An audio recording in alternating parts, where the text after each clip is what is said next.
And welcome back, everyone, to Date Night with JT, episode 15, The Watcher and the Vegetables. Tonight, we dive back into Cardiff Electric from 2022. Now, I know previously we did a couple episodes of Dabble Court, and I felt like needed kind of a break from that timeline. So we're going to dive back a little bit into Cardiff Electric.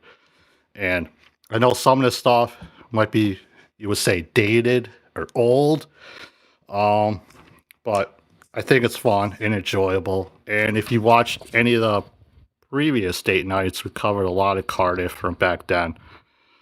Unfortunately, we all know that some of these videos are lost to time, unfortunately. Who's to blame? I don't know. I know some people would say I'm to blame. Some people say OJ's to blame, but I'm not pointing fingers at anybody. But thank you all for coming, hanging out this Saturday evening. I know you have many choices out there, but you chose to be here with me right now, and I appreciate that. But before we start, gotta pay the bills, as they say in the business. And just a reminder, everybody, to go ahead and hit the like button, subscribe if you haven't already.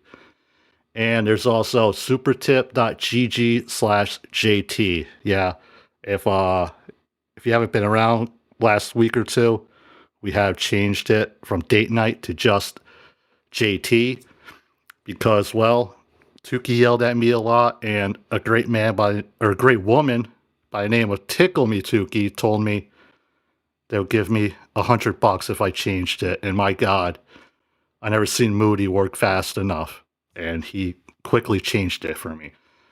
Unfortunately, you can't say the same for Gorilla because I think he's obviously having some issues with his super tip, but hey, it happens. It's not an easy thing. It's kind of might be a little technical if you're not used to it, but luckily I spent many years answering the phones for Tukey, and hopefully I kind of picked up a thing or two. But anyway, you go ahead, follow me on X at JT the Watcher. I post a lot of junk on there, nothing really worthwhile. But if you do have any questions or concerns, email at jtthewatcher@gmail.com. And yeah, speaking of grifting, there are now YouTube memberships starting at $1.99, and that gets you everything, pretty much. And everything that's not a date night episode. All these date night episodes always be free. And speaking of which, maybe tomorrow at some time or Wednesday night, I'm going to do another one of those This Is Not a Show. And we're going to go back and rewatch Tukey Soup from Hackmania 2. That will be available for everybody for about like a couple days, and then I put it behind a $1.99 paywall. I mean, I don't have a Patreon or anything, so don't worry about that. Don't really have much content built up in the library for membership, so I do try at least once every few weeks to put out something. So you could try to check that out. There's also a special $3.99 tier, which is exactly what it says in the description of the tier. It is. Oh wait a minute! I completely hit the wrong button there. It is a complete grift. It's $3.99. You get everything the $1.99 tier gives you, except I give you a shout out, and a special shout out to the Watchers: Darth Nugs, Graham Wellington, Steph Renee, and Michigan Tim. They help keep the lights on here, I guess I should say. And speaking of grifts, I'd like to give a special thank you to Tim, a watcher. See you at Hackmania, JT. And I'll definitely see you again there, Tim. It's only, 18 days away. And if you're not aware, you can go ahead to hackmania.com, use promo code JT, and you will save 10%. Again, the promo code is Homo Code JT! And because there's only 18 days left of this grift, I gotta play this video.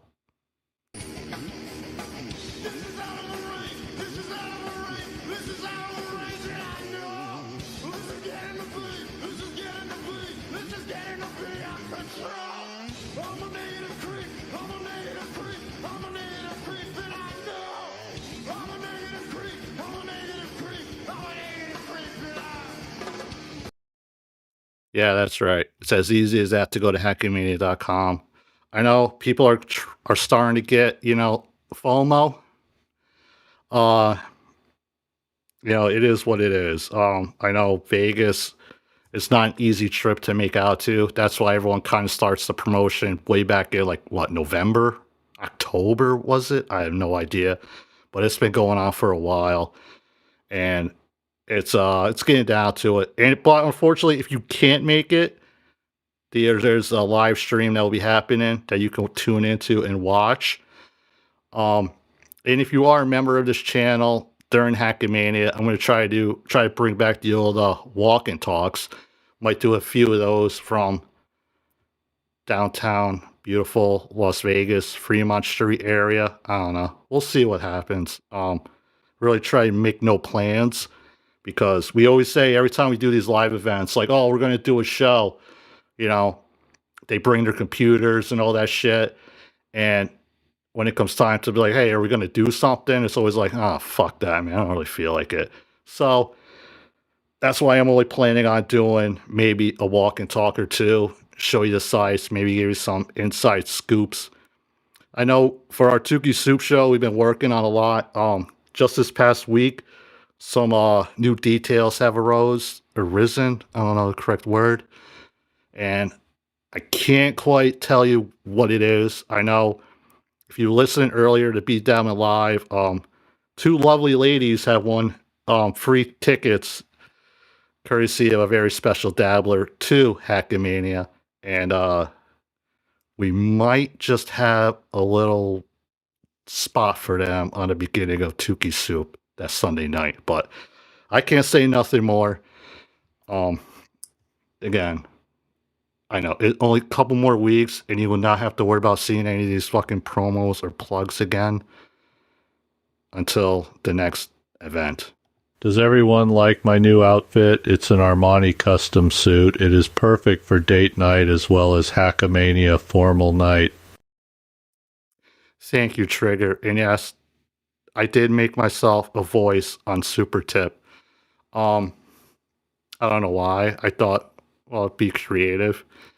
And I don't know. It might sound like the real thing, but I thank you, Trigger, for that very much. And a special shout out to Mr. Anonymous. Do you think Shuli is a dirty PDF enabling Shuli like everyone else in the Dabbleverse? I don't know. I don't watch Shuli. What the fuck did I do? I don't watch Shuli. I don't really follow him. Like I said this before, there's only so much time in a day to check out all these episodes and stuff, and Uncle Rico just isn't on my criteria, I guess you should say. It's not something I really try to follow, but I am aware of it, and my opinion on Shuli is, you know, hey, obviously whatever they're doing over there, they're being successful. And do I think he's a PDF? I don't think he is. That's just my honest opinion. I could be wrong. And once again, Anonymous. I hope this is, oh, I know. JT, we know Tukey thinks Shuli is, oh, jeez Louise, is a talentless, unfunny loser hack. Why is he afraid of ever telling the truth? Who, Tukey? He won't say it, but we know it. Tukey thinks Shuli is a talentless, unfunny loser hack. Why is he afraid of telling the truth? Well, Tukey does tell the truth. I don't think he says he's untalentless hack. I think he just, I don't still think he's a fan of Shuli, to be honest with you. And I hope I answered that question correctly. Oh boy, we got some more grifting to do here. Sorry, folks. Kiki Loco has become. You weren't a member before? You cheap son of a. Oh, excuse me, language. But thank you, Kiki Loco, for becoming a member. Appreciate that. Danascalin712. Thank you for becoming a member. Much appreciated. Oh. Trigger. Upgraded thermal. I gotta update that. Thank you, Trigger. Much appreciated. And Dark Nugs, a watcher. Ooga Booga. Oh, yeah. There are names for the levels. One of them is like Ooga Booga or some shit. Gifted 1 membership. And if you got that membership, you know what to do. And Cinderbrand, my man, gifting 5 JT memberships. Cinderbrand, next Super Bowl, buddy. You know what? YouTube terms of service, pal. That's all I'm saying. Thank you, my man. Thank you. Try not to dox people here on this show. But again, everybody, greatly appreciated for all the. Bear with me a second. I don't want to keep going and then having to stop and go back to more grifting. And Tim, thank you for gifting 5 Ooga Boogas memberships. Thank you very much. Much appreciated. And again, if you got a membership, you know what to do. But enough of the grifting. Is that it? That's my grifting notes. I can't throw that away. There's something written on the back. Okay, on with the show. Where are we going to pick up? We are going to pick up in October of 2022. All right. I'm going to read. All right. I actually wrote this out, so I'm just might as well fucking read it. As we end 2022 following Dabbler, there are some things we need to wrap up in the Cardiff electric sphere. We left off with Cardiff a few episodes ago as he started his own YouTube channel and continued as a potato filter that he kind of, I don't know if he stole from or got the idea from Pommy Swipes After, the Mom Swipes Left After show. We covered that on a previous date night. Don't quote me on which episode, but yeah, he used the filter. It popped up on WATP, Uncle Rico, and many other shows in the summer of 2022. But where we're going to pick up with him tonight is in October 13th, 2022. Cardiff introduces a new character, and he calls this one the Watcher. And the Watcher watches. I mean, self-explanatory. And in this one, he's going to snipe Stuttering John. Now, if you don't know, I have a name, and it's the Watcher or whatever. And I kind of did, I'll admit this, I did steal the idea from Cardiff and in this particular character. Here, let me pull it up here. I know, bear with me, I know. All right. So what we're going to do is we're going to go ahead and watch this. I hope Stunner John doesn't, strike my channel for watching a video of somebody watching his video. It's like 2 realms of inner. What the fuck is that movie called? You know what I'm talking about. Why am I? Enough of me talking. Let's just get to the video, and hope you all enjoy. Good morning, everyone. I am the Watcher. The Watcher of Stuttering John. Welcome to Stuttering John, the Watcher, Episode 1. Let's see what happens when we watch Stuttering John from October 13th, 2022.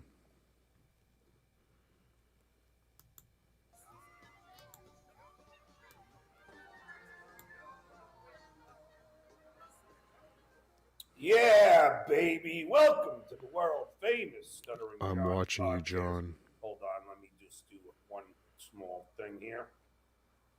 I'm watching you do one small thing. Check. I forgot to change the microphone setting. How are you? Why did you What a change your great microphone day, huh? setting? Skull. Just to prove that there's a I'm tea bag sure, in there. As Andrea Brower figured out. If it's hard to hear Cardiff in this particular character, I can tune it up a little bit, and forgive me if the sound levels are a little sketchy at first. Using a clear cup. Why am I late today? Well, Because you're a drunk. maybe it had something to do with the maybe final Jan 6 hearing. Of This hearing course. totally points the finger at you, That's a disgusting finger. the orange, pus-filled, Look at the diaper-wearing, garbage underneath there. heel-lifting, girdle-wearing You're obviously dotard. That's right, a Donald. butthole gardener. Just you. You are single-handedly responsible Yes. for inciting an Trump. insurrection. Now, the DOJ, Trump. Merrick Garland, has got to indict. Trump. Don't feel fright, just indict. If you ain't right, you must indict. It is without dispute I am the watcher. that Donald Trump not only incited an insurrection, but knowingly spewed nonsensical horseshit about how the election was rigged and stolen. So, Donald Trump should be indicted for saying nonsensical horseshit. When should we expect the Stuttering John hearings? When he knew it wasn't. Now, the video of John he's watching was from October 2022, and it was only a few weeks before he took that big first hiatus for like 6 months or so. So, this was just after, a few months after, like, Uncle Rico really took off, and the dabbleverse was definitely on the uprise. Everybody told him it wasn't. Define everybody. 61 court decisions or whatever it was told him that it wasn't. He I'm had the watcher. no evidence, and he knew that he lost. Your arms are according to flabby. the testimony revealed today. You have wings. He knew. Oh yes, he knew, but he didn't care because he wanted to hold on to power. Yes. And all of you fucking Trumpers out there, Why did you all just of put you. up the devil ears? The devil Hockey. horns. all of you Trumpers Is that a signal? who really have no allegiance to the Constitution of the United States, I am the watcher. no allegiance to your country. Your only allegiance Is to Stuttering John is to that Melendez. fat fuck Stuttering who John grifts Melendez. money on a daily Stuttering basis John Melendez. Oh, actually, while he lies. sorry, not on a daily basis. Just Tuesdays, Thursdays, and 2 shows on Saturdays. He tried Sunday, but nobody from Howard Stern would talk to him anymore. And lies I am the watcher. and lies. The watcher. That is what Donald Trump does. He lies Oh, and he grifts. I thought you were talking That's about what yourself. His family does, but he is guilty of sedition, guilty of treason. You're guilty of being Scout! filthy. And a shitty Now- podcaster. I have Brian J. Karam coming on today, Nobody knows who and then that the Army is. Major, Of course. as we go through this methodically.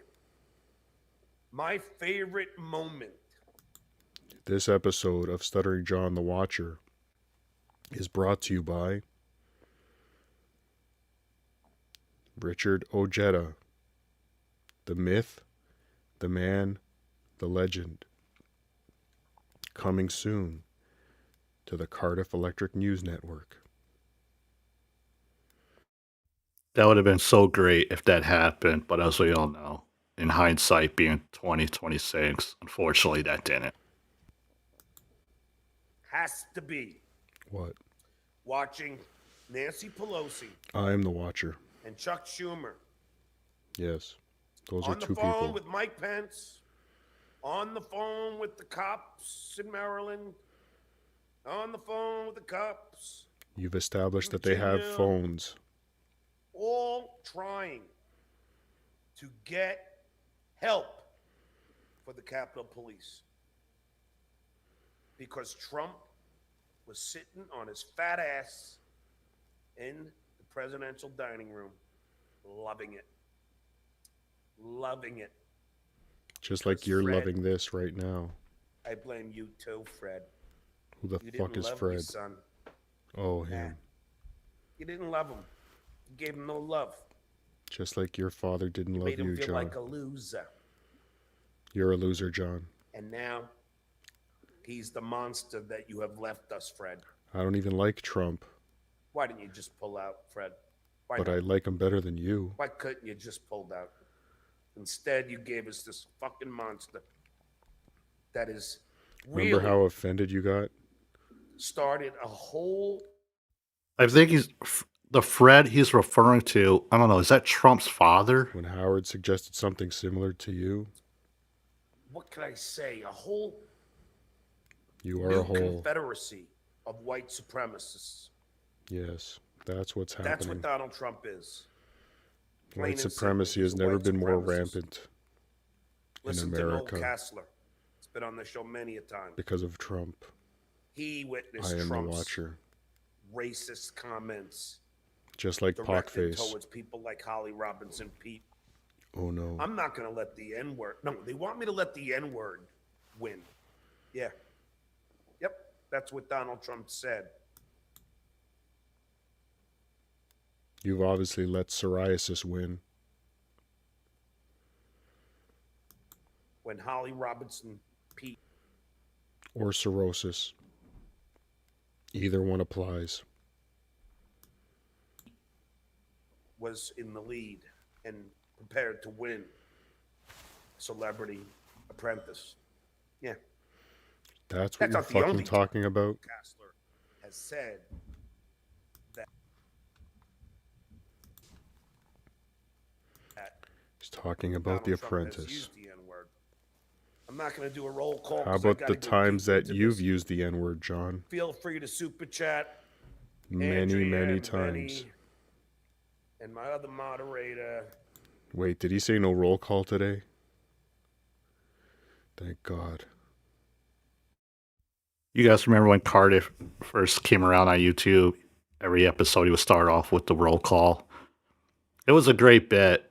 But you know, when you start getting like more than like 50 people watching you at the beginning of a show, it becomes monotonous at times, but eventually gave it up. Imagine if we did a roll call every episode. I mean, I could probably do it with what 20 people watching right now, but you know, I'm gonna save you all that agony. If you're around, I am the just watcher. make sure that we The watcher of Stuttering try and John. keep these Trump lunatics out. Paul Hargis, thanks for the $2. Hello, Happy Paul belated Hargis. birthday. I too am 67 years young. Well, I'm only 53, but thanks. Ashbourne Knudsen, thanks for the $20 and Norwegian krona, best ever description of orange. Don't Todd ever, John. Thank you. Thank you. Thank you. I am the watcher. Okay. Let's see. What did that say?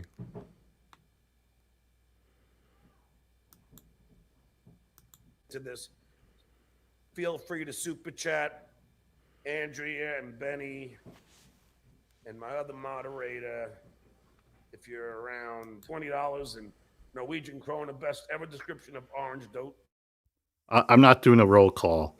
Maybe at the beginning of the next episode I might do it, but I can't go back and do it right now. Todd ever, John. Thank you. I am the watcher. Thank you. Quit trying to buy your son/daughter's love. From Marquise Harris. I am the watcher. I am the watcher. That didn't stay up very long. I guess John doesn't want his children's love. Okay. Okay. Let's see. He agreed to it. Let's go down. Let's see. John, do you think Ray Epps is one of them? We're gonna keep going. Don't know what that was. They don't put no buddies. They pay me. They pay me to troll me. I love it. Yes, you Isn't love that it. funny, Brian? Yeah, somebody need to I could barely get out 10 words without fucking up. And you guys want me to go back and start naming off everybody's name from the beginning of the show? Christ. No way. No way. Pay me to troll me. I know. Who is this Actually sunglass spend their wearing money motherfucker? to troll me? It's hysterical. Brian I Karam. personally find it Thank you. hysterical. Keep the money coming. What the fuck do I care? You heard him, folks. You heard him. With his NutriBullet tea. Filthy white trash piece of garbage. I am the Watcher. Well, you said it. I'll endorse that. Look, What you drinking there, Brian? your guest has a Today proper it's just cup. bourbon. And ice. American Wealth. Thanks for the $2, John. How'd the date go? Awesome. Yeah, I don't Awesome. believe that. Let's ask her. She's, you know, hopefully I'll see you tonight. Third Let's date, and ask we're still her. dating. There you I don't go. know. I don't know, Brian. Could be a rough one. I'm telling you. Could You this never be know. love, Brian? I'm telling you. Okay, Pilgrim, it's a bit of love. Oh, yeah. By the way, for those of you that can see the screen, on the right side, there's he put up a graphic of Stut John Con. And like I said, this was only a couple months away from DabbleCon 1. And Cardiff, for leading up to it, refused to call it DabbleCon, refused to buy a ticket and go inside. Instead, he was going to have Stut John Con in a parking lot of the Carlson. And underneath that is Vinny Likes Wrestling, which was a show that Vinny Paulino did. He did a couple episodes. You could go back and find them on Cardiff's iTunes or Spotify. And basically, Vinny did like a 30-minute episode, like once a week, like covering like the wrestling week in review, kind of. He only did it a couple times. There's some slow points that could be spiced up with a Pigu Diao like Chad. God, that always scares the shit out of me whenever they do that. Who was that? Something kitten. Oh, thank you. Yeah, so Vinny Likes Wrestling. If you're into it, it was just something Vinny did for like I said, I don't know, maybe a couple episodes. I mean, Vinny loves wrestling, as we all know, so maybe hopefully he gets back to it. Something tells me I might want to watch this guest because he's a ham and egg piece of shit comic. I'm assuming. But I will not watch the guest. Let's skip ahead to Solo John. Troglodytes will not. Ben I agree. Blinky, They need to Richard own the Ojeta's narrative, here. Period. The Yes. biggest problem with the Democratic Let's Party continue is they skipping let the ahead. Republicans set the narrative. Between drunks, John has meth left heads, this crackheads, chat up a coke addicts, long time. Never, ever, Can someone ever please help the once Major get a broke up decent fight green between two screen? potheads. A fight between John two is potheads looks like loving this. that one of his Dude, guests you ate is the being last trolled. brownie, fucker. Well, There's an old video. I don't know if I can find it. In which somebody made like a looping video of Richard Ojeda, like sitting at his computer, and there was like music playing in the background and whatnot. It's been a long time since I remember seeing that, but yeah, somebody used like, I don't know if they like took his greens because he might have fucked up and had his green screen on like he does here, but I'm gonna write that down on my notes and see if I can find it. well, I got twinkles. Sure, man, I Cool, remember. cool. Let's watch Oh. some more. Ooh, And away you we're go. seeing the Yeah, acting I chops. remember that. Hey, what were we just talking about? Oh, This maybe it is was the Stutch star of Dude, Tipo. Where's My Car? Can somebody Sweet. please help the Army Major get decent green screen? I am the Watcher. Green screen. It's Yeah, but you gotta put something on it. Well, it's you know, green. I don't know how to do that shit, man. You I just got, an gotta- editor. I got an editor that does that shit. Just ask him to just pick a picture that you like and put it behind you. Here's John big timing Richard Ojeda. Figure it out. Ask my Look at me. I can have something on my green screen. What an asshole. Let's skip ahead. It's good because he. These definitely guys are still is somebody going. that should never ever. The guest be, is not you know, paying in the halls of attention Congress. at all. Yep. He shouldn't Mark be in the B, halls thanks of for a the $5. bathroom. Well, but you know what though? Ha ha. The same thing. The same I'm the thing with Watcher. Marjorie Trainwreck Green. You Oh, know, well, yeah. they the people in her area love her, because they're He's just getting a as more friggin' racist important as call she right is. now, John. And that's a sad, sad thing. He's going to need to And, leave. Look at Very him. sad. Hey, Yeah, he doesn't know what you Brian, said, Richard Mark Ojeda. P, thanks for the $5.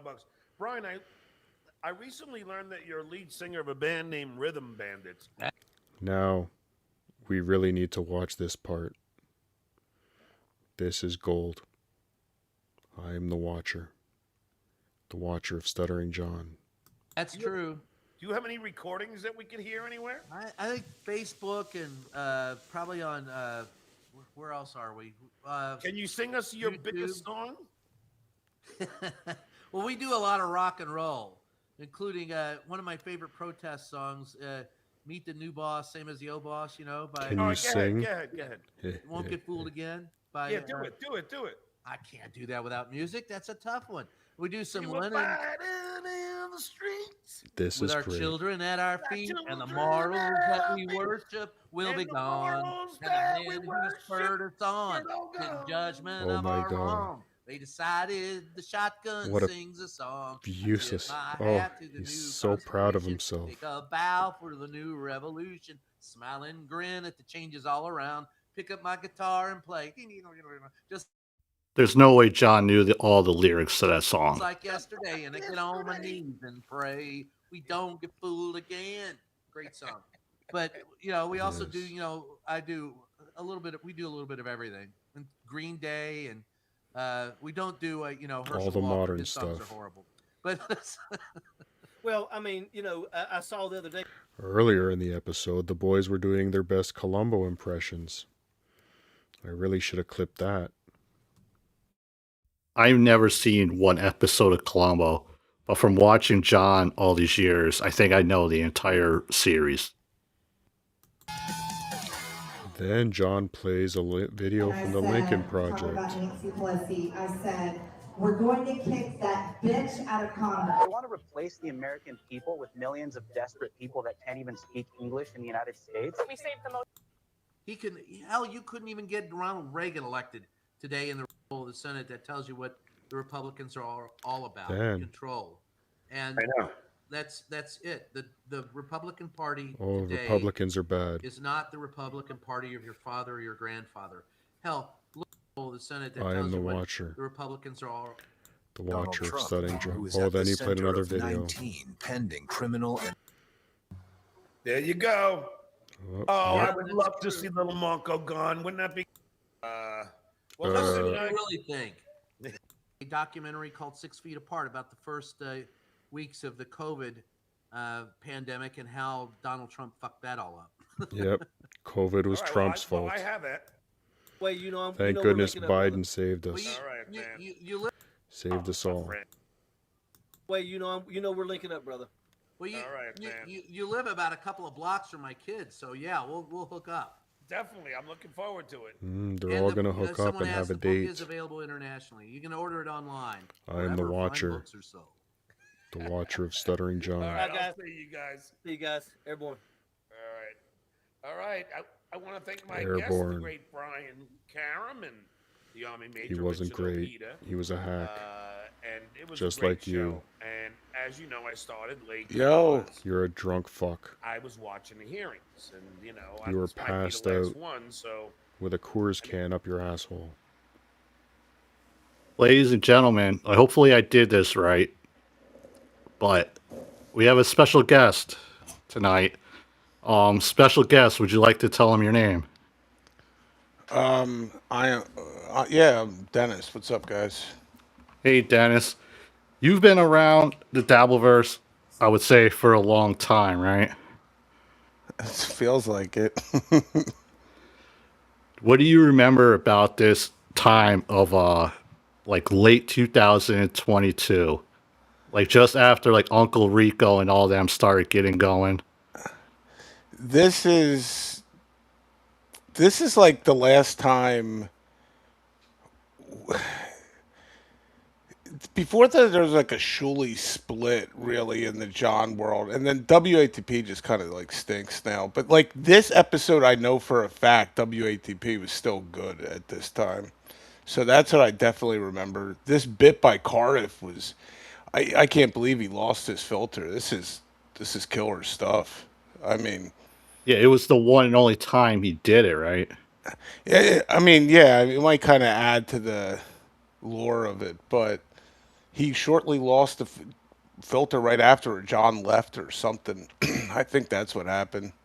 Well, I know he uses what's called like snap filters from like Snapchat, and the guy who like made it or whatever, like like you can no longer download the software to use this. I believe what he has is he has it like saved on his hard drive or something like that. So if anything ever happened to his hard drive, I think he'll lose it all. But don't quote me on that. Well, now they're really, this is like really like right before. Moody is a poofter. Interesting. Sorry about that. But yeah, this is really when like there was like a schism. It's almost like a three-way schism in like the fan base. Like if you looked at the existing John, like you're quote unquote dabbler, you're interested in John content audience. At this point, it was all like one source. It starts to split between like the Shuley camp, WATP. There's still people that watch it, and then like I feel like most people kind of, or at least the hip set kind of moved over to like be Dabbler, and because really this is right around the time too. I think it's shortly after once WATP became Carl's primary job. That's when you saw the shift because money inherently changes someone's relationship with that item, right? Like it transforms. Like if you're depending on your podcast to pay for your second property in what's Vince call it, crap coral or whatever, Yeah. But if you need the podcast to pay in bills, which is cool, like I get it, but you're not going to have the same type of show where you're like B Dabbler, who's like, well, I have a job and I do this for fun. You're going to bring a different. You don't have energy. as much freedom because if this is your sole source of income, like you got to be careful what you say and do. You don't want to lose a lot of your audience and you lose all your income. But that's what lets you have fun with it when you don't care. Like Yeah. the way B Dabbler just like, oh, you don't like Michael Gavin Ali? He's on every week now, guys. Yeah, like, it's like if people if his next episode like 10 people watch, it's not going to affect him. You know what I mean? He's going to wake up tomorrow, still go to work, and it's still everything be the same for him. yeah, he's not desperate. And then like the more you rely on it, the more desperate you're going to become. And then that's why the more desperate you are, you're just going to start laughing at horrible, horrible super tips and super chats like the Shuley Network and just smile and nod and pay your bills. And honestly, there's worse gigs. So like, I don't even begrudge them, but like, that's not that's not the content I'm looking for. No, it's not as much fun. There's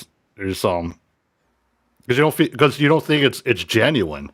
If it's all like if you think it's all like they're doing it for like like in order to pay their bills, they're gonna skew things a certain way in order to keep that money coming.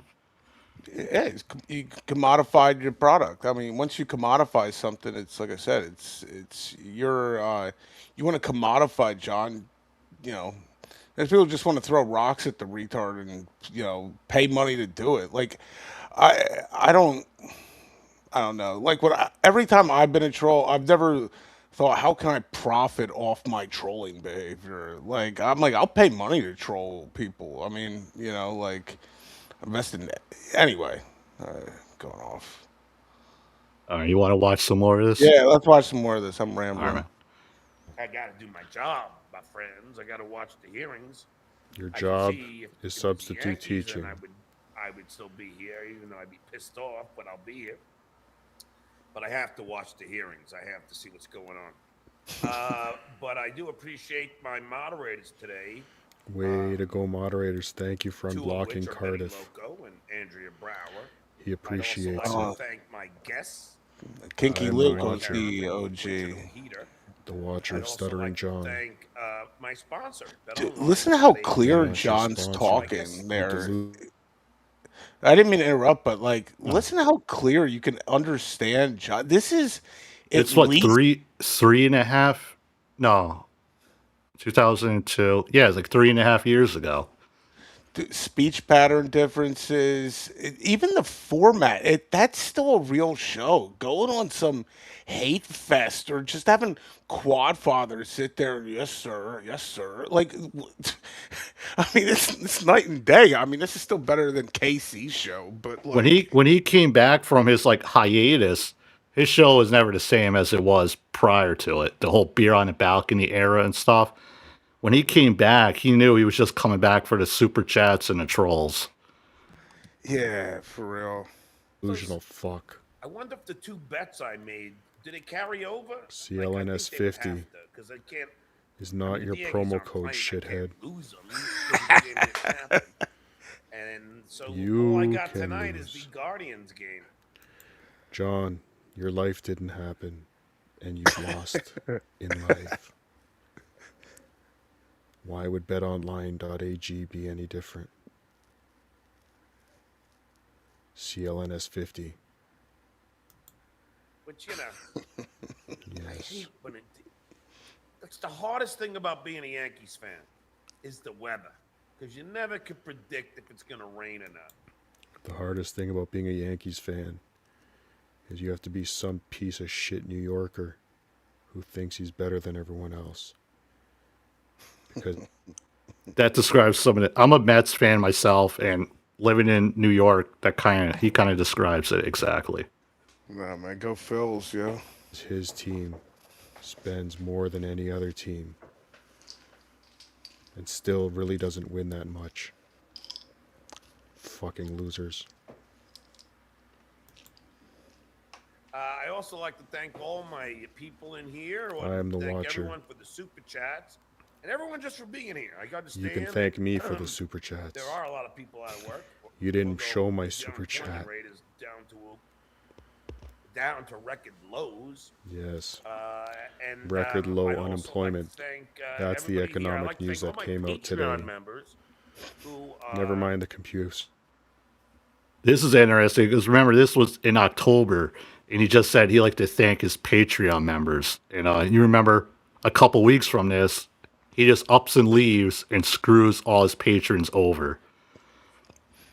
In addition to that, I think he didn't turn off his memberships too. I got screenshots somewhere of like months into his membership, and you could see, like that. We'd like to thank our channel supporters like well after he retired. So I think that's only going to show there if your memberships are on and active, right? Yeah, on YouTube, if you don't do any videos or anything for like 90 days, you lose your monetization, so you lose your memberships and stuff. So if people have it on like auto, like every month it automatically takes out of their bank and shit. Yeah. For like 3 months, they would still gotten that deduction from John's YouTube memberships, knowing there was no content. Yeah, dude, he definitely had it on. I see if I can find the picture, but he definitely didn't shut that off when he went away. Because I remember seeing front and center, one of the members was who was that janitor in Portland, Blazing Blasphemer. Do you remember that guy that interviewed No. John? You don't remember that? That was a great one. John goes wasted. That's when he came back from like that dog wedding. Oh, he was smoking weed on it, right? Yeah. Yeah. Okay. And that I definitely remember seeing that dude's dumb face on the thank you our channel supporters like 3 months after John bounced. So anyway, but I think that's how he got John on his show. He's like, I'm a member, and paid him $300 or whatever. Yeah, like John hopped on and like was like trying like he was like taking phone calls and like rolling a joint and stuff while he's on their podcast. Yeah, he's talking to that girl about that 7-Eleven wine. Yeah. He's like, so what were you, like, dishonorably discharged? What's up with that? He completely tried to like big time these dudes. It wasn't a good look. So you're serving the He's doing country, the now you price of push a rights. mob. What's up with that? Anyway. Biden's America. 500 people. I appreciate Yeah, like that. like 2 minutes left of this. Wait, All right. you have 500 Patreon members? Prove it, fuckface. Unhide your numbers. I show mine. And I probably have more than you. Patreon.com/Cardiff Electric. I also like to If this fuckface has 500, I should have 1,000. Because I am the Watcher. The Watcher of Stuttering John. thank all my YouTube members. Such solid Over 100 of branding. those. So please. Now you're become a bragging Patreon about your member numbers at that you will not patreon.com/stuttering prove. John. If you really had that many numbers on your Patreon and your YouTube, you would publish it. But you're lying. You're lying. Patreon.com. I am the Watcher. Stuttering John. Or Cardiff you can Electric. Become a YouTube member. And now I'm on the way to my Mercedes dealership because I took it in for its first. You know, they always have that light that goes on. Oh, time for your, 10,000 mile check. I wish you had that light. That would remind you to wash yourself. Whatever, and then you gotta go and get the light turned off, whatever. 500 patrons, so I'm in 100 2022. YouTube subscribers, and a brand new Get the Mercedes freaking, I don't know, it's like that SUV type. that But, he doesn't even but know. It's very nice. Anyway, That SUV type. He doesn't even know the model of his own car. He's such a liar. I'll see you guys on Saturday with John Fugelsang and Joe from Jersey. Thank you, Ron Felbkowski, for that. Oh no, you Stuttering actually John got Joe saying, from Jersey? Are you gonna try and date her on your show? You creepy old fuck. He did. I am the Watcher. The Watcher of Stuttering John. Like, subscribe, comment. I am the Watcher. The Watcher of Stuttering. And that is it. It's beautiful. Like, how does Cardiff not see that one, man? That's the bit right there. This is peak. Great branding. Like, when you dabble so long, you evolve. You become a watcher. It's a logical progression, and like adds to a subset to like an already like kind of group. You know, it's cool. What I'm gonna put up next is following that on WATP. I believe it was number 361. Carl and Croge do like a quick like review of that Watcher episode. Crows is god tier, man, of like commentary. By far the OG. He added so much. Oh god, he's missed.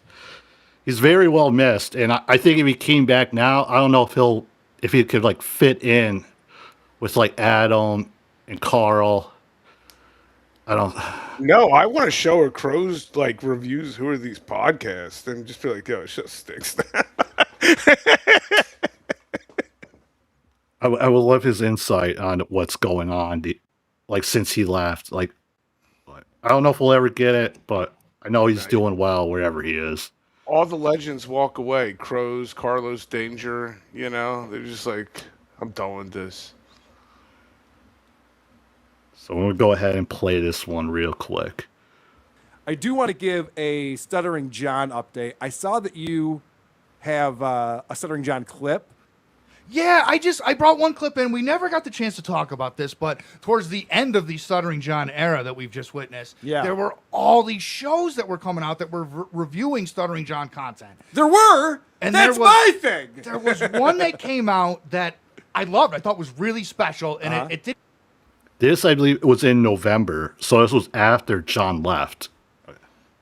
Didn't get the chance to flower and develop like I wish that it should have. But it's called The Watcher. Yes. It's very mysterious. No one knows who The Watcher is. Sure. But when you watch The Watcher, you're fucking watching The Watcher. You know what I mean? Yeah, and the Watcher's watching you. And The Watcher is watching Stuttering John. All right. Before I hit that, though, I feel like we should do this. Fuck you, YouTube! You can't hear this shit! Goddamn algorithm! Copyright strike my ass! Yeah. Almost forgot to look. Yeah, baby. Welcome to the world famous Stuttering I'm John watching you, podcast. John. Hold on. One small thing here. I'm watching you do one small thing. Check. Change the microphone setting. How are you? Why did you What a change your great microphone day, setting? Good. Just to prove that there's a tea bag in there. As Andrea Brower figured He's out. using a clear cup Why am I late today? Well, because you're a drunk. maybe I thought maybe final Jan 6 hearing. This hearing course. totally points the finger at you. That's a disgusting finger. The orange, pus-filled, Look at the diaper-wearing, garbage underneath there. heel-lifting, girdle-wearing You're obviously goat-cod. That's right, a Donald. butthole gardener. Just you.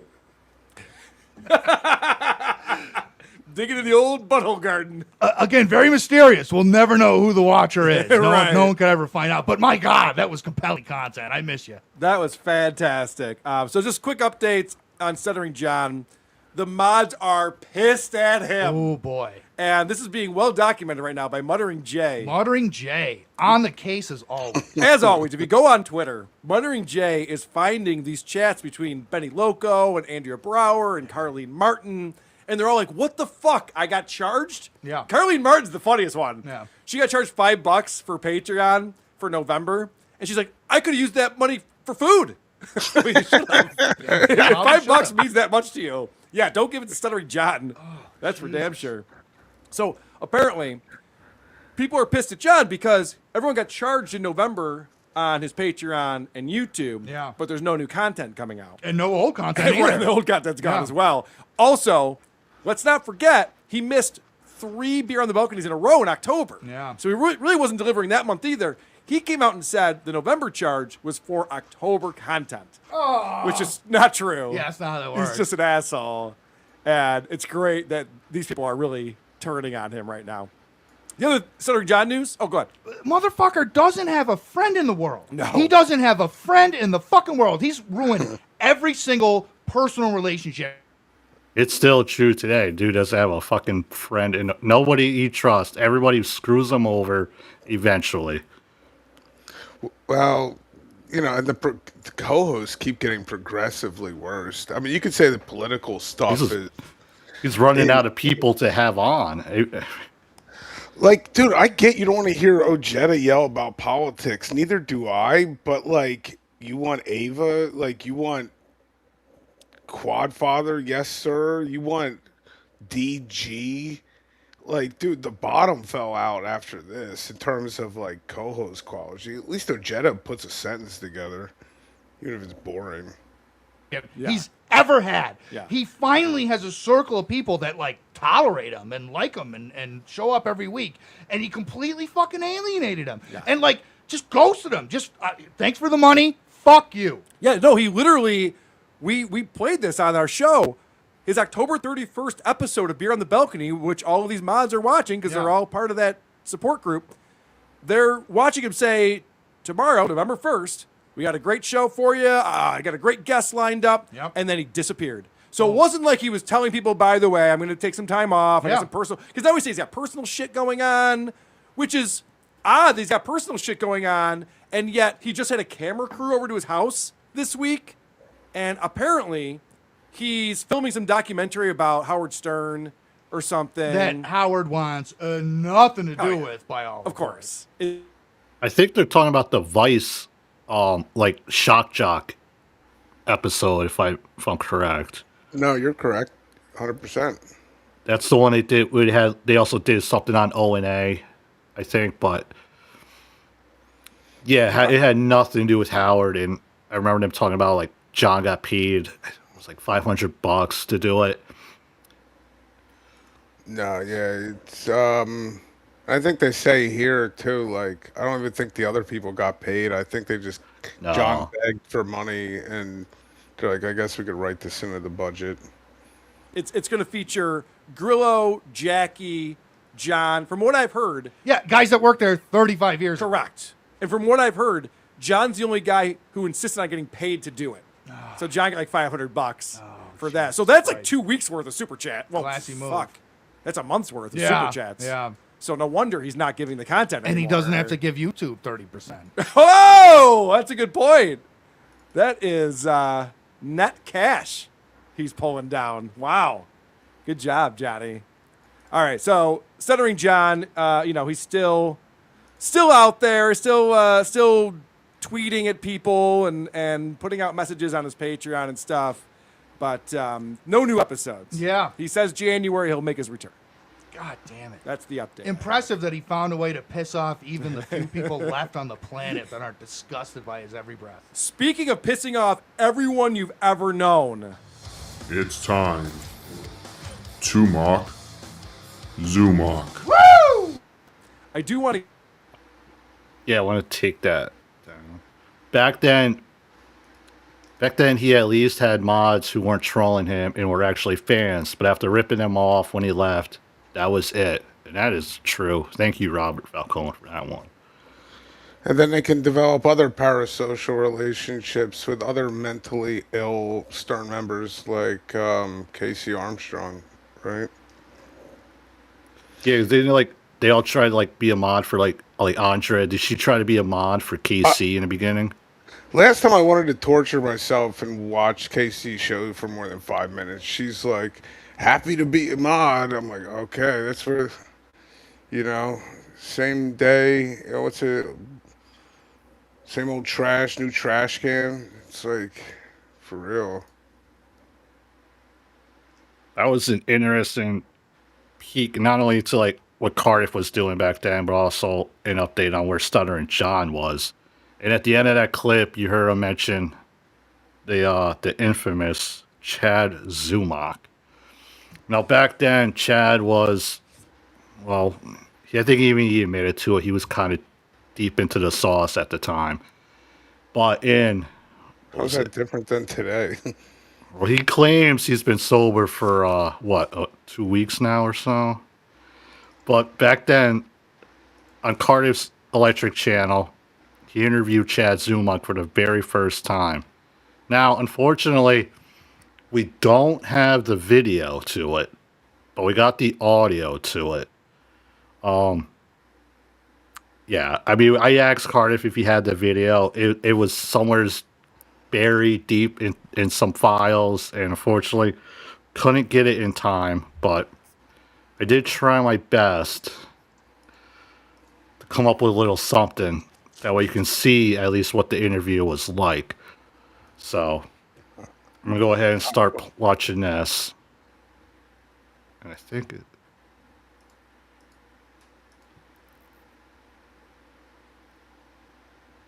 Give it a second. Fill her up. You're listening to the Gas Digital Network.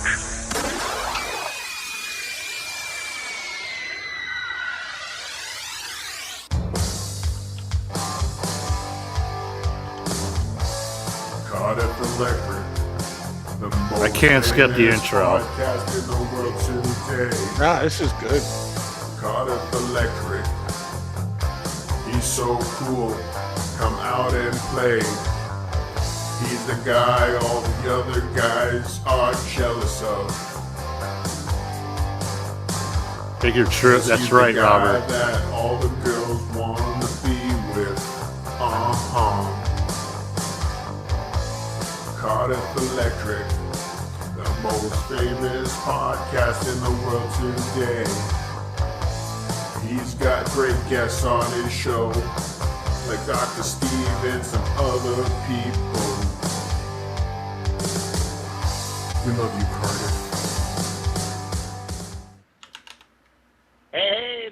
Norman here, and you're listening to Cardiff Electric Podcast Network, number 2 after Joe Rogan. Yes, they also hate vaccines and love the N-word. Hey, Gabe, thanks for listening. We'll see you in hell. Comedy. Hey, it's Joe DeRosa, and you're listening to the Cardiff Electric Podcast Network. Hey, it's your old pal Dr. Steve from Weird Medicine, and you're listening to the world-famous Cardiff Electric Podcast, one of the most famous podcasts on the internet today.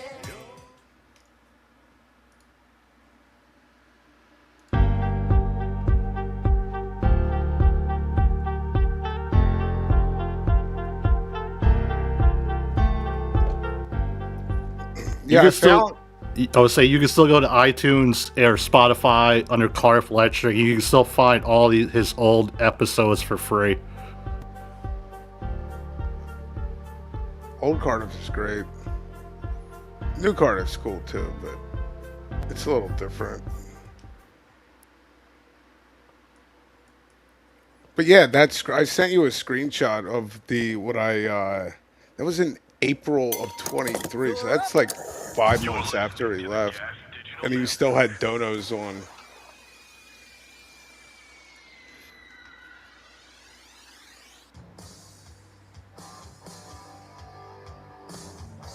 Let's see if I can skip this one here.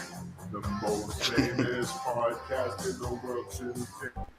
So, I like the studio version of that one better. Probably some of the for on the you we love you, Cardiff. Today on the YouTube says I have to do the show, and I got a couple other messages saying I have to do the show. So because of your fans, I'm on the show. Thank you. Thank you to all the fans. Thank you to you, Mr. Zumak, for joining us. I know probably some of the haters and trolls gave you some misinformation about me earlier, but I'm glad the true fans came through. They came through, buddy. We did it. Thank you. I am glad to have you on the show.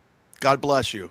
I had about 42 questions written for you the other night, but in my anger, I tore up most of them, but I've recovered a few from my notebook. 42? Yes. Really? Because I had 43 for you, but I got angry too. Well, please, I am an open book, as they say. This is so funny. Thank you. So you are in Florida. Is that your first question? No, that's just me riffing. Oh. Yes, sir. I am in Florida right now as we speak. You could definitely tell Chad was on the sauce during this one. Dude, he's scared of a potato. Like, that's not an understatement.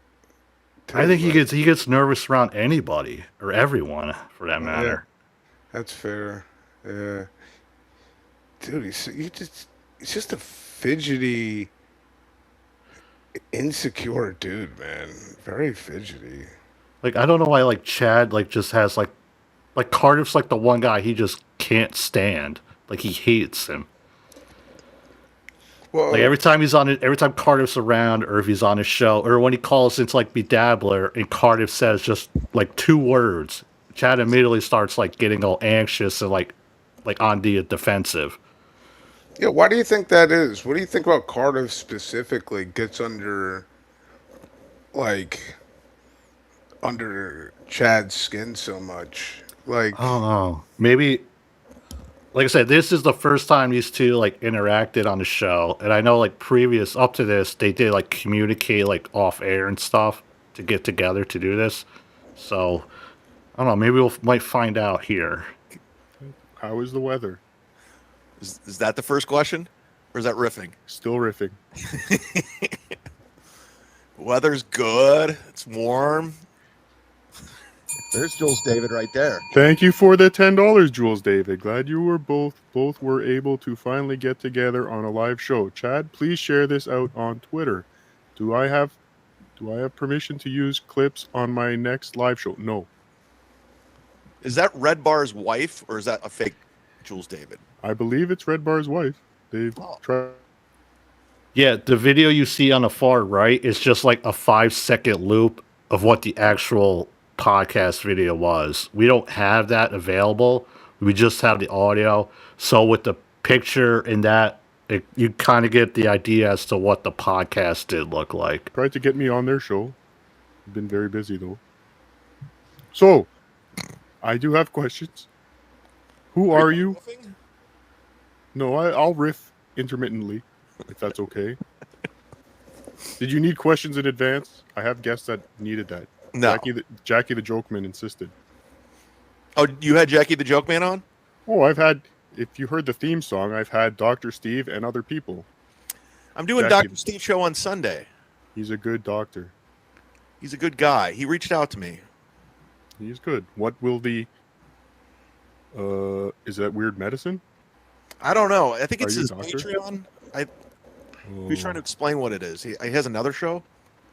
That prick. He always puts the good stuff on Patreon. You know, if we're giving, He's a smart man. This is going on Patreon? Versus You Chad gotta- argument. If you're looking at the John versus Chad thing, like who's worse, I don't think Chad's attacked Dr. Steve, has he? No, John Dr. Steve was actually like one of like Chad's like I think $100 Patreon subscribers or something like that. Well, that's a good way to get him to not attack you, but still. Got a Patreon? I do, but this is going on. This is live right now on my YouTube. I am trying to develop more of an audience before I really sink everything into Patreon. I got you. I'm trying to be more of a YouTuber now because people said they're making fun of my numbers, and I'm like, okay, I'll be a YouTuber now. YouTube is a good way to make money. I'm a potato, and I'm making a great living from this. Good for you. Thank you. The podcast is still okay, but not very monetarily, you know. Are we But yes, still- I've had. Sorry. Are we still what? living? No, that was written down. Oh. Yes. So, question number 1. Uh-oh. Who are you and why are you famous? I'm not famous at all. That's the sad part. Is like you're on my show. Well, I did something right. No, you know what it is I'm not playing ball and everyone's butthurt and I'm not going along with the narrative. I just know how this all operates and everyone's so desperate for content at this point that they'll do anything and and there's people that are very protective of their online brand and when you got somebody going in there and causing problems and they don't like it. And that's what it is. Very good. I don't know if I answered anything. I wasn't listening. I was reading the chat. Sorry. That's the best response to that. It's like Chad's like trying to big time the fact that he's being interviewed by Potato, and Cardiff just like keeps one up in him every time. Like he's not getting the best of him. You lose. I think that's why. I think that's Chad's problem with Cardiff is Cardiff is just funnier. I think. Yeah, he's funnier. He gains an audience in an organic way, And when he talks about playing ball, it's like, what do you mean, Chad? You can like network with people, and you're mad you don't network well. Like, I mean, that's really what it is. Cardiff started as like a WATP SJ Army, and got a little momentum and got his own thing going. Like Chad, like, I mean, what's he got? Like, Kumia's Cucks. Does he still do that show? No don't one even watches know. Tony I don't Major think so. show. It's like, dude, like Chad's right. He's like, well, I'm not famous. He's like, that's the worst. It's like you just get harassment and the schedule of a traveling comic sometimes, but like no money. I don't know, man. Dude, Chad's like, I feel bad for. Well, I would feel bad for him if he didn't bring it all on himself, but he's such a liar. Kinky Loco said something funny. Where's the chat? Can I read the chat? Sure. There's, if you click in StreamYard, the comments tab, you should be able to see the public chat. I don't know where the hell it's at. On your right side of your screen. I just see log in and sign up for free. Oh, fucking StreamYard. They want you to register. Nah. Sorry. I don't need to see the chat because it's always nonsense. No, my chat's always very positive. There's a couple people that do troll my chat. I think you've experienced some of that as well, but we'll get to that in a later question. Oh, we'll get to that. Yes. As I said in my email, I will give you a platform. I am WATP adjacent. I do have fans from WATP, so if you do want to address those fuckers, please, you will have an opportunity. I will not censor you. I believe in freedom of speech. It's America, baby. Yes, it is. Happy Black Friday, by the way. Yes, happy Black Friday. Happy Person of Color Friday. Yes. We are not politically correct here. So, you seem to have a lot of jokes based on retail. Do you have any Home Depot jokes?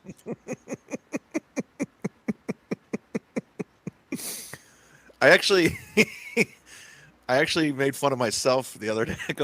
They go, what's your stand-up act? I go, it's pretty much just retail stores, so that's why I'm laughing.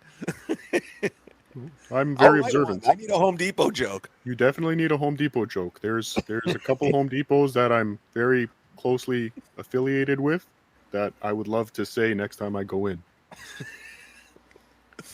You'd think if you're in the retail, you'd be more into making money and not just being some transient drunk that opens for Nick Swartzen and shit like that. Like I don't get, like, I guess he steals stuff too. I guess maybe that's why he's there. He's got some of those charges. But I think you go to chadzoomoncomedy.com. I believe still has his entire rap sheet up to look at, and I mean he says well, that's all in the past. He's a different person. Well, what do you don't got any money? You like looking at a bunch of shit you can't buy? Like, that's not my scene. I don't know. Maybe I'm weird. I don't know. Chad, he's an enigma guy.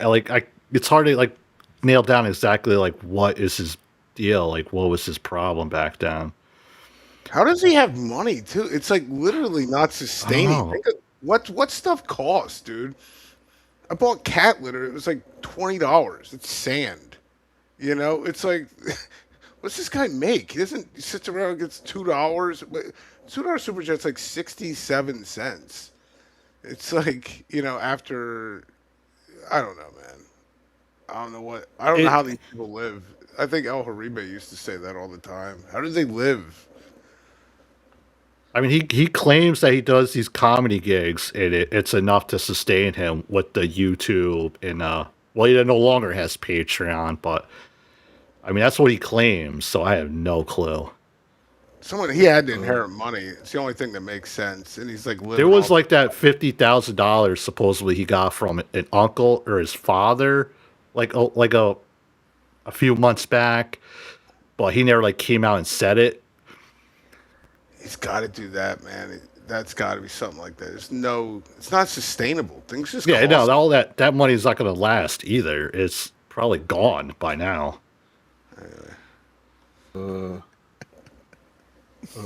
I have noticed on your live streams that you regularly comment on knowing where people live. Why do you do that? Yeah, he still does that today, and this was fall of 2022. What do you mean? You said about Tom Segura's father you knew his address. Why do you do that? I don't know Tom Segura's father's address. Bert Kreischer's address? You said something. Oh, no, Bert Kreischer. Because I sent Bert a text. Mm-hmm. I forgot we were fighting. And I essentially said, dude, it's not like I'm some stranger. Like, I've known you for 15 years. I know where you live. And he took it out of context like I was going to go after him or something. And according to Mike Calta. So that's why I was removed from Mark Norman's bachelor party. That's his reasoning, but I don't believe it. Are you in agreement with me that Kevin Brennan is a piece of shit? No. Oh. Actually, Kevin just sent me a very handsome donation for doing his shows the last couple of shows. And I don't like him. Yeah, well. I'm fair to everyone except him. He said some very mean things about E-Rock, and that don't fly here. Yeah. Yeah, he's funny, though. Mm-mm. No. He's just mean. He did let his guard down a bit here, and he does seem way more human here, too. That might be a reason he hates Cardiff, too. Like, like if he associates like feeling vulnerable with Cardiff, that's gonna be like inflame him every time he sees him. Because there is something about Cardiff that is disarming him here. I see Kinky Loco saying that in the chat. Made me think of that. That's probably something to that. He probably has flashbacks from this episode. You know, it's like, oh no, so I can't trust myself around. I gotta be hostile. You I know? think he did this interview because he was like, oh, one of these potato guys, so I'll definitely like outshine and outwit this guy. And I think it didn't work the way he wanted it to. I think it plays back in his head more. The more I'm seeing this now, and the way you think he reacts to Cardiff is, he probably goes over this like when he goes to sleep at night or some shit, like some 6th grade shit. Just like I'm gonna get that potato back one day. And I should have said this, that would have been real funny. He's probably still writing jokes for this day. It's horrible. Everyone else, though. What about Neil? Neil's the best. What he did on the Chappelle Show was fantastic. That's all he has. It's all he needs. That's all you need is the Chappelle Show. You need one big show, really. I'm working towards that. Oh, you're almost there. I mean, you just had me on. Come on. That's true. Thank you. So you were from Cleveland originally, based on the hat? Cleveland Cavaliers. I'm a big Cavs fan. Very good. What do you think of the Indians becoming the Guardians? I think it stinks. It sucks. It's cancel culture. I'm not a fan of it. I still call them the Indians. I refuse to call them the Guardians. I think they caved. They didn't have to do that. But that's where we're going as a society. I still call the Washington Redskins the Redskins. I don't like censorship of any kind. Like you don't like it either. Nope. I was censored and blocked, and I did not like it. No.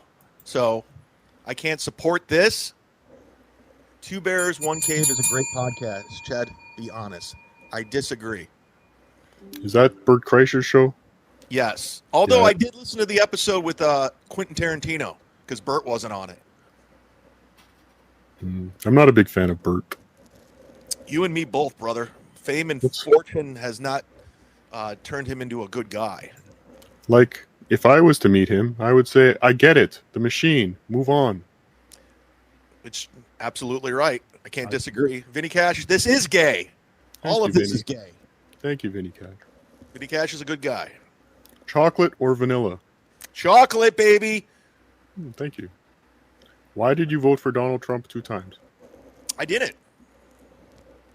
Are you sure? I didn't vote. I just because I didn't vote, but I wanted him over Hillary Clinton for sure. Hillary Clinton. I hate the Clintons. I think they're the worst people ever. Thank you. And I want Ron DeSantis to win the Republican nomination. I love that guy. He should be president. I think Donald Trump's a little too polarizing, and I think his day has come and gone. And you see what the left does in reaction. Oh, now he's gone. Oh, all right. Here just taking a drink of water. I was trying to. I guess this isn't a political show. No, we do. We talk about all topics here. Actually, I'm having a political guest on. Hopefully next week, the world famous Andrea Brower. She's also from Florida, and we are going to discuss the runoff in Georgia. Ooh. But yes, less of a comedy show, that one. Is this a family program? You can swear. Okay. Go ahead. Fuck! Ooh, language. I don't know what's going to happen to your... I know you're monetized on YouTube. I might have messed that up. It's okay. Take that part out. Cut that part out.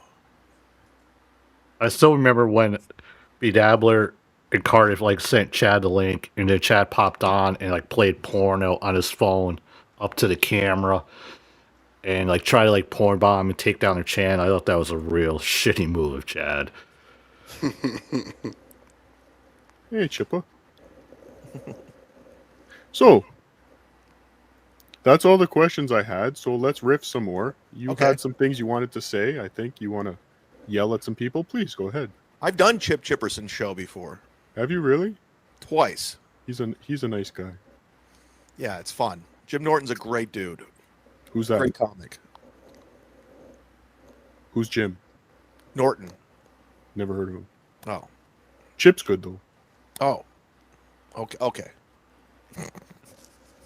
It's called kayfabe. I got it. All right, good. Don't want to ruin the gimmick, you know. I got you. You got a whole thing going on. Exactly. So, please, who do you want to yell at? Nobody. Oh, okay. As I said, I would give you a platform to communicate with the haters and trolls, and that's what ultimately part happens of the show. is, I'd say, if I were to put a percentage on it, 70% of them end up becoming a fan. So I don't mind turbulence. So if you guys want to do what you do what you do. I don't care, because it always happens. I've been doing broadcasting for forever now, and I've seen shows come and go, and it is what it is. So Chad obviously thinks that this Cardiff gimmick is only going to last maybe like another month or so, and then Chad will still be around and everyone else will be gone. So he definitely is just big time in these guys. But the thing is, like, after we listen to this podcast episode, Cardiff does hop on Insufferable Bastards the next day, and we'll watch that. So we'll definitely get a lot more insight from Cardiff as to what was going on during this interview here. So, yes, I would say that's a good approach. I was associated with Stuttering John before. I was actually one of his writers. Oh, you had a writer. I wrote some of his questions for his Washington D.C. trip. We were good pals, and because of haters and trolls sending him misinformation, he blocked me. And unfortunately, I didn't like that. He blocked me too. Did he really? Yeah. Come on, John. Oh, this guy. Anyway, I've been trying John Melendez. That's him. See, I just want to show you proof. Oh, John. For shame. He Why said I was right wing, and I was. He also said that I was. What do you call it? Magma or MAGA? Oh, MAGA. Yeah. I don't like that either. But he blocked me, and I was really a supporter. And yes, Jules David, thank you. Let's put that up, Jules David. Jules David's a good egg. Please sign up. Thank you, Jules David. For Chad's Please sign up to my Patreon, guys. Patreon.com/sitdownzoomock for as little as $3. Oh. And I just did a whole episode on Frank Pellegrino, him and Chrissy Mayer, the Clintons of comedy, how they do all kinds of shady shit behind the scenes to make her online narrative something. So that's up there right now. And the reason why there's a lot of things going on is because I keep calling them out, and they don't like it. They don't like when they're called out. They don't like when I say who they really are, and I say she's not funny, and it bothers them. And they'll get other podcasts to go against me, and they'll tell them what to do and what to say, and I'm on to them, and they don't like it, and they're trying to silence me, and I won't play ball with them. So that's what's going on here. So check out that episode. Sit down, Zumach. I appreciate it. Thank you. God bless. I've updated the scroll across the bottom. It previously said patreon.com/ChadZumach. So hopefully there isn't a patreon.com Chad Zumach that you're not associated with. That's now got a whole bunch of followers. I've updated Sit Down Zumach. Everybody, there it is. But you mentioned Frank Pellegrino. I've had a run-in with him recently too. Yeah, he's a shady dude. He's probably watching this right now because he just sits on his ass all day watching everything on YouTube because he doesn't have a job, and they're trying to build this brand. They want a brand. Chrissy's a brand comic. She's right wing. She's conservative. And 5 years ago, she was a feminist, and whatever she has to do to get ahead. Well, people do change. I'll allow that. I wasn't always a potato on YouTube, but I want to ask. What I was told was it was Frank Pellegrino that convinced you not to do my show. Is that true? No. Oh. Somebody else sent me a message. Not Frank Pellegrino. No. Oh. So I've been hating on him for no reason? No, you should hate on him. He's a shade. Okay, thank you. Tell me more. Tell me my. What do you want? We do have a question in the super chat from Jules David. Thanks for the $5. Will Chad address the SJ appearance that was set up last year? Was his aunt really doxxed? I don't know what this means. Please Yes, I can answer that. Stuttering. She's referring to Stuttering John. So I went on who were these podcasts last year during the lockdowns. I was still living in Ohio when I went on the podcast.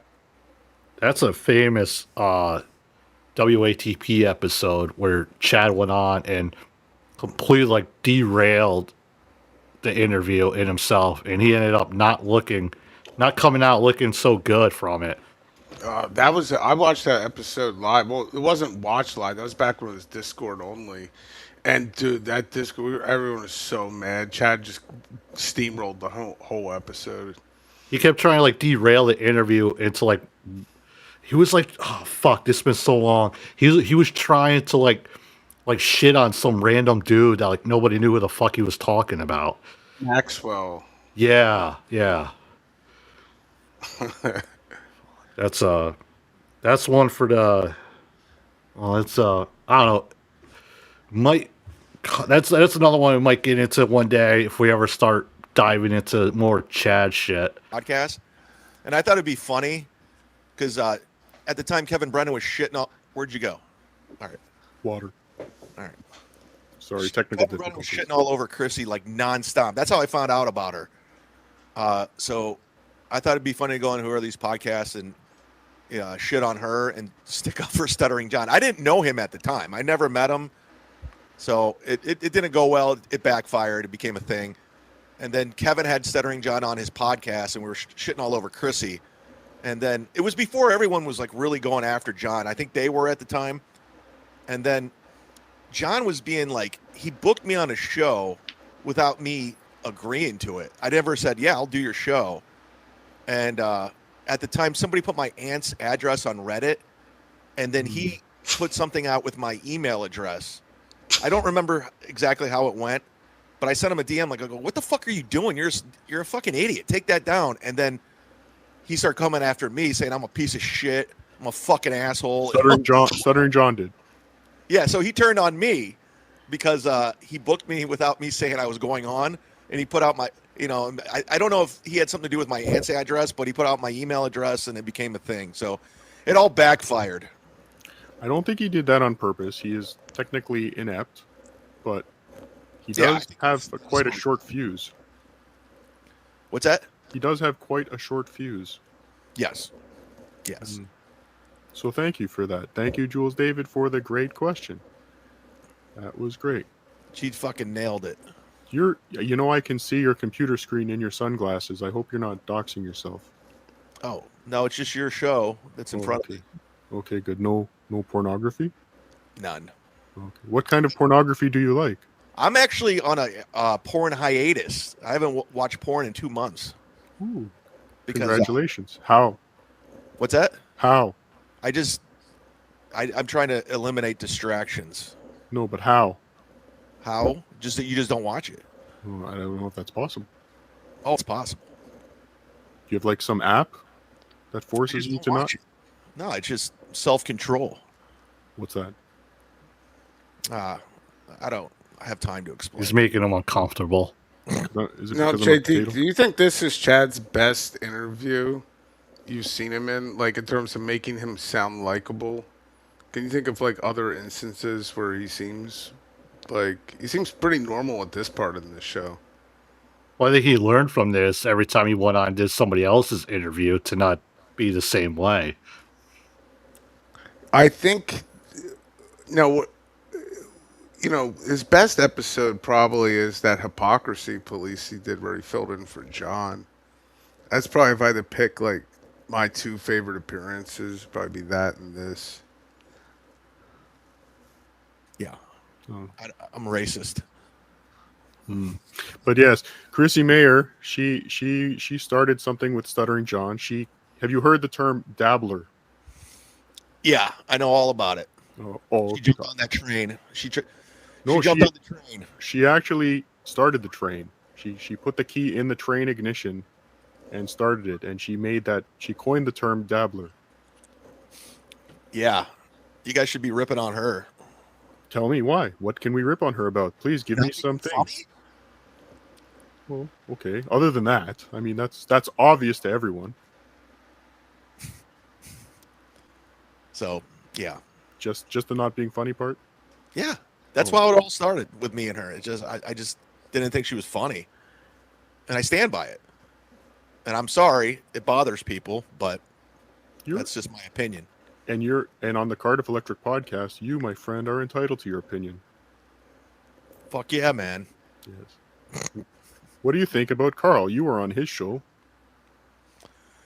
Yeah, he's just trying to jump on the whole.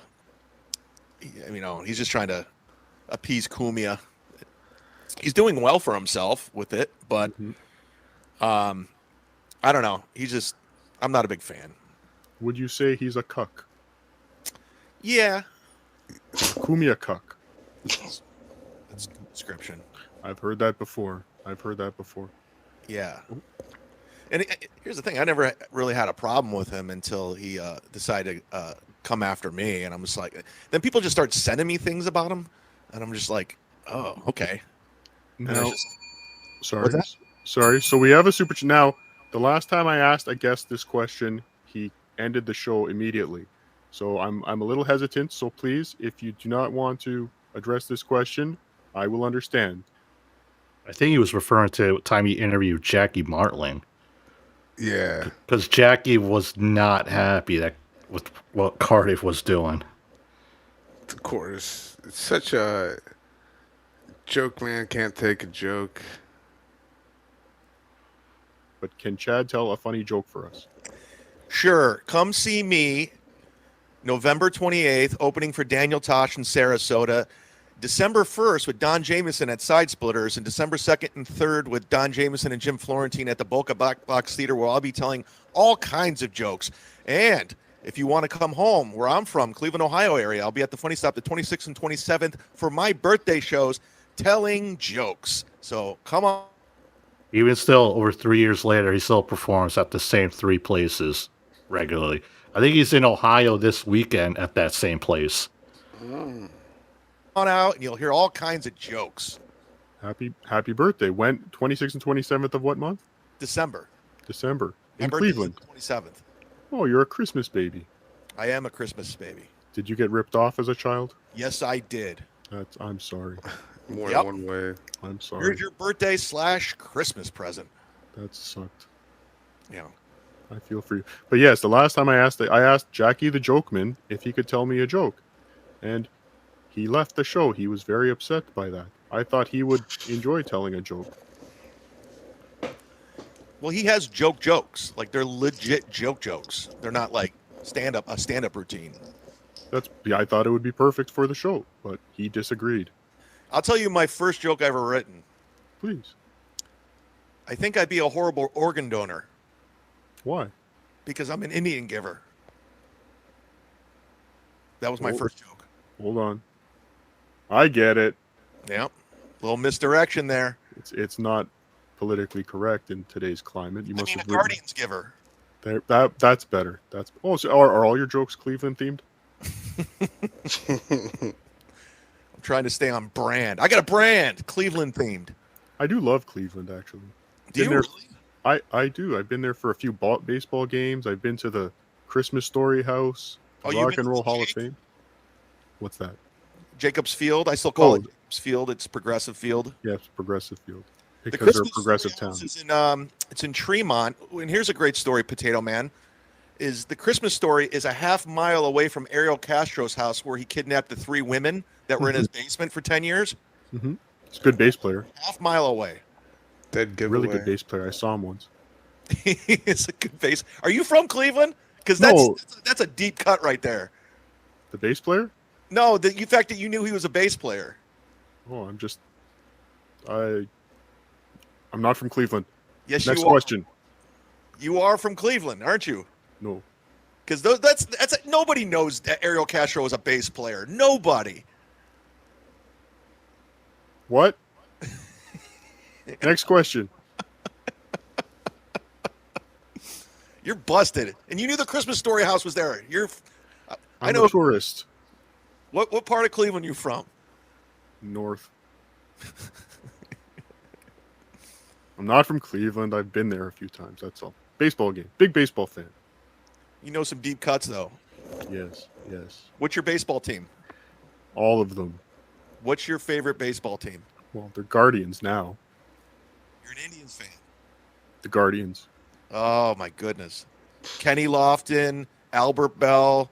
Let's keep going. Jim Thome, Manny Ramirez, Eddie Murray. I can name that whole squad. This next year is the year. Next, Tito Martinez. Thank you for the 199, B Dabbler. Chad, you seem to have lost that spark. Why so angry? First, I don't even want you to answer this because this B Dabbler, I think he's a troll. I'm not angry. What am I angry about? We have an Expos fan in the audience. She's a little out of date. Expos. Yeah, they They're haven't. the Nationals. They're the Nationals now. Mm-hmm. Who's the guy who wore the catcher for the Expos? Gary Sanchez? No. Gary the Expos. He was like one of their best. Gary Carter? Now I gotta look it up. Hey Siri, who was the Expos catcher named Gary?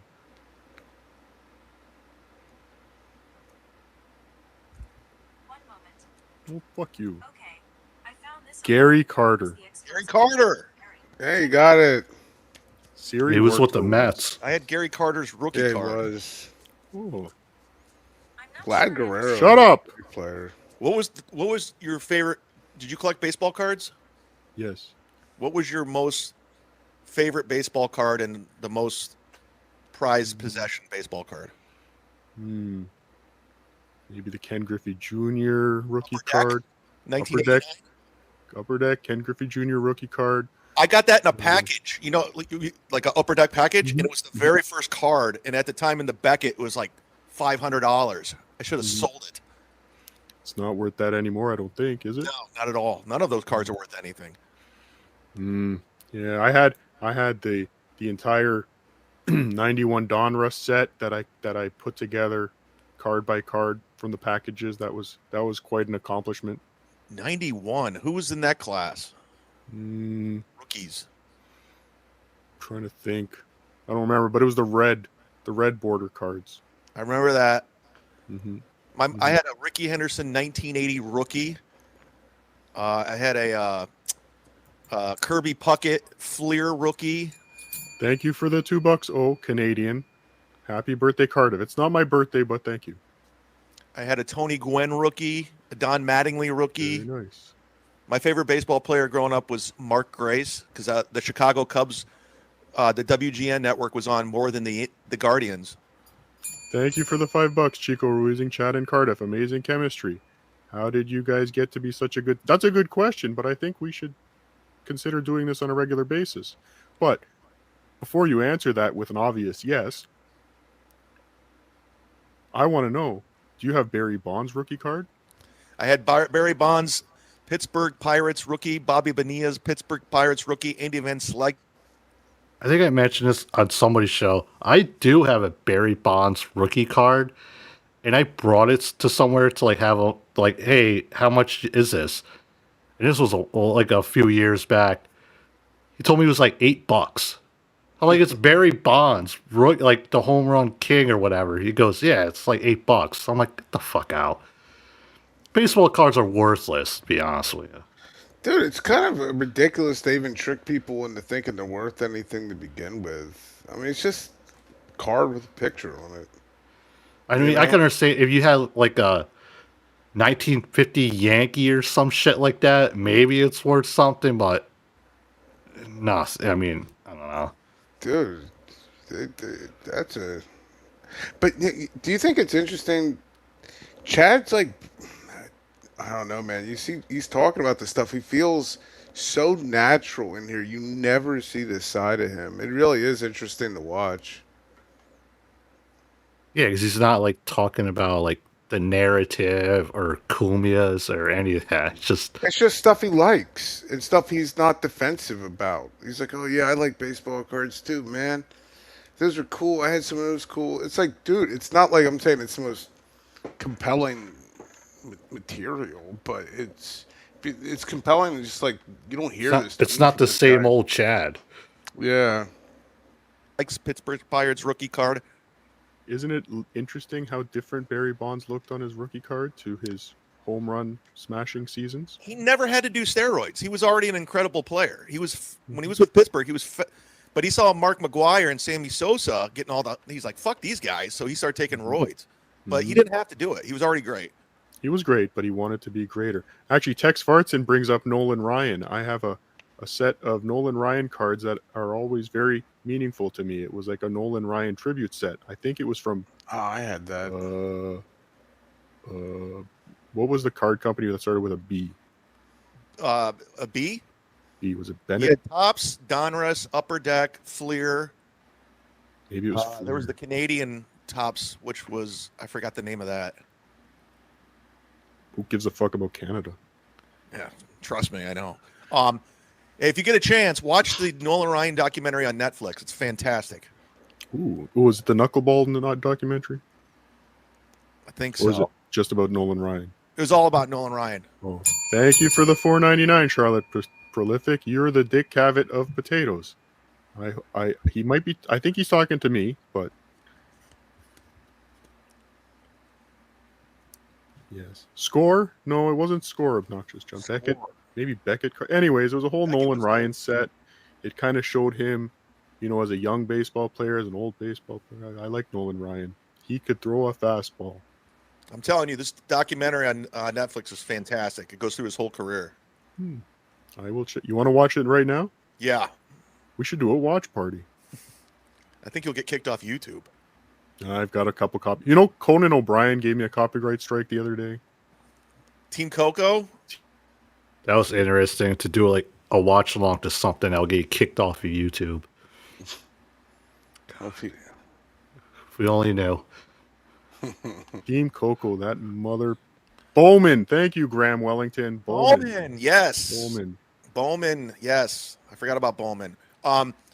Here's the thing. I was supposed to do Conan's show because I went to Mark Norman's Conan taping and I met their booker, JB, whatever the fuck his last name is.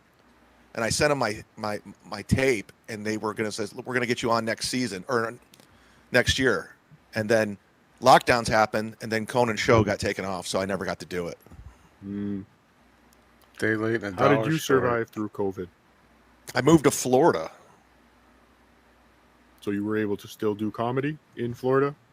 Yeah, I was always going to move to Florida eventually, but living in LA, I hated it already. And then when the lockdowns happened, I just said I was going to move back to New York, but I said, no, I'm just going to go to Florida and call it a life. Have you ever been to the Rock and Roll Hall of Fame? Yes, a couple of times. I went. I got a private tour once, and I got to see Michael Jackson's "Beat It" jacket in the back room. They didn't even have it on display. Oh, very nice. Did you see the latest induction ceremony? Was that with Eminem? With Eminem and Judas Priest and Dolly Parton? I watched a couple things online. It's getting out of hand. I mean, eventually they're going to be fucking bringing Ariana Grande and the cast of Cats in because they're running out of bands. I went one year in 2011 when it was in Cleveland with Jim Florentine, and it was one of the greatest evenings of my life. Would you like to hear the story, Potato? Yes, but was that in the Metallica year? No, that was the Guns N' Roses, Red Hot Chili Peppers, Beastie Boys. Good year. one. That's a good one. That's a good one to be at. If you're going to be at one, please go ahead. That's good. So at the time I was on the radio in Cleveland, and we were going there because the rumors were Axl Rose and Slash were going to reunite that night. And as you know, they eventually reunited, but not that night. They had Miles Kennedy as the front man. So Florentine flew in, and at the time he was on that metal show, and we didn't have tickets. It was like the hottest ticket in town. Nobody can get in. Even my radio station didn't give us tickets. So it was downtown at the Cleveland Public Forum, and we said, we're just going to sneak in. Wait. It's not actually at the Rock and Roll Hall of Fame? No, it was at the Cleveland Public Forum, which is an old venue that's still there. And we basically went in through the back like Goodfellas, like through the kitchen. And everywhere we went, either someone knew Jim or they knew who I was. So they just assumed we were supposed to be backstage. And we eventually got backstage, and we're just hanging out. And it was like free open bar. And everybody was there, like ZZ Top, anybody you can think of. We saw John Cougar Mellencamp and Meg Ryan, the Chili Peppers. And for me, I was a huge Beastie Boys fan. So out of nowhere, the Beastie Boys come walking in, and I was just starstruck. I was like, oh my God, it's fucking Ad Rock, Mike D. MCA wasn't there. He died a couple weeks later. But I got to meet all these people, and it was so cool and random, and we weren't supposed to be back there. Very nice. Very nice. What did you think of Guns N' Roses? It was great. I mean, it was Miles Kennedy was singing, but it was fine. I mean, it was cool. I think it was Slash, Duff, Miles Kennedy. On drums, I think it was Steven Adler, or was it Matt Sorum? I think they both were, if I'm not mistaken. Yeah, okay, yes. They needed to supplement the Steven Adler drumming with some Matt Sorum, possibly. Yeah, and then the rhythm guitar player was the guy who replaced who's the original rhythm guitar player that wrote a lot of the songs? Stradlin. Yeah, who replaced him in the Use Your Illusions? Gilby Clarke. Gilby Clarke was the guy playing rhythm guitar. Good guy.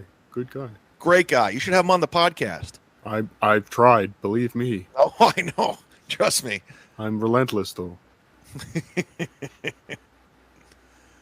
Chad, you actually sound likable today. Cleveland hates you, though. Where's Come that? on, man. Oh, I didn't put that up. How did that get up there? Hold on. I'm convinced Potato's from Cleveland. He knows too much. If I was from Cleveland, I wouldn't have asked the question, was the Rock and Roll Hall of Fame ceremony at the Rock and Roll Hall of Fame? See, obviously, I'm not from Cleveland. You're nearby. You're either in Pennsylvania or Indiana. I've been to Detroit, too. Are you going to accuse me of such things? Ah, you're from Detroit, like Dave Landau. He literally guesses everything but the right answer. What a fucking dumbass.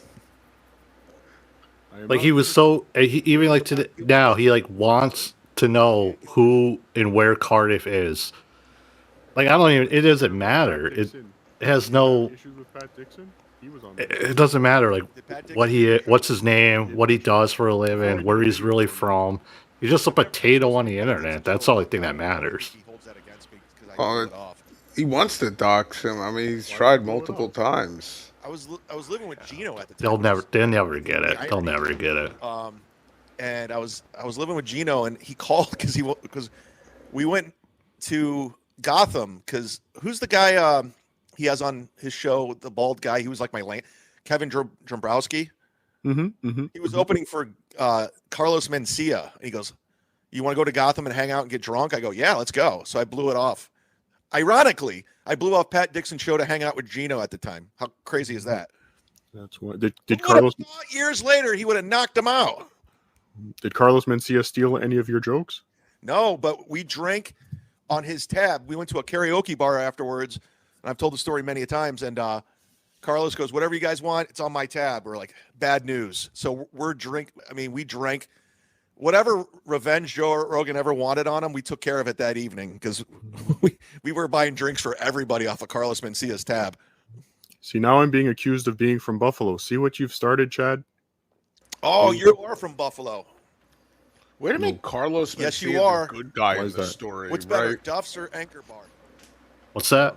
Did you hear that story? It's like it's like Carlos Mencia becomes the good guy, the likable one at the end of it. It's like, oh, Chad, you're just like, guy tries to be nice to you, and you just try to bleed the guy dry, like, buy other drinks off his tab. It's like, dude, I didn't like Carlos Mencia before I started talking about this, but anyway.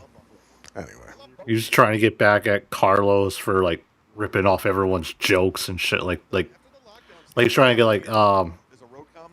like respect from other comedians. Like, hey, I got one over on Carlos Mencia. I don't like going anywhere unless it's like really good money, and I love Helium, but I only featured there. I never headlined. What does that mean? I'm a potato. I'm not a comedian. What does it mean to explain to my stupid audience what that means? All right, not for me. I mean, I understand, but the dummies watching right now. Yeah, they don't understand. Yes. The guy who opens the show, the host. Okay. He does usually around 10 to 15. So is that generally a local comic? Local, yeah. Sometimes it's a two-man show where the host will feature also and do like 30 up top. Then you bring up the feature act who does 20 to 25 in the middle.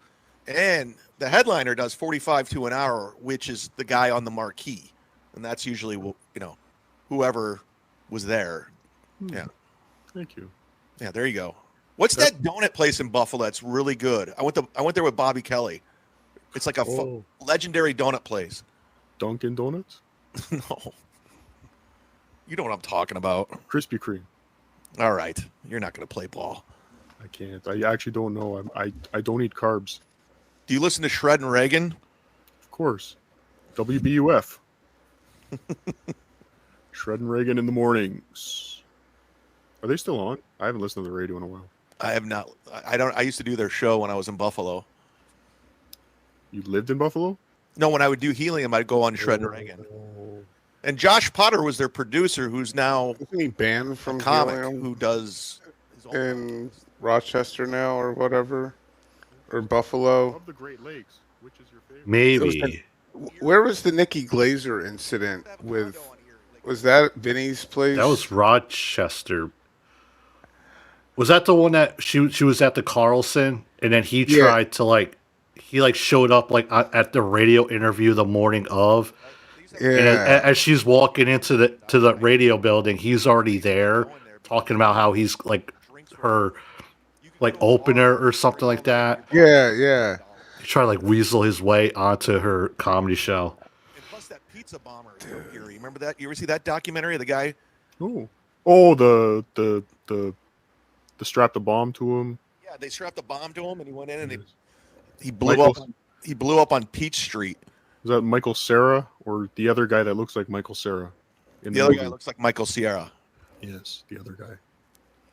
It's got to suck for that guy, being known as the guy that looks like Michael Cera, don't you think? Yeah, it's a terrible life. Mm-hmm. Mm-hmm. So what's next for Chad Zumach? I want to collect baseball cards again. I'm in. Want to trade? What's that? All the shit he gives to Ray for opening up his baseball packs. Oh, for real? Yeah, I didn't even think of that. That's a good point. Also, real quick, just oh shit! Thank you, Sean, for your generous super tip. Gotta pay the bills around here. You want to trade? I can go get my cards right now. You want to talk baseball? My aunt's house. Where's that? Where's the address? Actually, I'll ask John. He'll give me the address. Stowe, Ohio. They actually put. I know they put it on Reddit. My poor aunt. She's a lovely lady. So she's sitting on the stockpile of baseball cards. She has all of them. I just left them there. Now, are they just piled in a box and all destroyed, or did you put them in? Remember, next time he says something about Ray opening up baseball packs, just remember this. Yeah, you get that job. I want to open baseball packs. Yeah. Safety sleeves. No, the sleeves, and I got the sleeves, the really expensive ones are in the plastic. But they're just sitting there. Why is it that in the card world, now, this might be a controversial statement, so I hope I don't get canceled for this, but in the card world, why is it that baseball cards and hockey cards seem to be the only relevant cards? Football never really took off. Why is that? I don't know. That's a good question. I would like a Herschel Walker rookie card. Would you like one? I would, in honor of his upcoming senatorial win. I have a Bo Jackson football rookie and a baseball. Wow. Do you have a Michael Jordan rookie card? Baseball? I have a no, I don't. When he played for the minor leagues, the White Sox. Yes, Upper Deck made a card for him. Did you know that Tito Martinez was his manager when he played for the AA team? I did not. There you go. I did not. So Kinky Loco has a question. Will Chad be attending DabbleCon 2023? I was never invited. Good. They wouldn't even let me at the Orlando Improv. You think they're going to let me at DabbleCon? They were all afraid to meet me. Why wouldn't they let you at the Orlando Improv? Because Frank Pellegrino is a pussy cunt coward. Pellegrino is how it's pronounced. So I interrupted you. He's a pussy cunt coward, you said? Yes, in order. Pussy cunt coward. Okay, please expand on that. This is good content. This is good. It's called Paula's Donuts. Paula's. Yeah. Did Bobby Kelly just send you a message? No, I just looked it up because it was driving me crazy. Because I'd like him to on my show, but he's skinny now, you know. I seen. I went to his special that he taped that Louis C.K. directed. Did you? Where was that recorded? St. Pete's, right across the bridge. In Florida? Florida. Wow. Florida. The rapper. You're near St. Pete. You're in Tampa then? Yes. Okay, so St. Pete's. St. Pete's where the Tampa Bay Rays play, across the bridge there. Have you been to that ballpark? It's a piece of shit. Yeah, I'm not a fan. What is up there? Just that ballpark. I heard there was rumors that the Rays were going to move half a season to Montreal. For what? They were going to play half the season, so the cold part of the season in Florida, so the beginning of the season, and then the back half of the season in Montreal. And there were rumors on the internet that they were going to call the team the X-Rays, like the Expos and the Rays. Get it? I didn't just make that up. Yeah. That's off the cuff. That's called riffing. No, I actually read it in a sports page. Oh. But they those plans were squashed. Well, the Toronto Raptors were playing down here in Tampa during the COVID lockdowns. Is that basketball? Yes. You see how quick Chad is when he doesn't have to lie?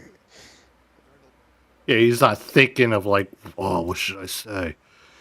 It's just whatever's like on his top of his brain, which is he's being honest. He can talk normal. Like, this is proof that he can.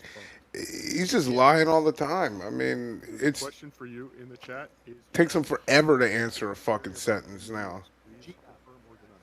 Yes. Every Florida story is usually about me. So yes. I hear you recently got into a car accident. Are you feeling better?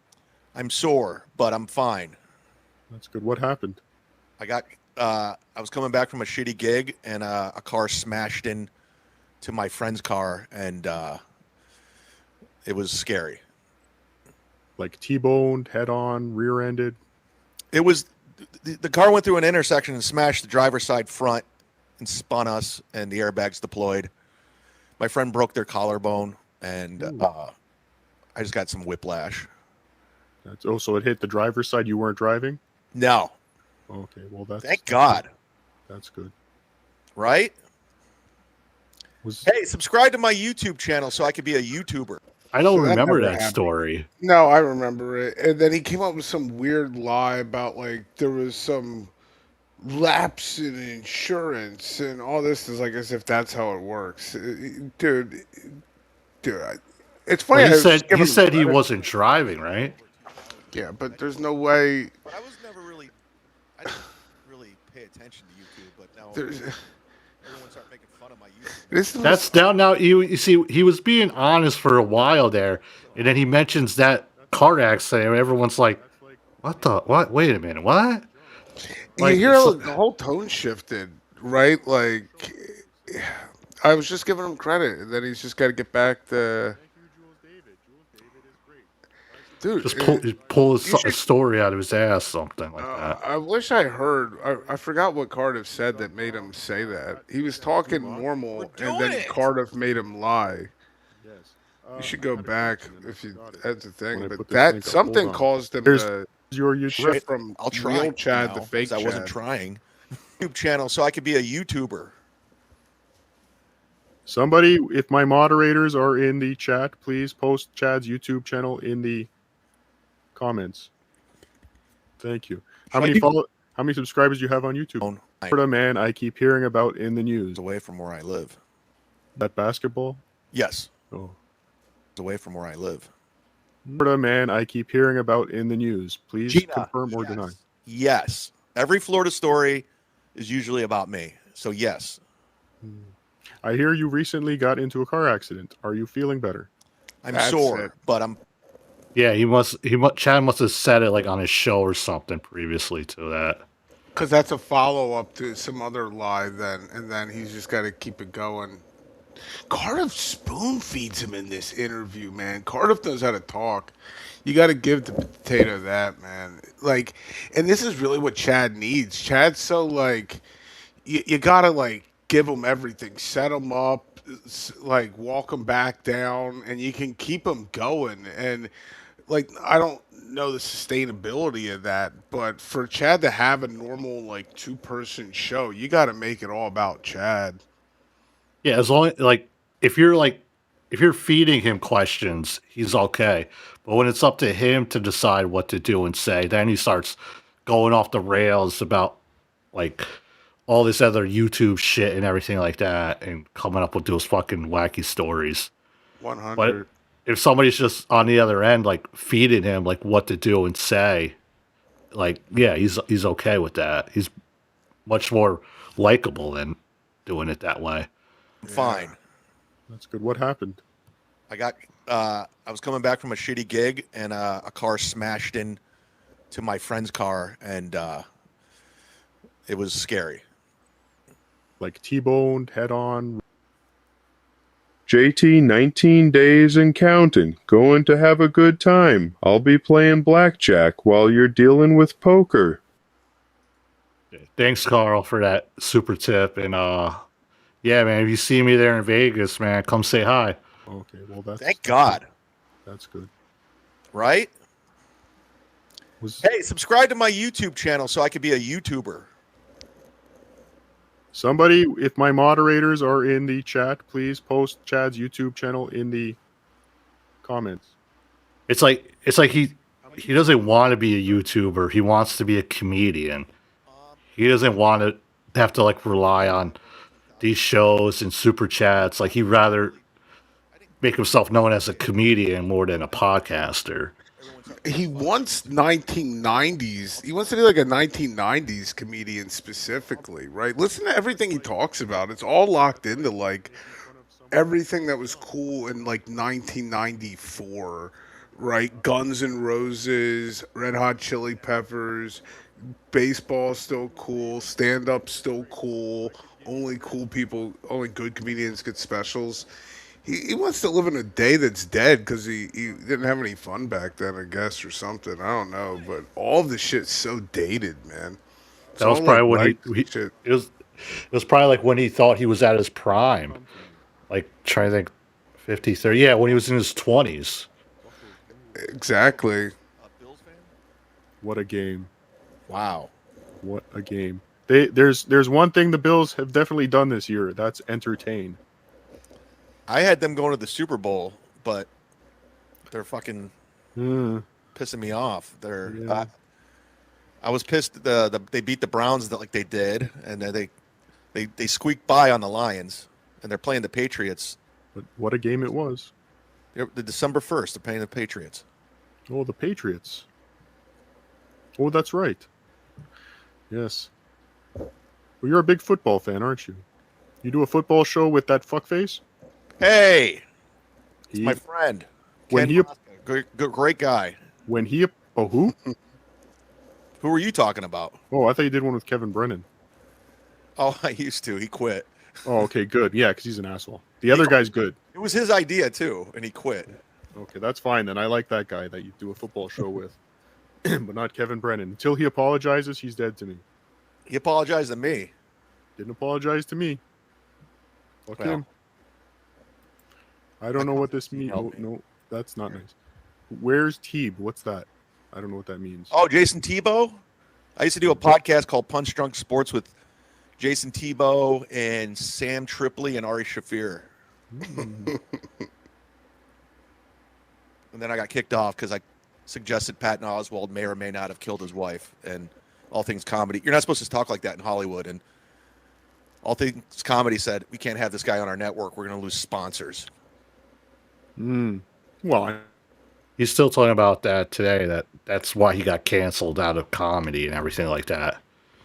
If that was the only thing, Chad, I don't think that would have been a thing, you know? Maybe that network, but like Ari hasn't made people mad, right? You know, Ari does fine. Like Patton Oswalt, like it's not even like that, like a big name guy, really. I mean, I don't know, that's just my own opinion. Yeah, I don't know how much. It's not like some. Or is that just an excuse he uses? You know. I think what really got him more run out. That's what got him. I think he probably is like. People don't usually get kicked out for like one what? I don't know. I'd say that. I think it's probably like, this guy is annoying, and it's probably a pattern of shitty behavior, and that was probably the straw that broke the camel's back. And he's like, it's all that thing.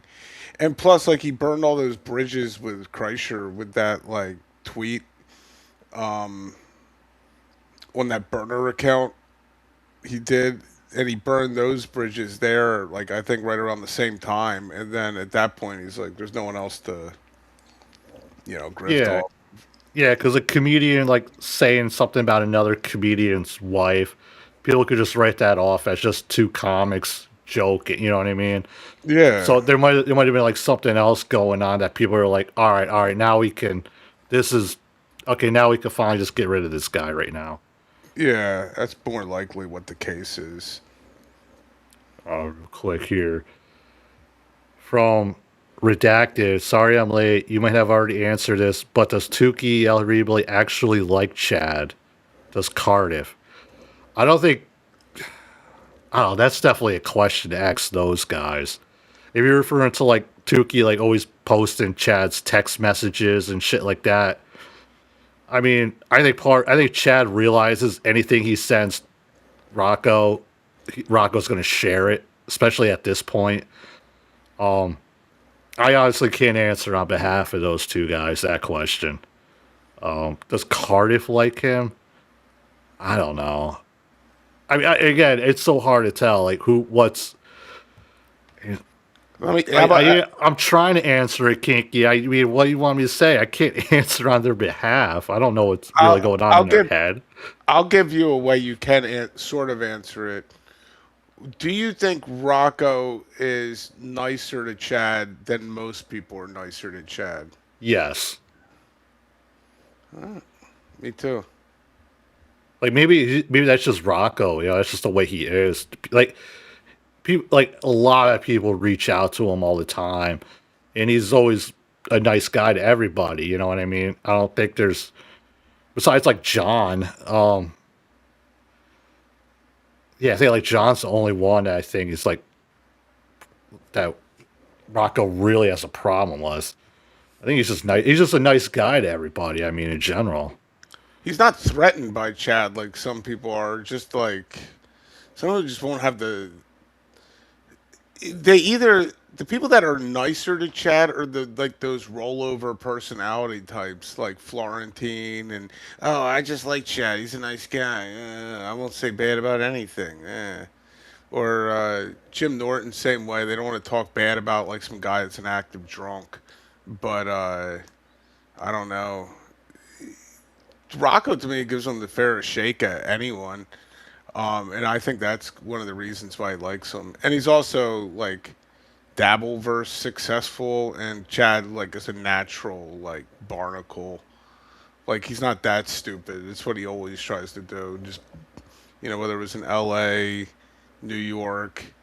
Like, dude, I've never watched. You ever seen the Compound show when he's on Artie and Anthony and he just sits there like a mute for like the whole episode? I saw that a while ago. Is that where he just sits there with his arms crossed? And he's paralyzed. It's not even like the Brennan roast where he's like bombing and making himself look bad. He's just paralyzed. Yeah, because Kevin had like walk up and like help him read his jokes he had written down. That was bad. But Patty Seacups had a great roast on that. That was the best Patty Seacups episode. Where he went over the Kevin Brennan roast.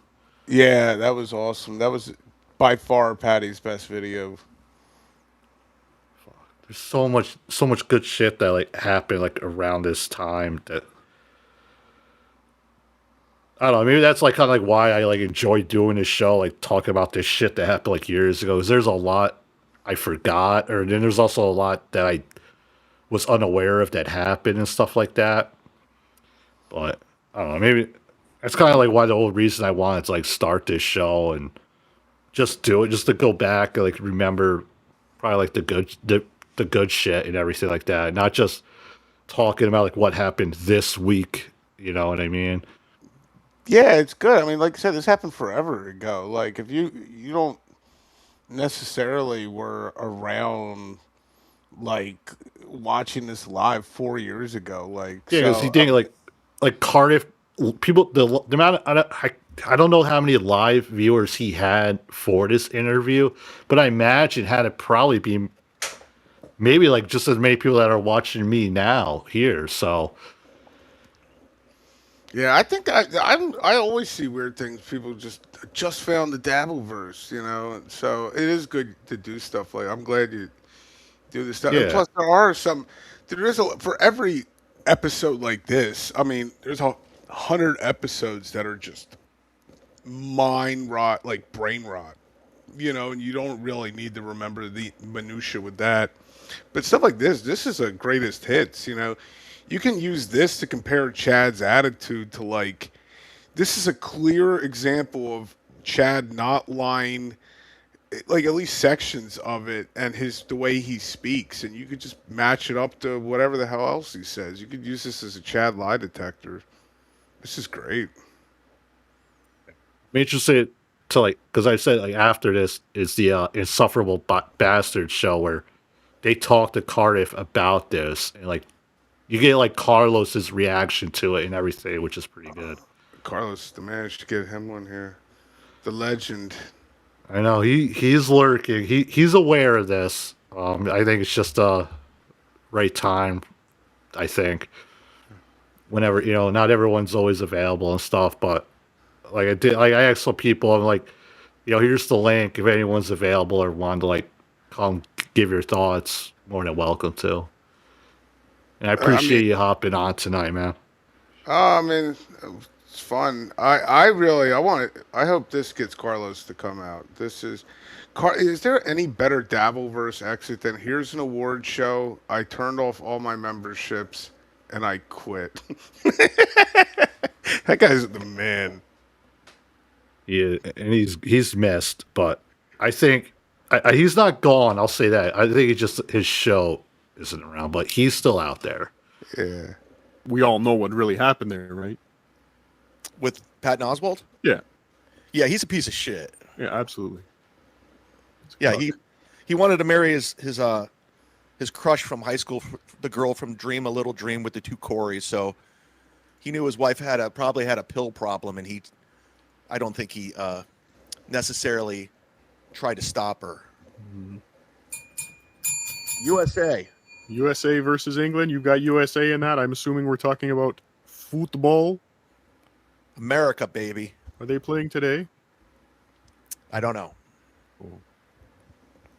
I don't know. Is this going well? I think so. I'm just kind of stuttering here because I forgot my question. And it was a really good one, too. Don't you hate when that happens? You have a really good question, and then Jules David posts a link, and then you forget the question? Fucking Jules David. Fucking throwing everybody off. Someone's asking why you're wearing sunglasses. Is it because you're in Florida? There's a ring light. If you see the reflection, it just gets... There it is. It's the reflection. I get it. Buffalo. I'm looking up Buffalo stuff. Yeah, I just checked Insufferable Bastards. There is a new short up on there right now. So Carlos is out there. And real quick, one coming in. I don't know. Hope this doesn't get me kicked off.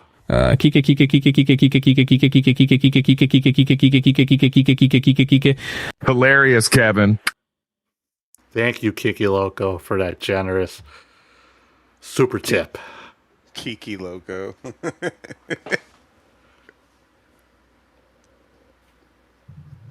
That's all I got. That's all you got?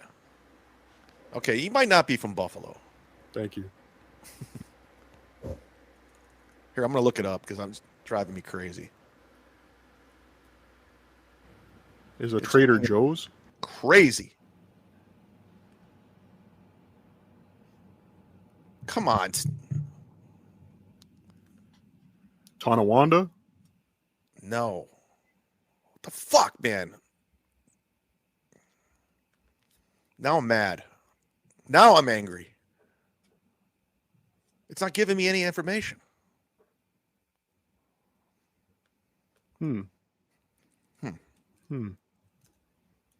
Trader Joe's. Hold on.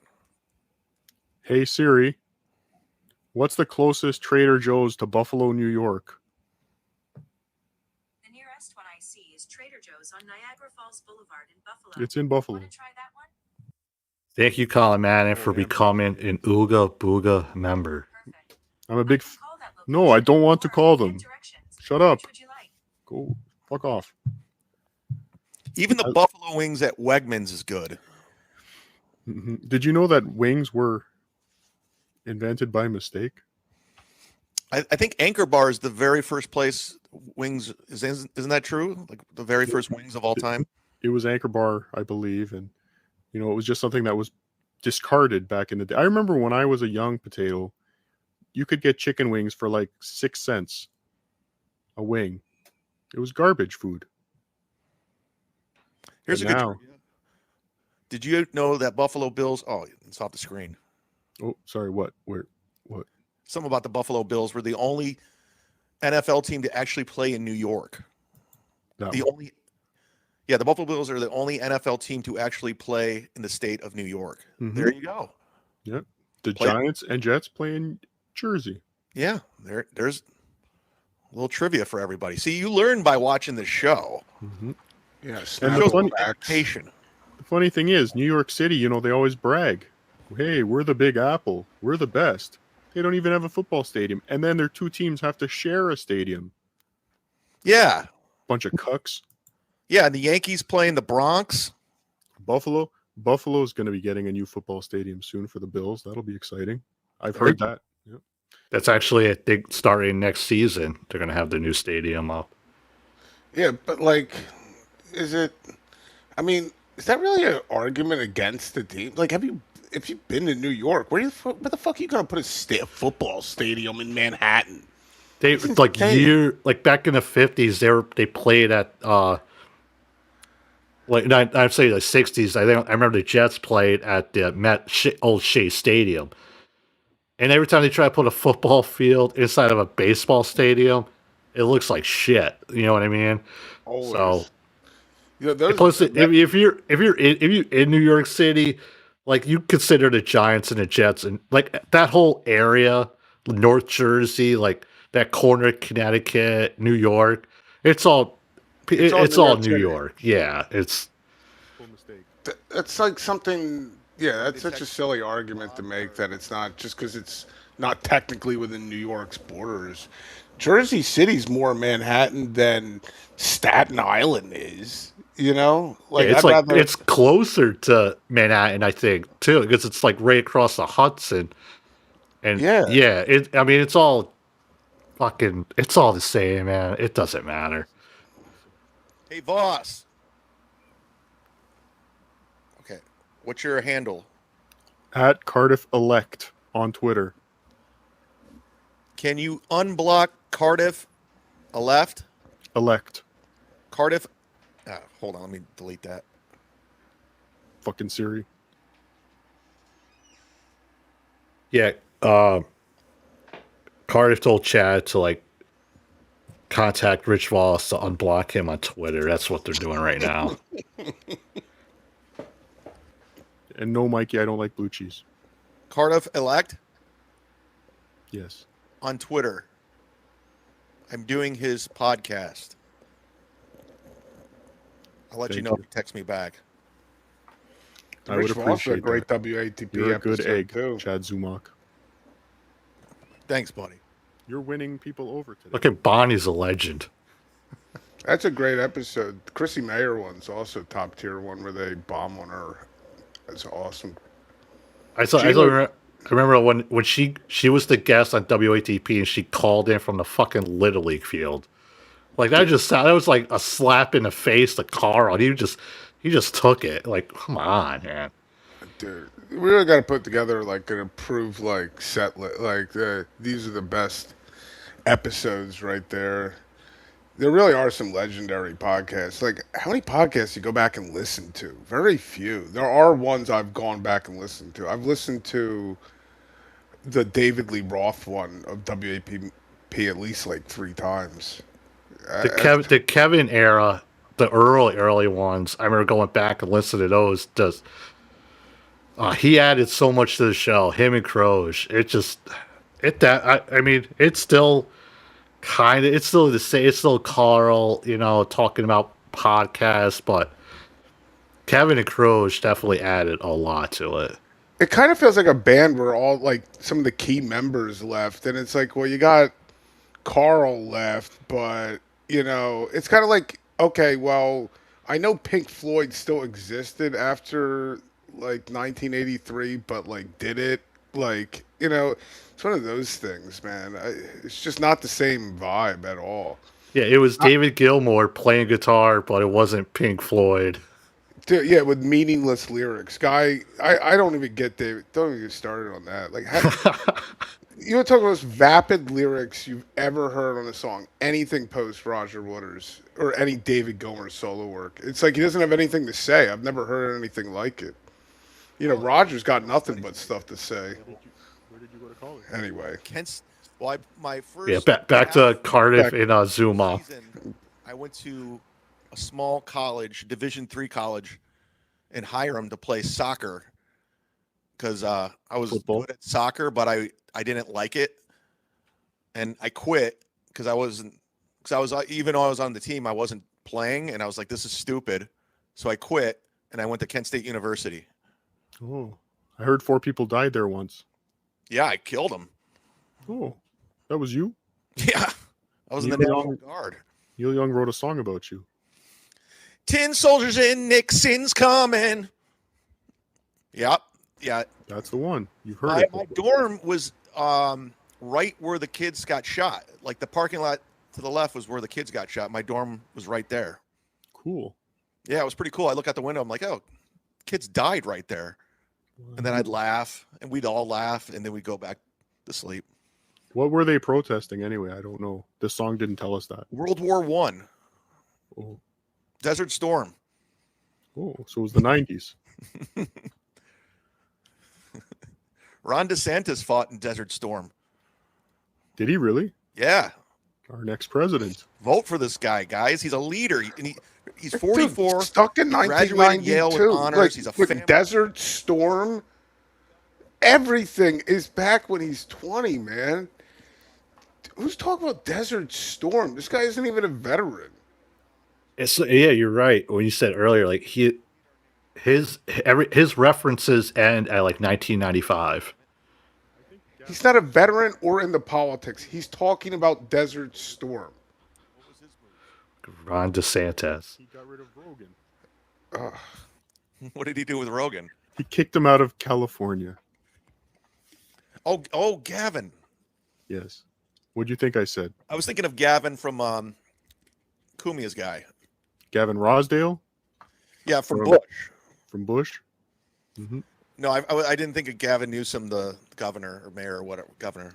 Yeah. Since you brought up Bush, I have to say.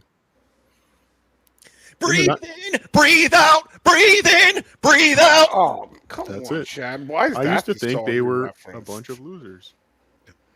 It's like you hit like the 1 hour mark, and Chad's like, "All right, I can't do it anymore," or something. He's got to put on a gimmick. They actually played with the Cult, who I was disappointed. They sucked. It was very disappointing. And then the fake Stone Temple Pilots with the fake singer. Dude, I did a Rock on the Range in Columbus. It's like a big rock music festival, and they have like a comedy tent. Mm-hmm. And Stone Temple Pilots was there with the fake Scott Weiland. Mm-hmm. STP. He looks like him. He moves like him. He acts like him. It's disturbing. It's all alternate 90s alternative. We were in catering, like where we get food and everything, and he was just sitting by himself, like nobody was approaching him or hanging out with him, like he really was Scott Weiland or something. Yeah, it's very. If he just sang the songs as himself, do the voice, I guess that's fine, but don't try and. I mean, it felt like a tribute show. That's what it felt like I was watching. But Bush stole the show. Well, that's what Journey did. Journey went out and got that Filipino guy who doesn't look anything like Steve Perry, and he nails the notes. It's good.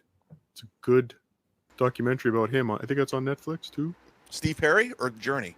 Journey, the Filipino kid, and how he's basically kept in a cage by Journey. He has to perform. Yes, they release him to perform, and then they put him back in his cage, and he's miserable. Who's your favorite band, Chad? I'm a 90s. I think the early 90s was the greatest. I tried to pause it before he could answer, and I'm like, I'm gonna guess what he's gonna say, but fuck, man. It's time for music, in my opinion. Like when the Red Hot Chili Peppers released Blood Sugar Sex Magic, the Beastie Boys released Check Your Head, Guns N' Roses released Appetite. Well, they were like Illusions. No, that was Illusions. Appetite of Destructions. Yeah, it's 86, Chad. Come on. But yeah. It's November Rain is early 90s. Use Your Illusion. I think Cardiff's correcting him. I didn't mean to step over it, but I like this music too. But like, I like all his references are from like that era. Nothing past 95. I'm not locked into that era just because I like, Sublime. Okay, I still talk about other shit too. Yeah, Use Your Illusions 1 and 2. Then you had fucking the Nirvana, and you had who's Chris Cornell's band, Soundgarden. Yep. Next, what are they gonna say? Pearl Jam. I think that whole era was, to this day, is what the music I listen to always. And I think, in my opinion, Blood Sugar Sex Magic is one of the greatest albums of all time. No way.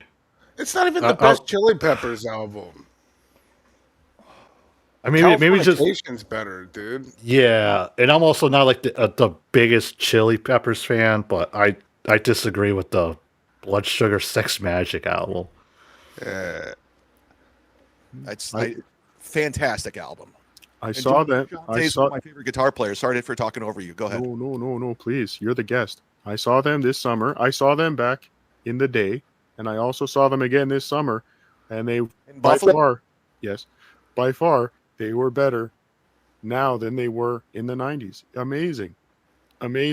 Yeah, I saw them in Orlando, and they were fantastic. And these guys in their 60s run around like maniacs. It's unbelievable. Flea's doing handstands. And Will Ferrell on drum. Work lately? He put out. What's that? You see Flea put out his solo like jazz stuff lately? No. Oh, I guess it's just pushed to me. All right. I mean, if a Chili Pepper song comes on the radio, like I won't change it, but they were just a band that I don't know, I just never really got into them. That's all good. Like Under the Bridge is a great song, I'll say that. Yeah, that's a good song. What's the one with that came out from Californication? Not Gone Away, something like Other Side's a good one. Other Side, yeah, that's pretty good. I like that one. That's a great song. It was fantastic. I met Chad Smith. Did you? Yeah, I met him a few times, but Okay, I'll admit Chad Smith is also an excellent drummer, and Flea's a great bass player. Yeah, great. It's fun watching him play. Chad Smith does stuff on Drumeo now and then. It's a drum channel. Is that the channel that they don't tell the artist or they don't tell the drummer what song they're doing, but they like make them kind of improvise the drum track? Yeah, they'll find a song they don't know, cut out the drums, and have them do their thing. It's a pretty fun watch, Yeah, I think I watched one with Chad Smith doing, I think, like a 30-second to Mars song, and he just made it like 20 times better, and he never even heard it before. Yeah, it's cool channel. Shout out Drumeo. Yeah. a nice 30-minute conversation with him at that one Rock on the Range festival, and he was a very nice guy, very approachable. So Chili Peppers, that's your band, huh? I have because I love that album so much. Trust me, they got swings and misses for sure. Like they just released a double album, 2 double albums, and there's probably like 8 good songs on both albums, and there's like 17 songs on both albums. So there's a lot of swings and misses, but I like them just for the most part. But I like all those Guns N' Roses, Metallica, Soundgarden, early Stone Temple Pilots was fantastic. Beastie Boys, bar none, is one of my favorite of all time. Check your head. Public Enemy's a fantastic rap band. But if we're just talking instruments and rock, I mean, there's so many of them. Motorhead, we can keep going.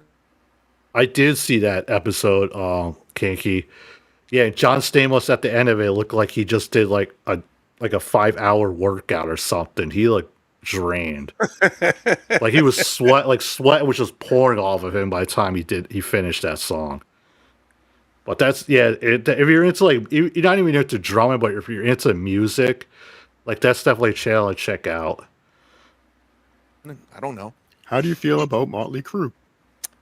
I have an affection for them. I think it'd be a little cheesy, but you know, they got a couple jams.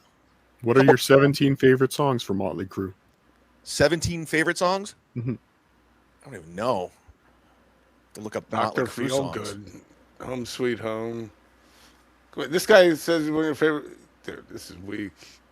If you know Cardiff, you know his number one band is Motley Crue.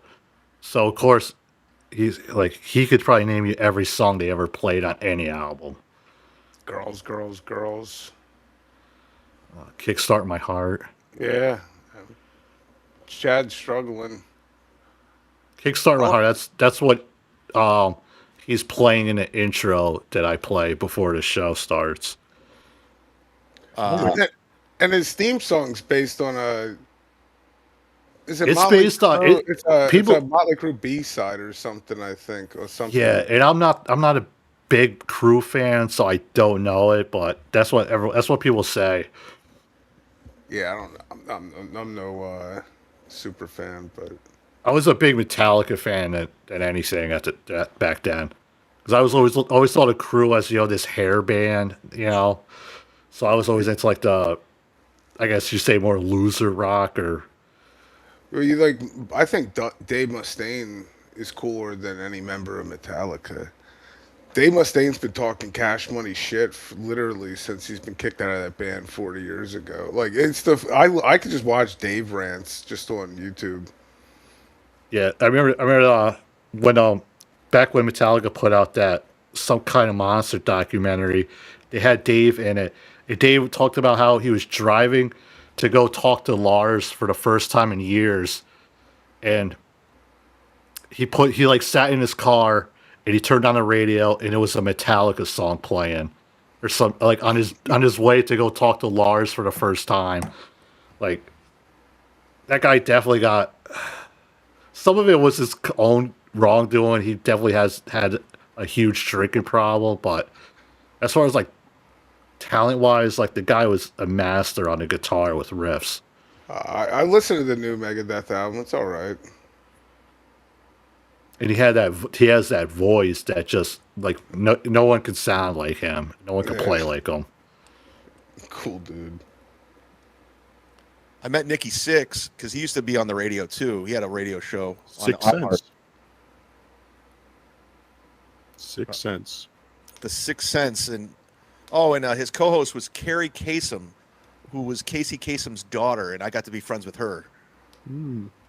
She's a very attractive lady, Stoneman, if you will. We have another question in the chat, music related, from Kinky Loco. What is your favorite Gwar album? Mine is War Party. I never really got into Gwar. Why? Because they're sick of you? Ha! Get it? That's the name of a Gwar song. That's a good one. That's a Chip Chipperson joke. Yes. Yes, he probably stole that from me. Kickstart My Heart's pretty good. Yes. I was in. It took him that long. Do you know the. Cardiff asked him his top 17 Motley Crue songs, I feel like forever ago. It took him that long to get Kickstart My Heart. It was like that one and Dr. Feelgood are like the first two that I think should come to anyone's mind. I think, dude, if they're one of your favorite bands, why you can't name a song that takes you that long? You got to look up a list. Dude, I never do that for my favorite band. Almost like that's like a band you don't really like, or you just say. A lot of the stuff he says, it sounds like he heard someone say it, and it sounded good. And he's just repeating it, but he doesn't actually. It's like what he thinks he's supposed to say. Yeah, not what he wants to say. But when he says what he wants to say, it comes so quick to him. We just saw that like a little while ago, dude. He's like he knows Cardiff's a Motley Crue fan, so he wants to like relate instead of just saying like, "Hey man, I just don't know that band that well." Yeah, dude, and like it's not like Cardiff's gonna go after him for it. Like, dude, such defensive posturing and like trying to mimic when there's really like this is the least threatening someone can be. Cardiff's asking like easy questions, you know, like even it's wild he feels the need to even lie in this situation. He's talking about his opinion. The Rock and Roller Coaster in Orlando at Universal Studios. Not the Rock and Roller Coaster. The one that has. Oh, never mind then. Sorry to destroy your story without. Well, anyway, pretend you do know. Okay. Yeah. Fuck yeah. So yeah, this roller coaster has this giant drop and whatever, but you can pick your music when you ride the roller coaster in Universal Studios Orlando. Hopefully you don't accuse me of being from there. Anyway, you can pick Kickstart My Heart, and the song is timed perfectly to really kick in when you hit the big drop. It's fun.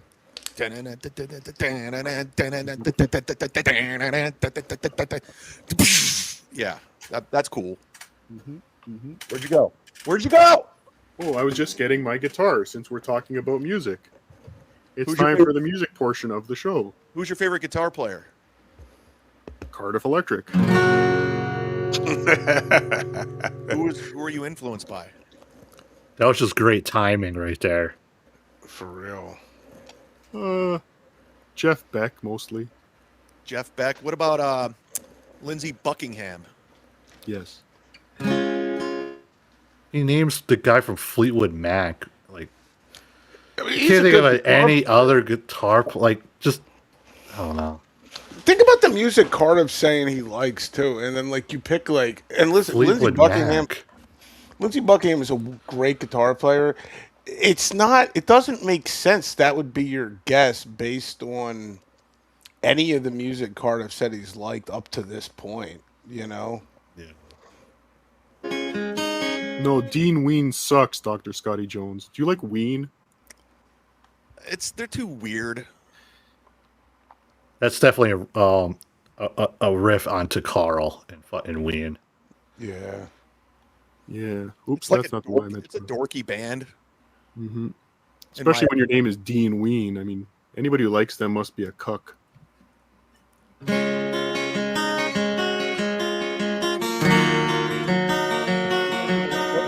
Sorry? You actually know how to play. Of course, I'm Cardiff Electric, the most famous podcaster and guitar player in the world today. All right. Jimi Hendrix or Eddie Van Halen? Ooh, basic bitch. I have to go Eddie. Eric Clapton or Keith Richards?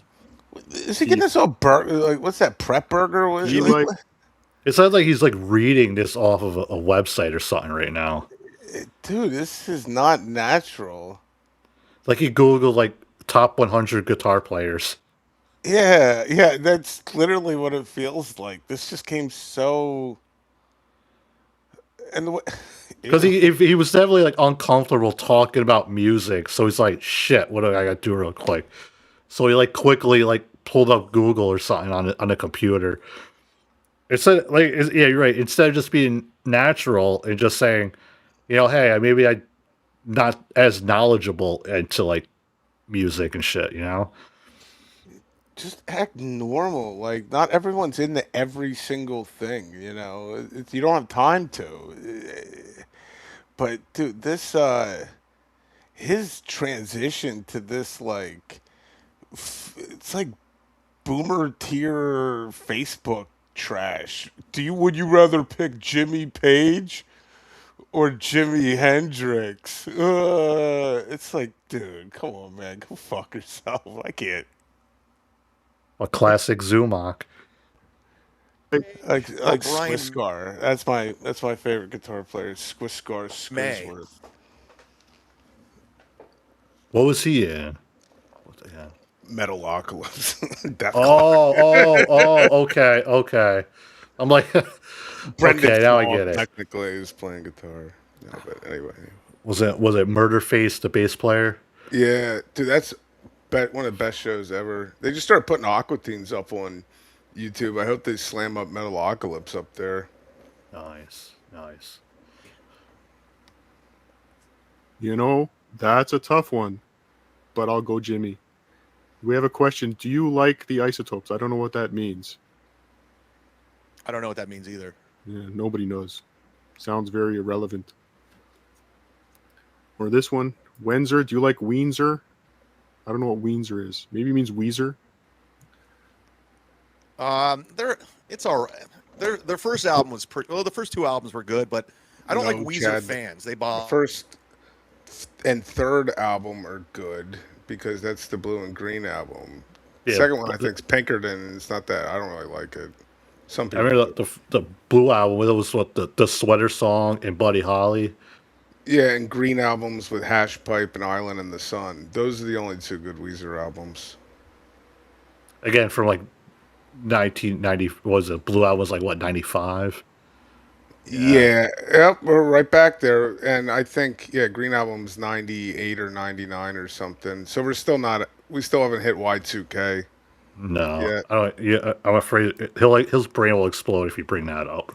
Yeah, we're not We're not at that level yet. Let's say Office Space should come up soon, I think, right? What else we got?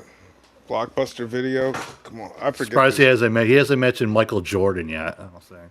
Oh yeah, I want to be like Mike, don't you, Chad? Bother me because they're just like fucking. I know this one kid that lived in Cleveland, and he's just like a nerd. And I don't know. I don't like people who worship Rivers Cuomo. It just bothers me.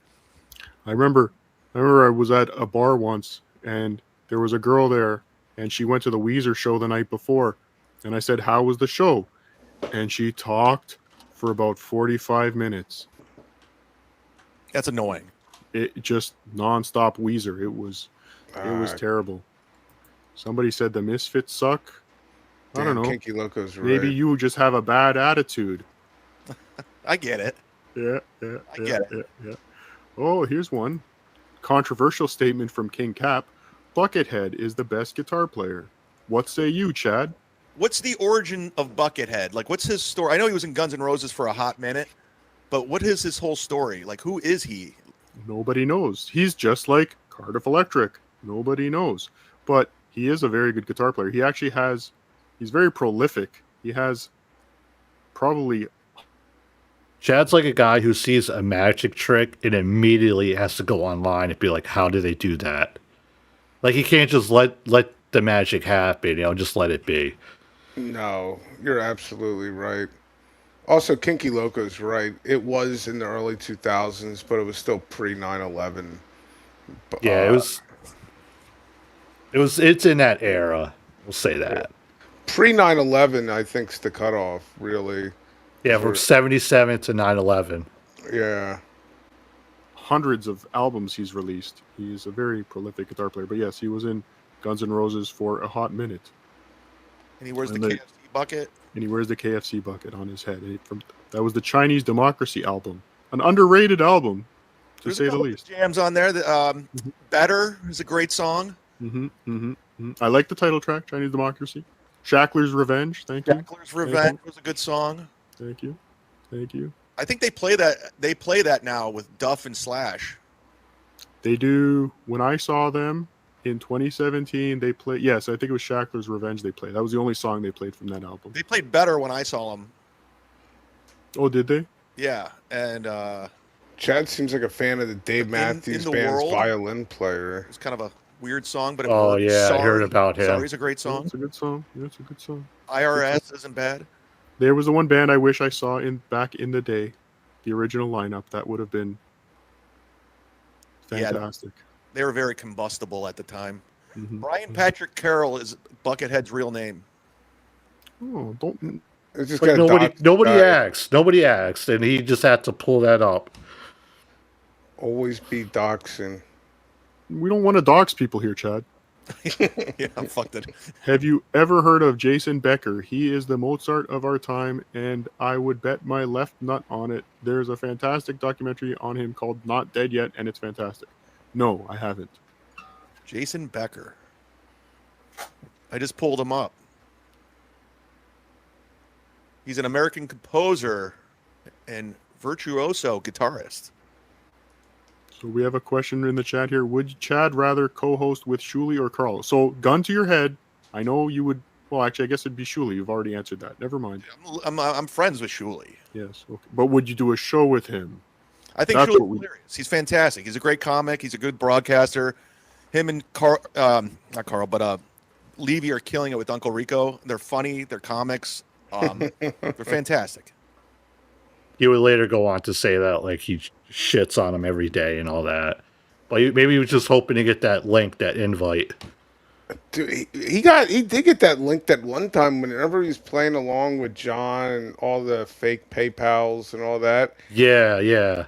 And what happened? He sat there like a mook. He didn't do anything. There was like 9 people on the screen. Classic Shuli Network,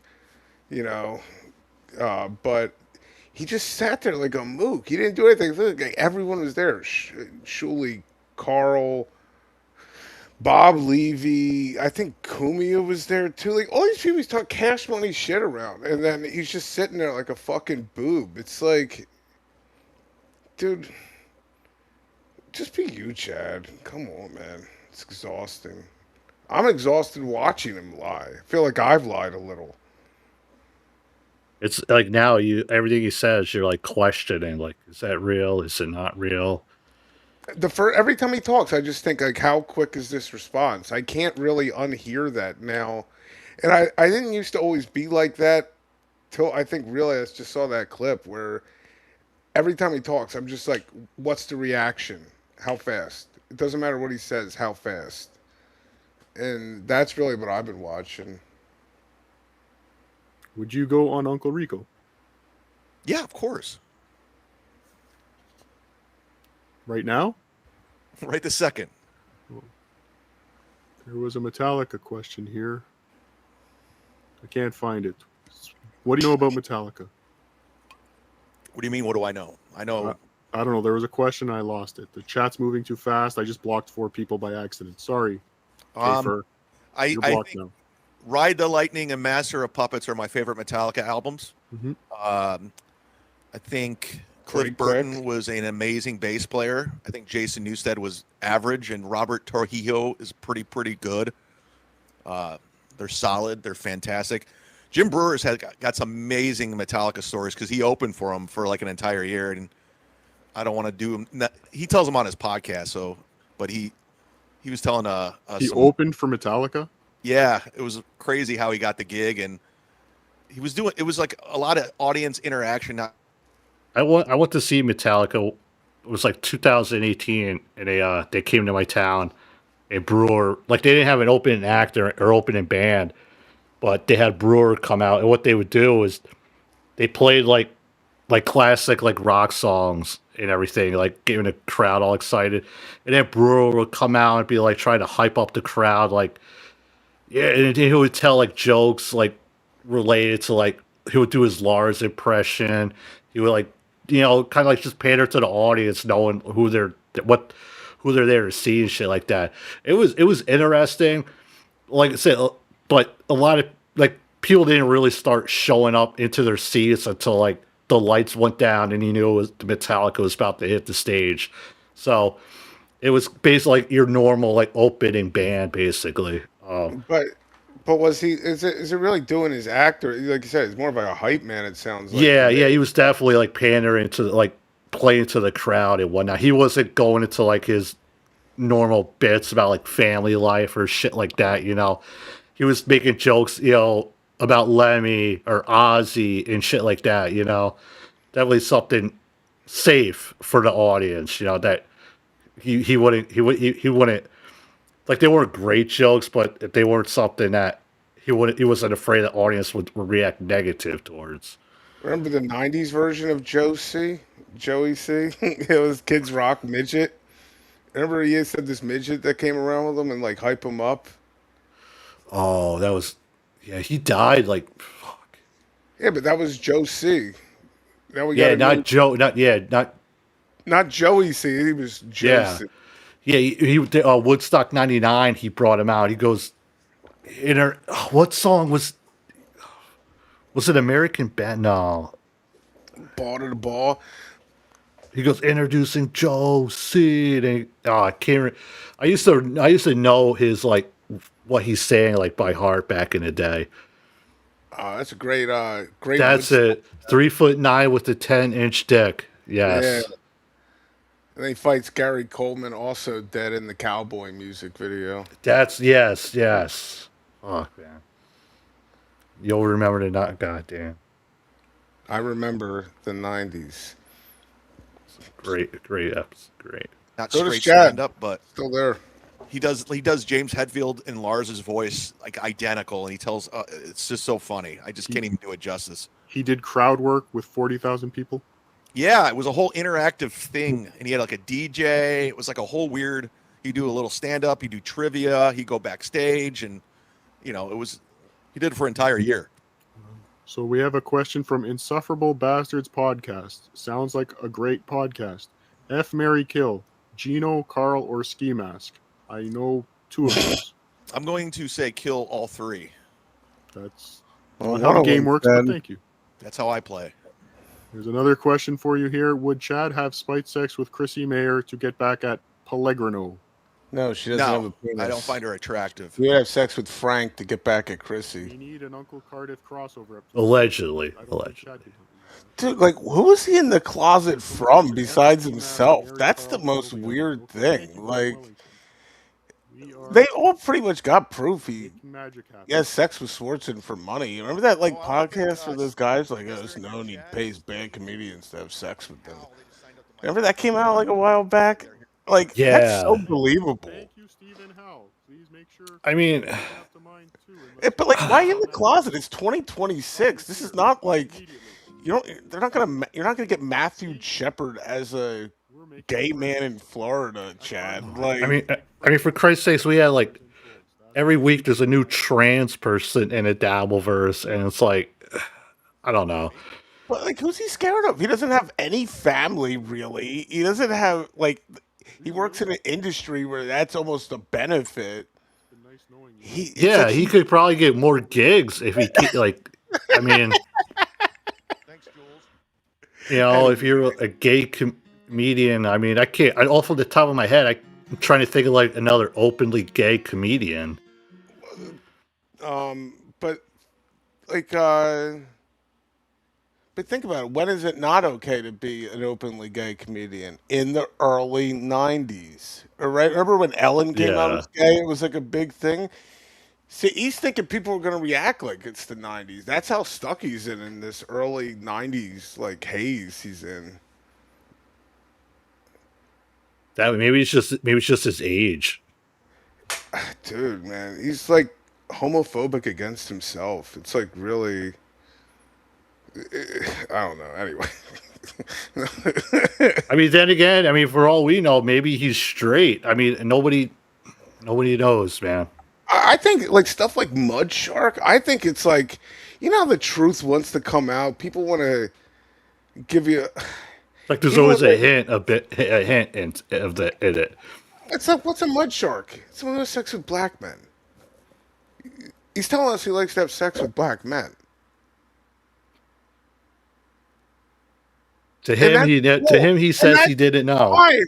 And that's fine. Who cares? Like, dude, at this point, gay is like normal at this point. Like, anyway, I don't know, man. I feel bad for Chad sometimes. He's just so petty and you just like, ugh. He'd rather make up stories about Thanksgiving with his girlfriend and stuff like that. I mean, it's yeah. I don't know, man. I don't know too many like. Yeah, who makes up? Anyway, back to the tape. Back to the footage. I hope Chad doesn't hear this. Probably not. I like, dude, man. It's a different day, man. It's not 1990 anymore. Go be gay. It's fine. Especially Florida. There's tons of gay people there. It's like I remember seeing like I don't know if it was like a movie or something where like a guy like came out to his parents that he was gay, and the parents reacted like Yeah, we all figured that years ago. Like we're just waiting for you to say it. But he doesn't even have any parents to even do that to. He's just gotta not lie to himself. He's just gotta, I don't know, or a potato, or I don't know. I don't Maybe think that's why he's so concerned about like who people are and like where they like what they're really all about, because inside he tries so hard to hide who he really is inside. that's why he can't. Nothing's on top of mind for him. It's all just like like who he thinks he's supposed to be. Like but like Cardiff pulls out the real Chad in some of this, and that real Chad seems really likable in some parts. Like even if I'm not into like baseball cards, I said I think they're stupid. I had some as a kid, but like he seemed to have fun talking about it, and you could actually see him smile and like not be ashamed of who he was for a second. And I don't know, it was he really. But like I said, I don't know. I really don't know any other. Yeah, he's living in an era where it's not okay to be gay in his head, I think, and I don't know. Anyway, back to the footage. We're like, neither one of us are a psychiatrist or whatever, but this is just what we're seeing from what we're watching. I mean, this is just from people I've seen. Like, I think you don't have to be a psychiatrist to see people I think we all know people in real life that kind of mimic some of these bad behaviors to some extent. We all know someone that's just clearly lying about being gay, or someone that just has to pretend to like stuff because they want to be accepted. I mean, Like somebody said in the chat earlier, like Chad's a poser. Yeah, we all know posers. We all know Chads, right? Like these are traits they go beyond Chad. I mean, I think, but and I think that's what makes locales interesting is when you can relate to this to a certain extent, whether it's someone you have to deal with in your real personal life, or traits maybe that were in a younger, more immature version of yourself. Something about the cow itself has to resonate with you to even want to put up more of this asshole more than 5 minutes. It's like I see Joey C, like a lot of his traits. I see it in like one of my stepfathers who was just like a worthless piece of shit. Like anything they could like scheme off the government, like lazy as hell. Any handout they can get, you know what I mean? So when I see Joey C doing this stupid shit, I'm like, I know so many people like that. It's like, and it's not a good look. I mean, it's common. It's, you laugh at it now. Look, you know what I mean? At him doing it, like him trying to like scheme off the government, like refuse, like when he's stuck in a parking garage. Like there was an easy way out to that whole situation, but he decided to live stream. I mean, I don't know. Now we're getting into. Yeah, Joey. I know Joey C might be on to be the scope of the conversation here, but we were talking about some. No, I think that's a very valid point, and I think that's like in broader why people even like the Dabbleverse or John or Chad or Ray, or why Chad hates Ray.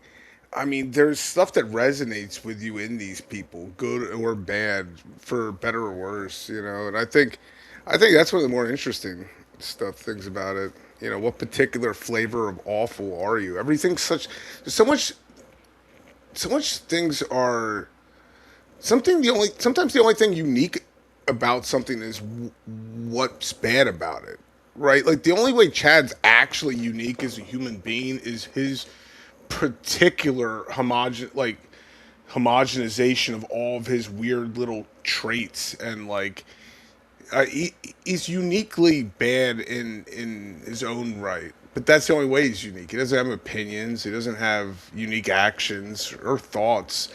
It's just his collection of evil or whatever is. You get what I'm saying. He says whatever he thinks is right for that situation. Sometimes you could tell whatever he's saying is just not honest or real. Like, yeah. Anyway. Cardiff does it though, man. He's the man. Oh no, I think you're thinking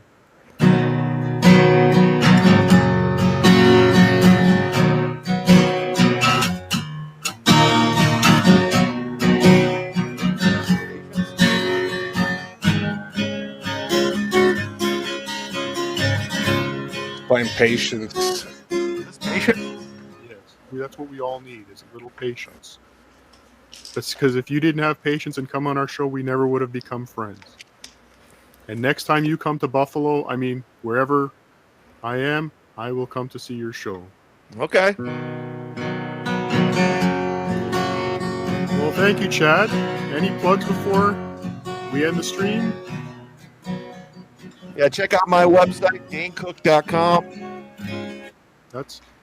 I am a marketing professional, and generally you wouldn't want to name your website someone else's name, but that's up to you.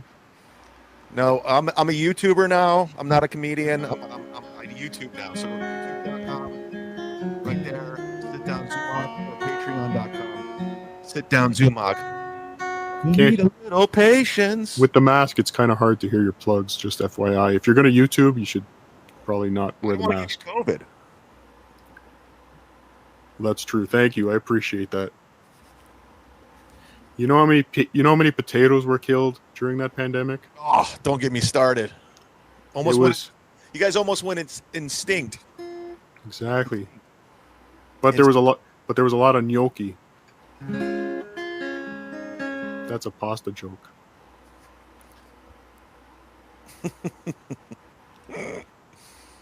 Think about it. Listen, I was hesitant to come on the show, but I'm glad I did. You're a funny guy. Thank you, Chadrick. Is your real name Chadrick? No, it's just Chad. Just Chad, like that's on your birth certificate, Chad?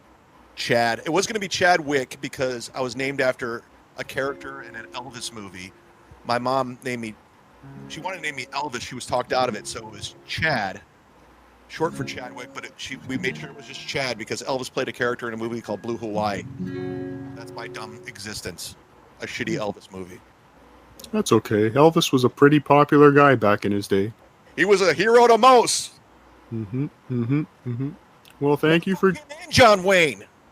Sorry, you were too loud on the mic, and I don't know what the technical term for that is. Fuck him and John Wayne.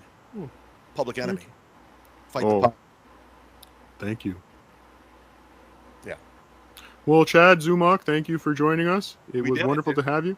Would you like to do a regular co-hosting show? Maybe it can be Chad and Cardiff. Yeah, man. We could do a spin-off podcast. I was supposed to do a show with Mike Boschetti, but he screwed me over, so he's on my list as well. Shit list? You know, I love everybody except the people that I don't. And guess what list you're on now?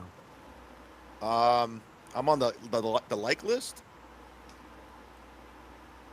That should answer that question. Thank you. Thanks for the subscribers here. I got some more subscribers. I'm a YouTuber now. Everybody go to Chad's YouTube and subscribe. Help the man monetize. I'm a YouTuber now. Congratulations. There's estimated revenue now. Look at this. Look at that. And if you need any help with YouTube, I'm your potato. I'm a YouTube genius, so to say. All right. But please, if you ever want me on one of your shows, please reach out. I would be more than happy to repay the favor and steal some of your subscribers like you've stolen mine. Yeah. I mean, share. I get it. No, because sometimes my subscribers, they don't have, a lot of money, so sometimes they can only do one Patreon at a time, so they rotate. But I'm okay with that. Yeah. God bless everybody. Thank you, everybody. Thank you, Chad. Thank you to everyone in the chat. Thank you for the super chats. And,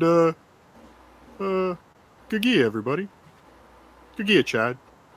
Gagia. Did I say it right? Isn't it like ain't that a John thing? Well, it's not his anymore. We took it back. We took it back. Have fun. Thank you, Chad. Have a great day. You too, buddy. Later.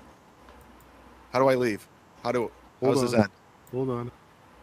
How does this end, Chad? How does this end, Chad?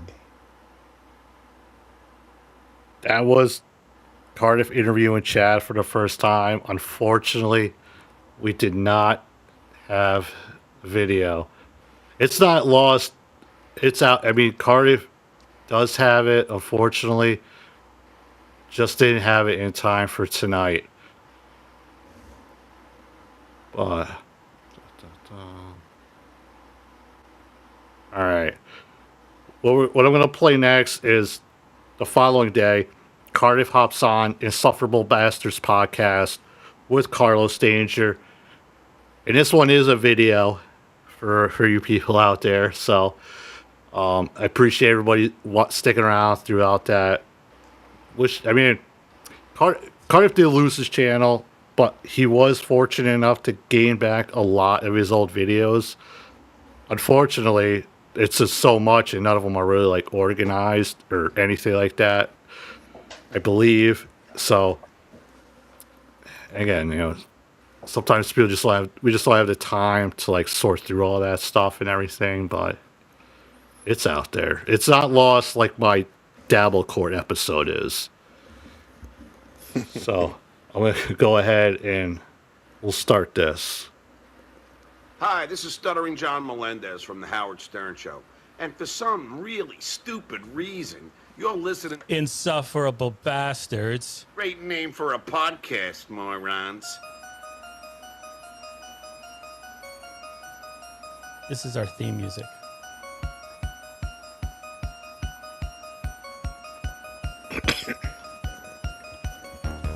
Hey, everybody. Welcome to Insufferable Bastards. My name is Carlos Danger for the purposes of this broadcast, and I'm joined by my co-host, Mr. Brian Spears. Hello, Brian. Hello, hello. So we are a movie review podcast often, but we're also Dabbler curious. And this week we have a very, very special guest. If you tuned in to the tribal Collective Cardiff. live stream earlier this week on YouTube, there's no way you can disagree with the following statement. Cardiff Electric is the funniest thing in the Dabbler universe. Ladies and gentlemen, please welcome Cardiff Electric. Hello. Hello, Cardiff. How are you?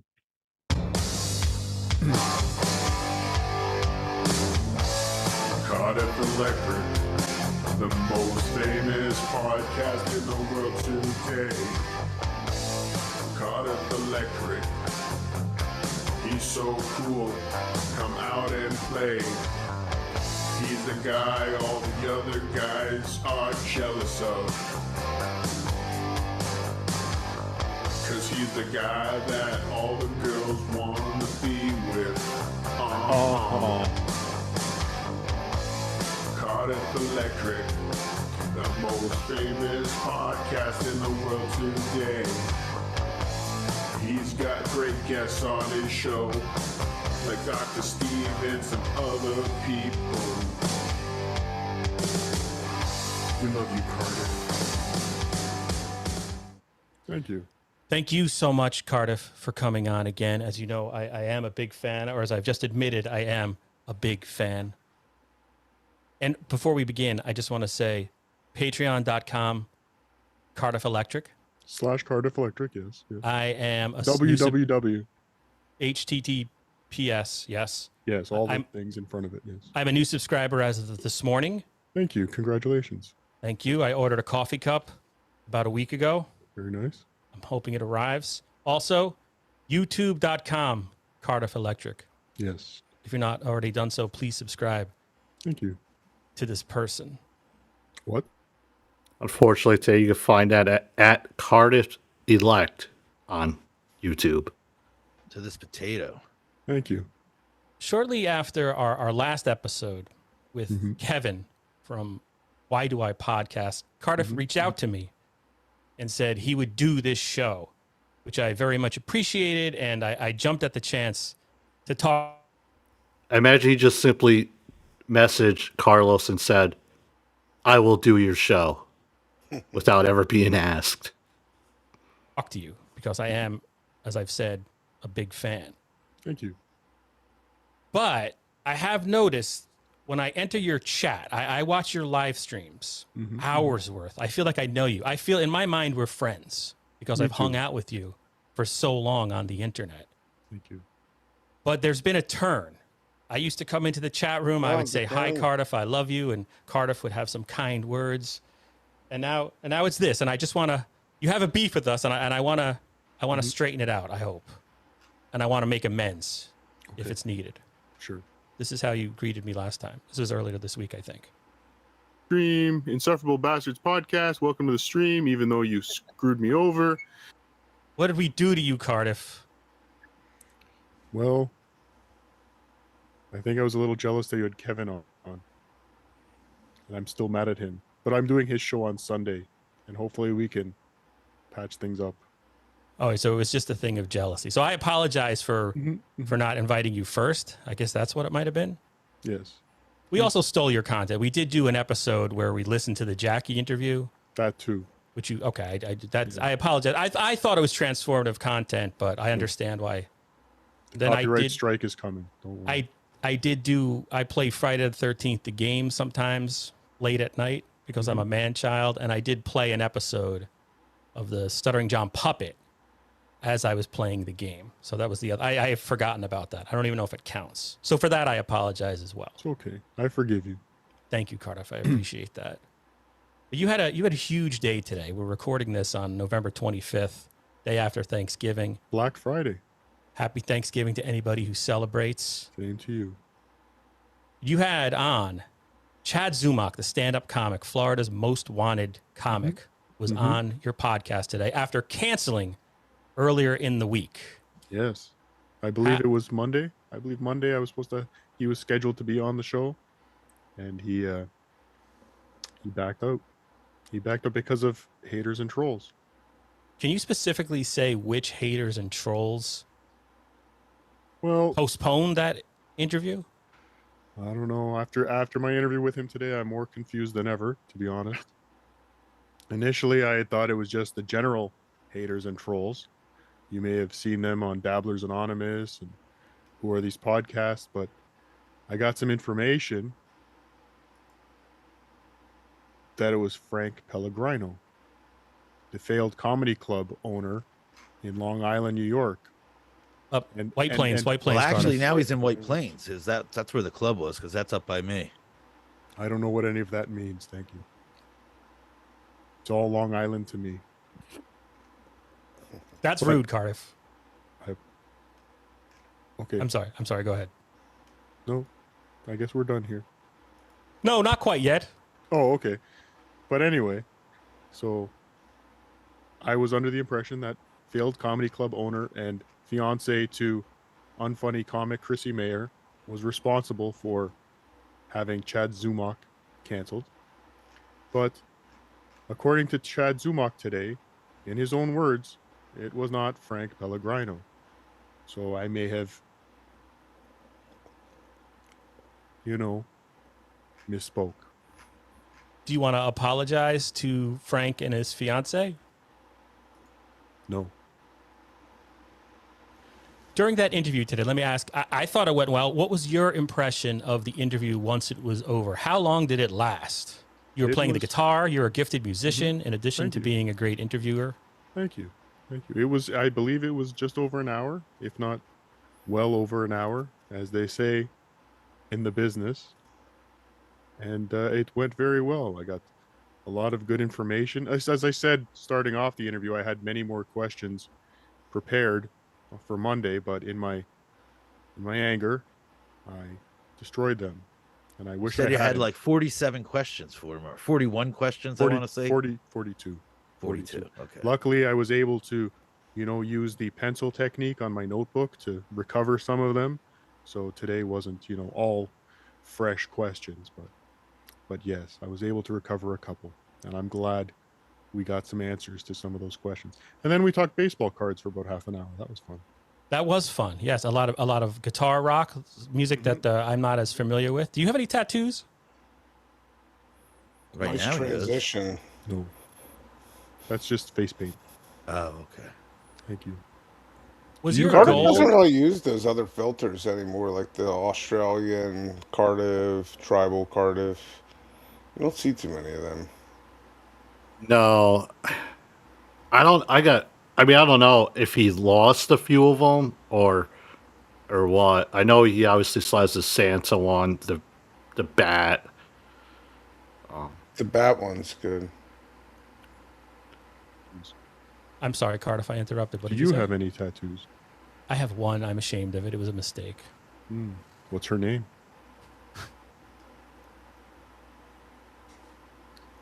Oh, sorry. Touchy subject? What was the goal of that interview? Chad has been under the radar. Is that the proper phrase? I might have combined a couple of phrases there, but he's had the weight of the internet, of the trolls and the haters, and the WATP associated folks on him. That would be the opposite of under the radar. That would be on the radar. In their sights. He has been in their sights. I will edit that so it will sound like I know what I'm talking about. Was your goal to present him in another light? Was this a chance for Chad to turn the corner? Well, I don't go into interviews with goals like that. I just want to give my guest a platform to speak. You know, he is in the sights of many in the Dabbleverse only because of the vacuum formed by Stuttering John's absence. Yeah, that's what I was thinking. Everyone's Stuttering John went away up until what, last night? Yes, he had disappeared. I spoke to him on Wednesday. That was fun. Nice. Did he leave you a voicemail? No, we spoke on the phone. What did you talk about? I tried to get him to unblock me. Still hasn't happened. Did you send him some jokes? Previously, yes, but okay. Yes. Hashtag. If you heard his radio interview, you'll hear halfway through where he refers to a troll that got a hold of him at the radio station. That was me. It's a troll.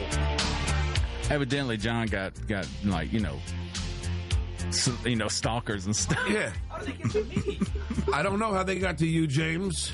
So we're back with Stuttering John Melendez. I got This is the amputee interview. Oh my god, this is so.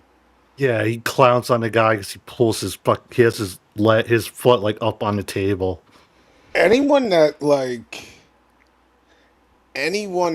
thinks John doesn't deserve like what he gets, this is a great example. Just watch how weird he makes it for an amputee, and then like come to me and be like, "We need to have sympathy for this man." It's like, what? He's a definition of a scumbag. That's it. That's my opinion of John. Lately he's just a scumbag. I mean, in every way, shape, and form. Amputee, let's go to town. Let's hear this. I'm gonna duck soon, but I gotta hear this amputee shit. This is too wild. I forgot about this. I don't know. I'm not sure how much of this Carlos is playing, but maybe just I know. You here because we've got stalkers calling Mr. Bartlett, James. I got so many haters, and that's just and that's just my family. It's just nonstop. They call me nonstop. Well, how many wives do you have? That's a club on its own. I got one wife. I'm a Puerto Rican disappointment. I can say that I'm Puerto Rican. Thank you. Wait a second. You're actually serious. You talked to him for a moment or so. I did, and his friend. Yeah, this was I think where he performed at like a open like a buffet or some shit like that. They had like the little stage set up. Yeah, the barbecue restaurant's actually like an older reference. Actually, this is like literally like a buffet that he did like they gave him like a karaoke microphone or something. It was literally people just getting like, it was Thanksgiving weekend, so it was like a Thanksgiving, I think, buffet or at a bar. I don't know, man. It was barbecue restaurant was a step up. I'm trying like in my head. I'm trying to like remember the name of the place. It was some Iowa, something in Iowa. Yeah. James, the owner of the Double Z. The Double Z. That's it. Double Z. Yeah, that's it. Todd's got it in the chat. Potato bar. Did you write down what you were to say? What was your goal there? Did you write down what to say to him or what you had to say? Unblock him. I want to be unblocked. Yeah. Don't you listen? I kind of zoned out for a second there because I thought you were just playing a joke, and I was trying to remember what we were talking about with Chad before that, so I kind of missed you there. If you listen to the interview, Carl did it in depth. I gave him the audio. But midway through, they come back from break, and while they were in break, I was able to get James on the phone, and he put John on for me, and I am still blocked. If that's I'm sorry your to next hear question. Thank you. I'm blocked by Jackie the Joke Man only because we played your episode. Really? I have Jackie the Joke Man material behind me. I love Jackie the Joke Man. So do I. That's sad. Are you blocked by him? I'm checking right now, actually, as we speak. Hold on. It wouldn't be fair if only I was blocked for just reporting on Cardiff's interview. Which was a great interview with Jackie. It was the perfect Jackie interview. I still can't believe he didn't tell me a joke.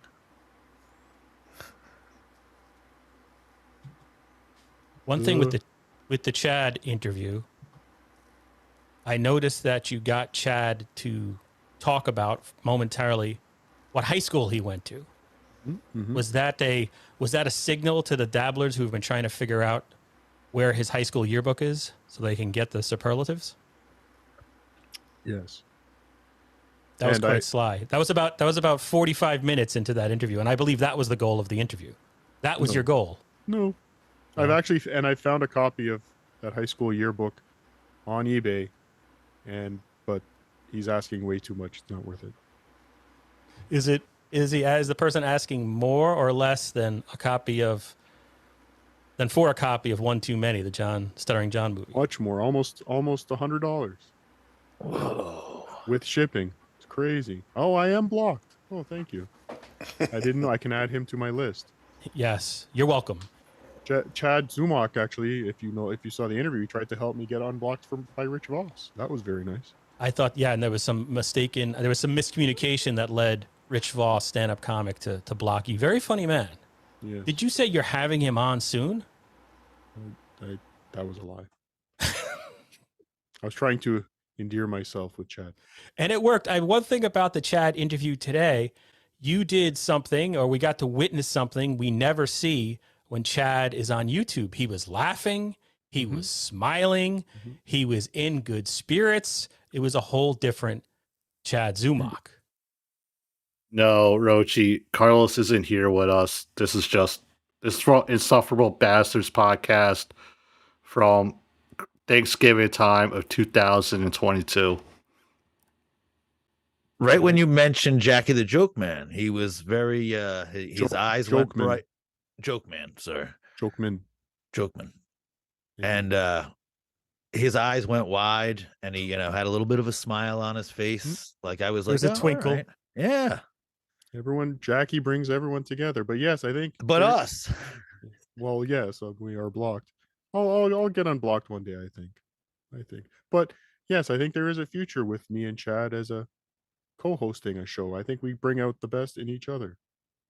Do you think the trolls and haters will ruin that? Will they intervene somehow? Probably.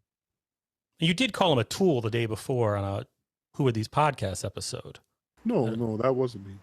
It's true. I only heard a voice. There's fake Cardiff.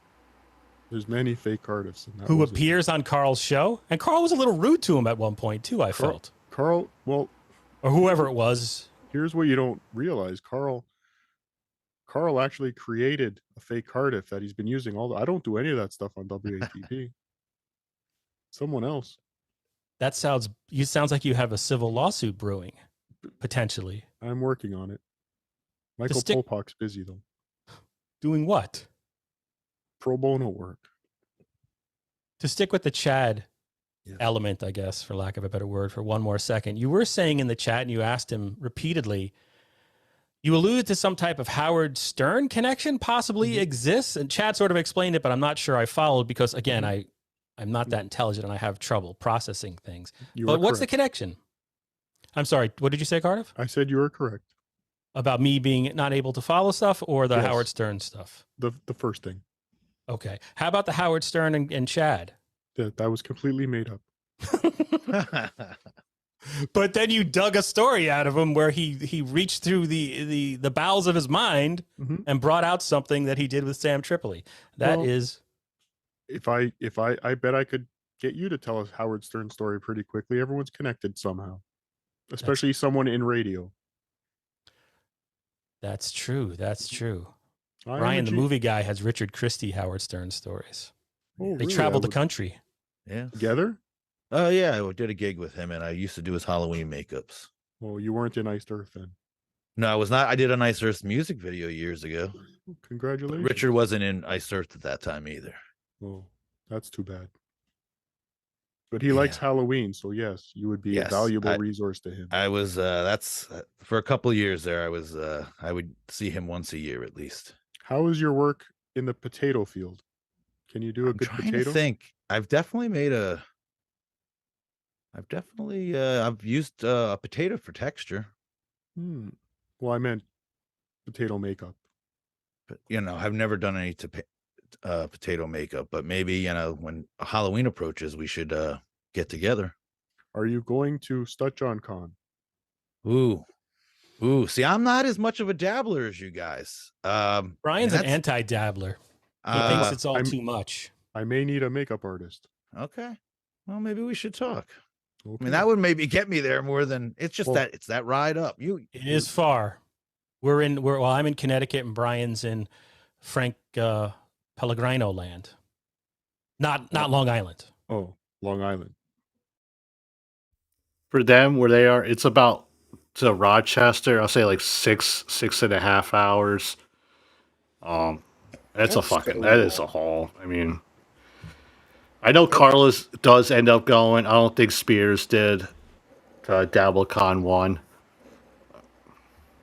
Nah, 6 hours is too long, man. That shit's. Dude, last year, WATP did a Detroit show, and from where I live to Detroit was 10 hours, and I had to stop in Cleveland to pick up OJ, which was from where I live.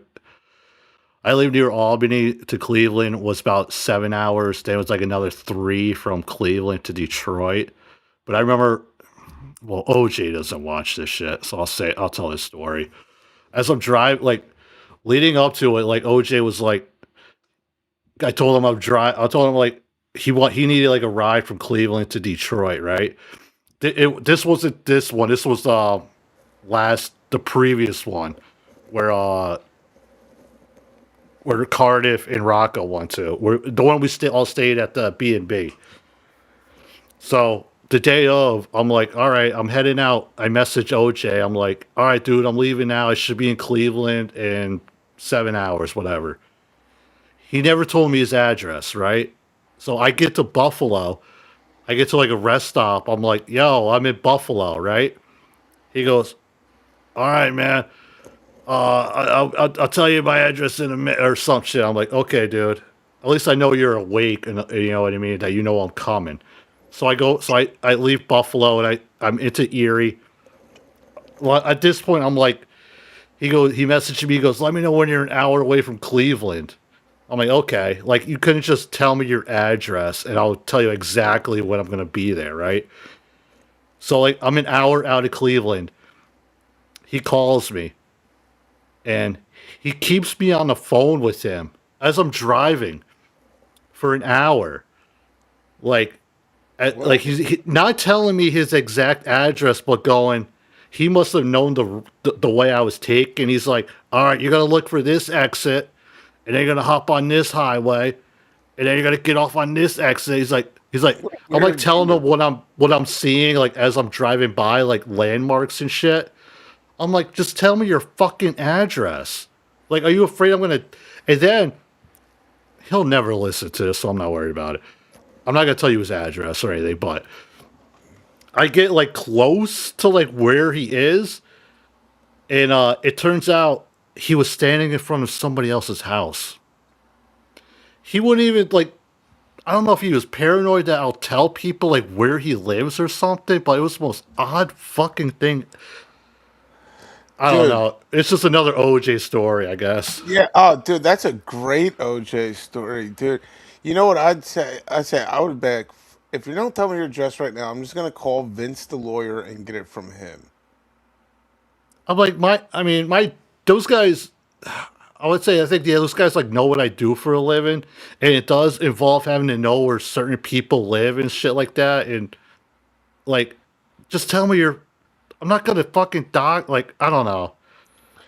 It was the weirdest thing, especially when I pulled up to find out it wasn't his house; it was somebody else's. Oh shit! Did I switch something? Oh, I think I. Hold on a minute. Hold on a minute.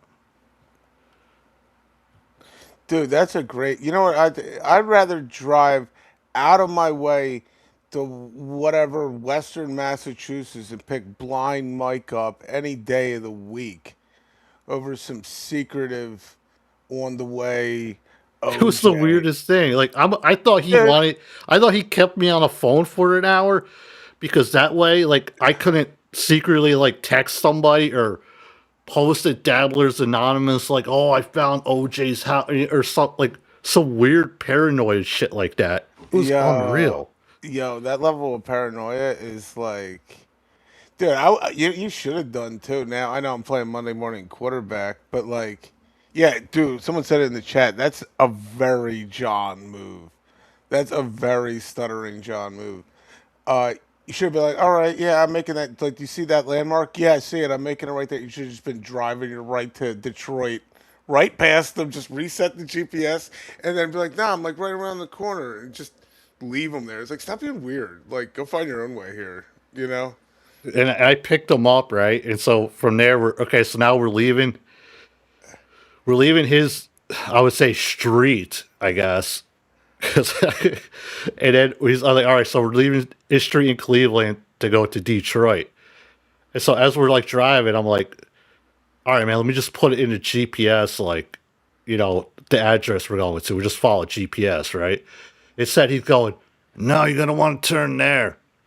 No, you go down this street. There's that next light. And then I'm like, I'm just going to do what the GPS says. Much fucking easier. And he's one of these people that will be like, not tell you to take a left or right until you're like driving through the fucking intersection.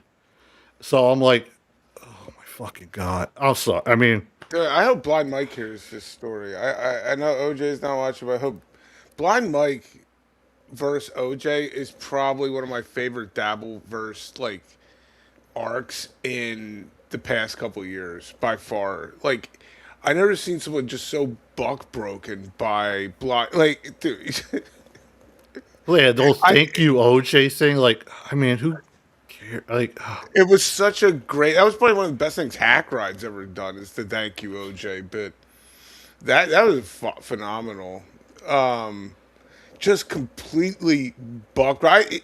Looking back, OJ was done that second. Like that after the thank you OJ bit, he should have just been like, it's it, guys. Just it's like you hold the door open for somebody, and if they don't say thank you, like, are you gonna like sit there like give them like an evil eye? You know what I mean? Like, just go on with your fucking day. Like, who cares? You send you finish your show, and you send your chat over to them. It's like, how many people are we talking about here, man? It's the Dabbleverse. Like, people get done watching your show, they might tune over to another. Like, it's not the end of the. And then he got so butthurt over it, and then it was like he tried to like be coy about it and be silent. Like, the whole thank you OJ thing is like, I'm just gonna ignore it. They're not gonna know if it affects me or not. We're all like, dude, we could tell. Just get over it, man. I don't know who that wouldn't affect, dude. It's like that was epic. That was awesome. That's like Blind Mike. I'm so happy Tukey and Cardiff do a show with him. Like now, like on Mondays. That's right now the fire show in the Dabbleverse. Just like that's my favorite show right now.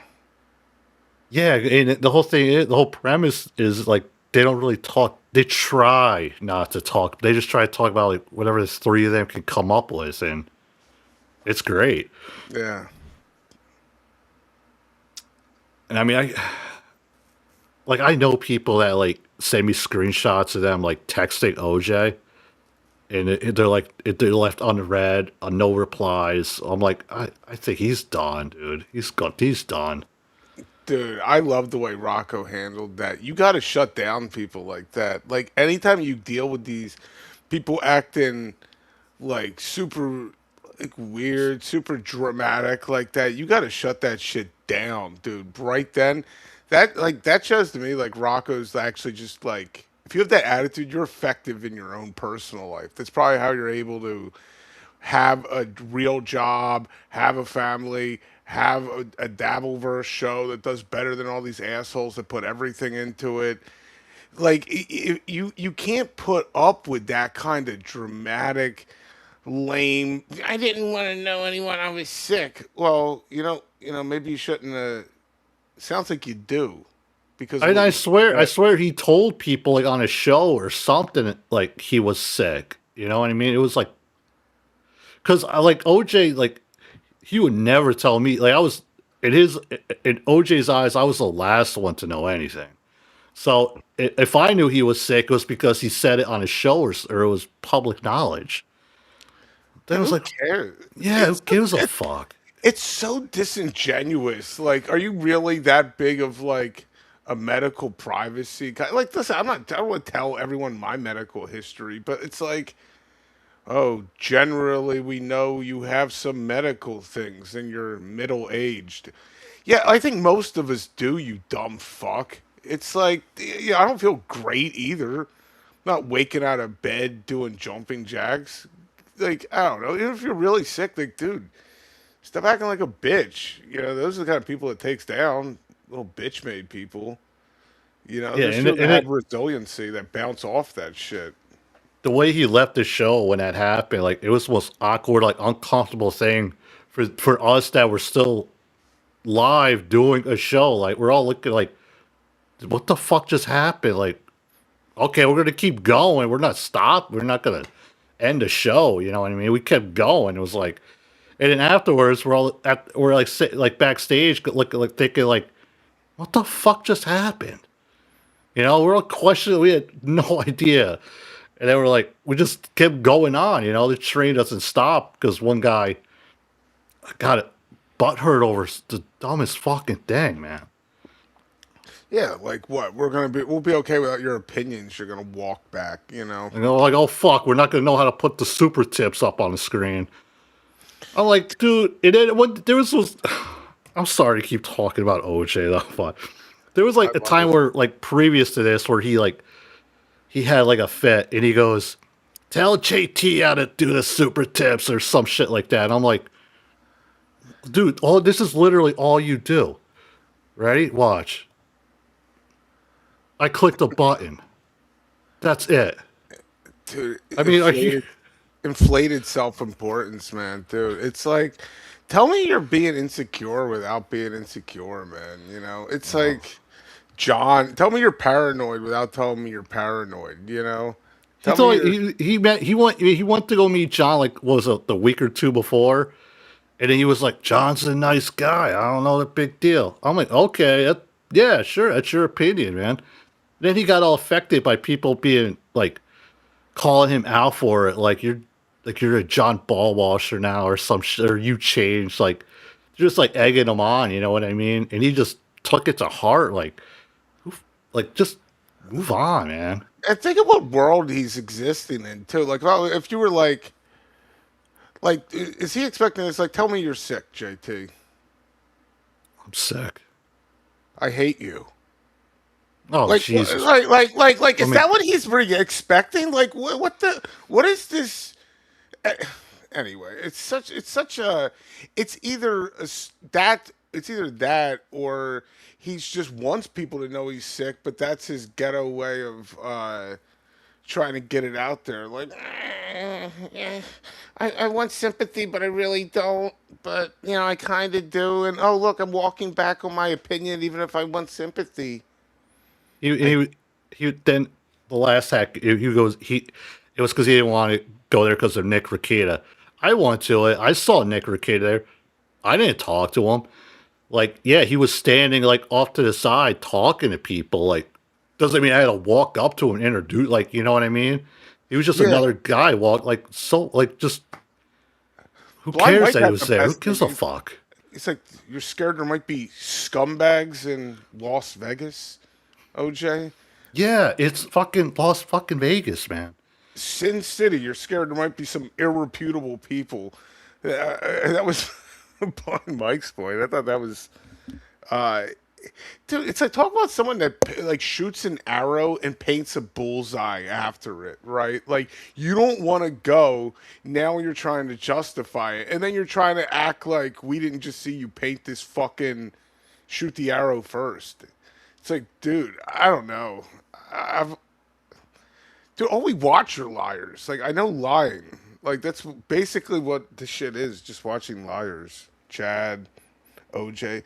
Dude, talk about the pressure, man. You know, that's the best story ever, though, man. Fucking scared to even let you know where he's at. Just even pick him up while you're on the way. Like The only reason one of the reasons I drove, like I could have cut through Canada and saved an hour, but I went south, like kind of like down through fucking Ohio to pick him up. You know what I mean? I'm like,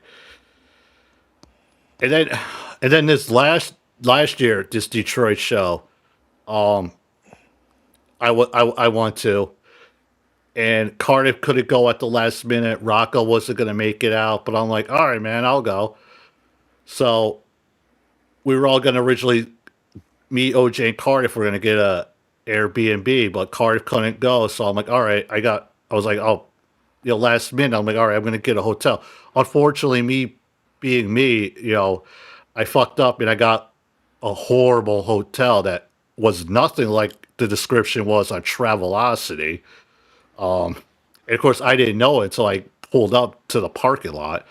But like that day, leading up to it, I kept asking him, like, OJ, are you going to Detroit? What are your plans? Do you need a room? What's going on?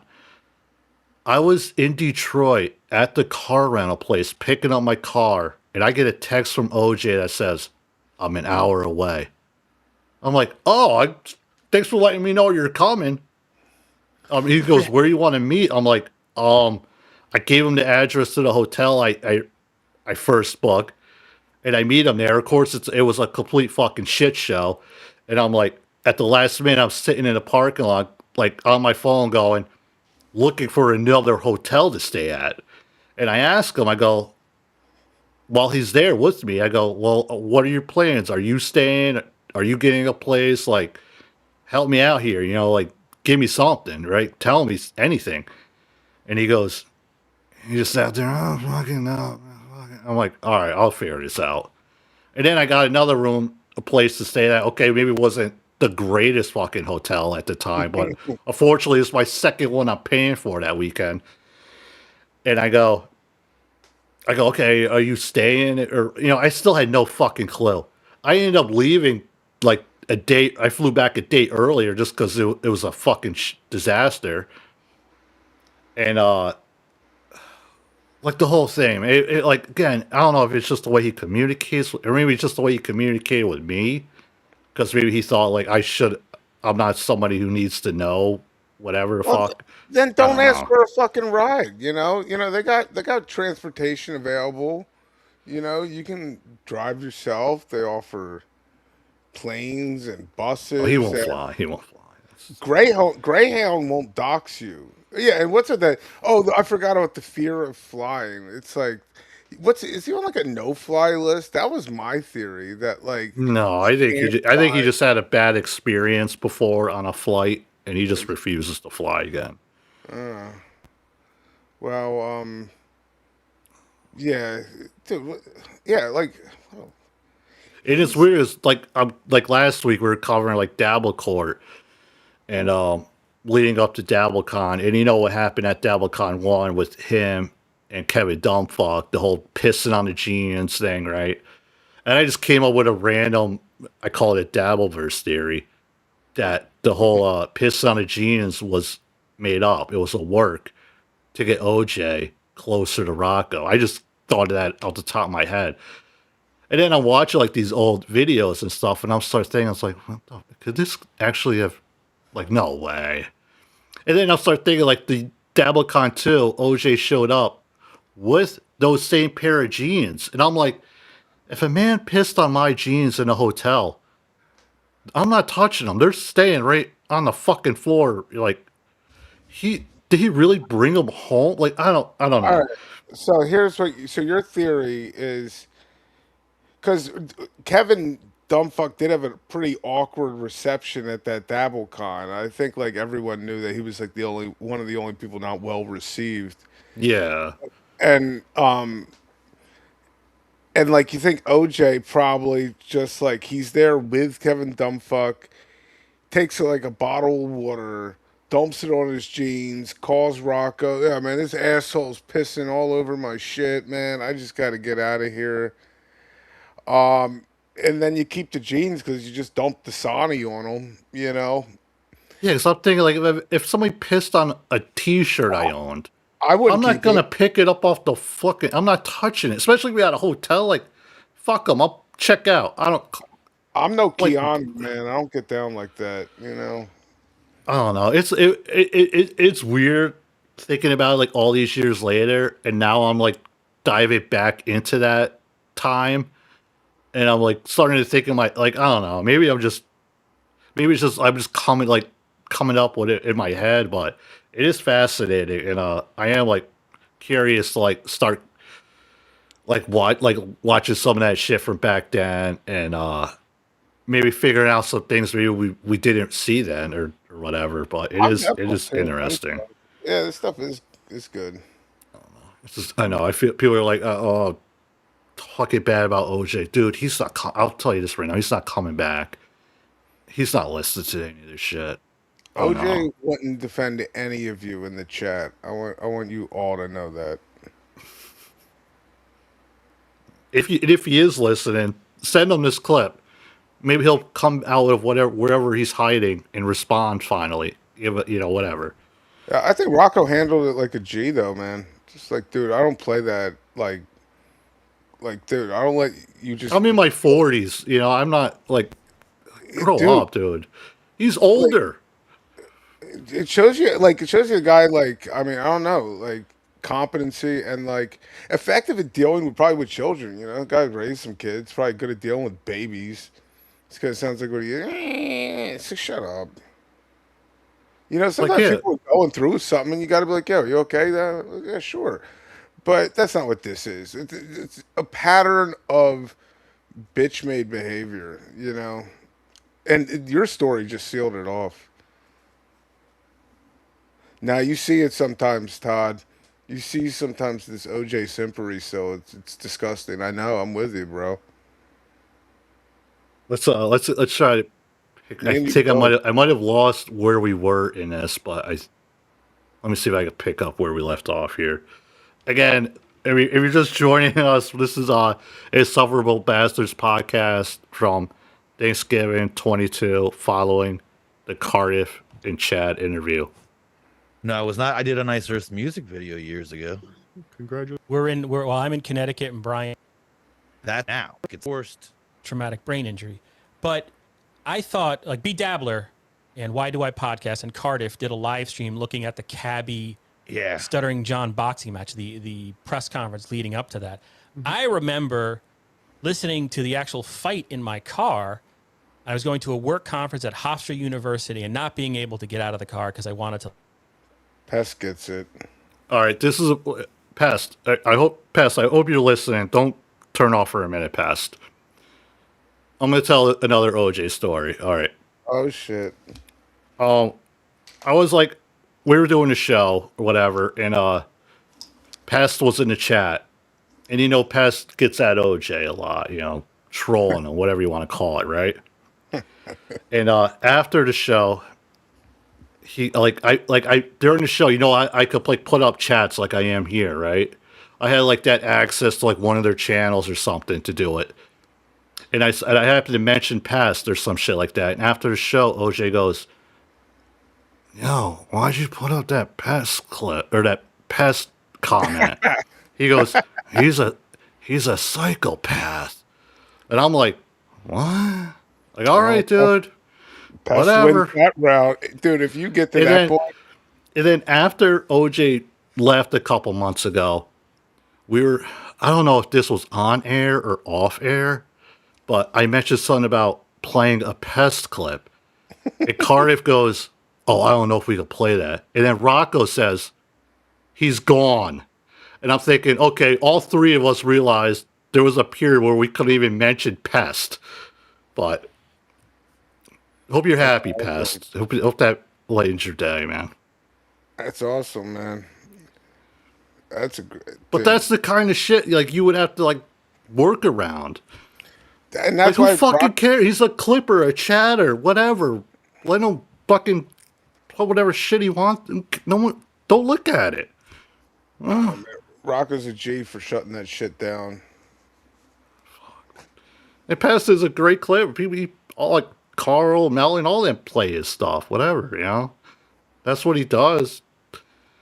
I mean, I don't know personally what Pest has against OJ, but I mean, we all thought it was funny. Like, just laugh it off. People hate me. People shit on me all the time too. I don't care.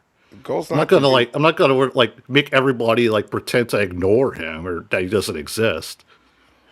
I mean, dude, we just covered how Chad is, man. Like, you see how people authenticity, man. People, that's what people really want. Like, more than anything, more like broadly than just dabbleverse, or people want something that's real. They don't want a fake opinion, even if the opinion sucks. It's like if there's authenticity, there's realness to it. People can at least take it in, man. You just see this fake shit, man, and that's what OJ. I wonder if that's one of the reasons. I haven't asked him, but I wonder if that's the reason for me. Just that non-committal nothingness that OJ brought to everything. Like, walk it back. Everything's lukewarm. You know, very neutral. You know, and it's just like, yo, fuck you. Give me an opinion. I think him going to what's saying.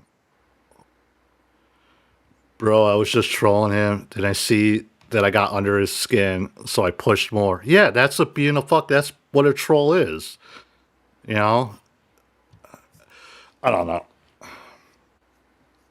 Do I feel bad mentioning stuff about OJ? I mean, I don't know. I think a lot of it, people already kind of knew what was going on anyway.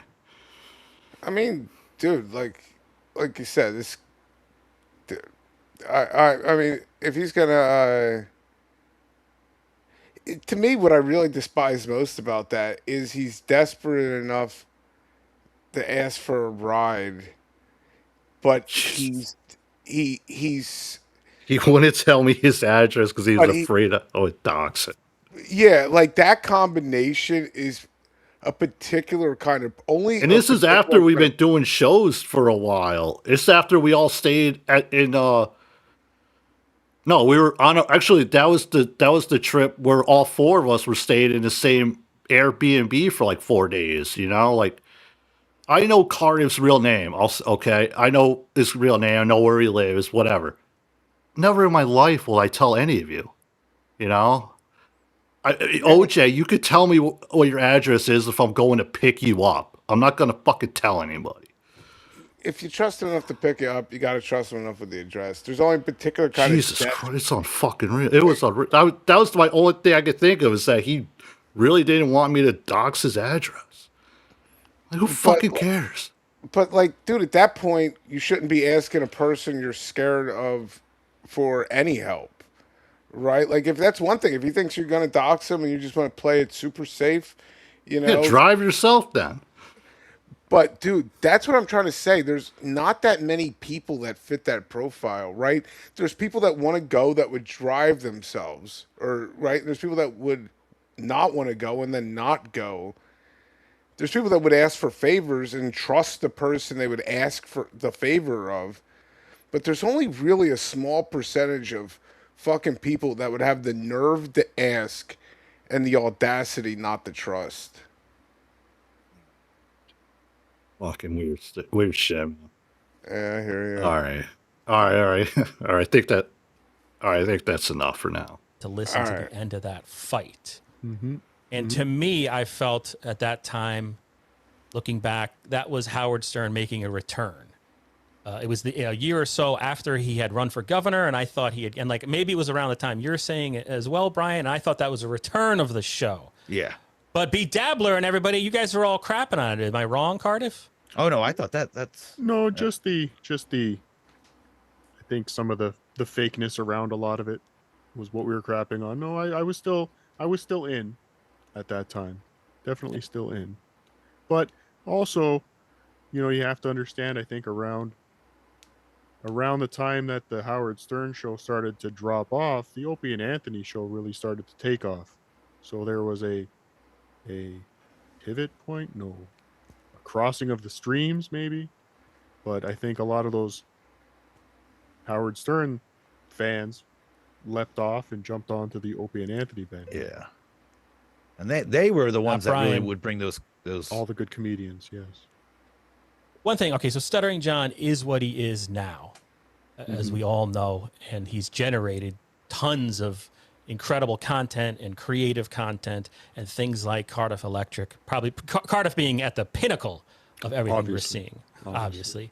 Be Dabbler and everything else we're seeing out there. The uncles, I'm not even talking about the Uncle Shuley show, and Uncle Uncle Rico. Shuley was funny. Uncle Rico. Oh, I'm sorry, what did I say? Uncle Shuley. Sorry, I'm very nervous. But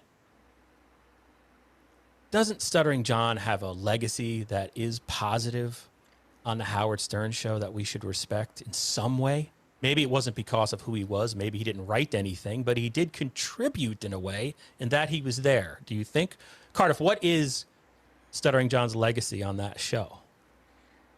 I think he's destroyed that legacy himself. He became, when he was the asking crazy questions guy, he had something. When he became the angry phone screener guy stirring shit up, see, that's where he started to become bitter.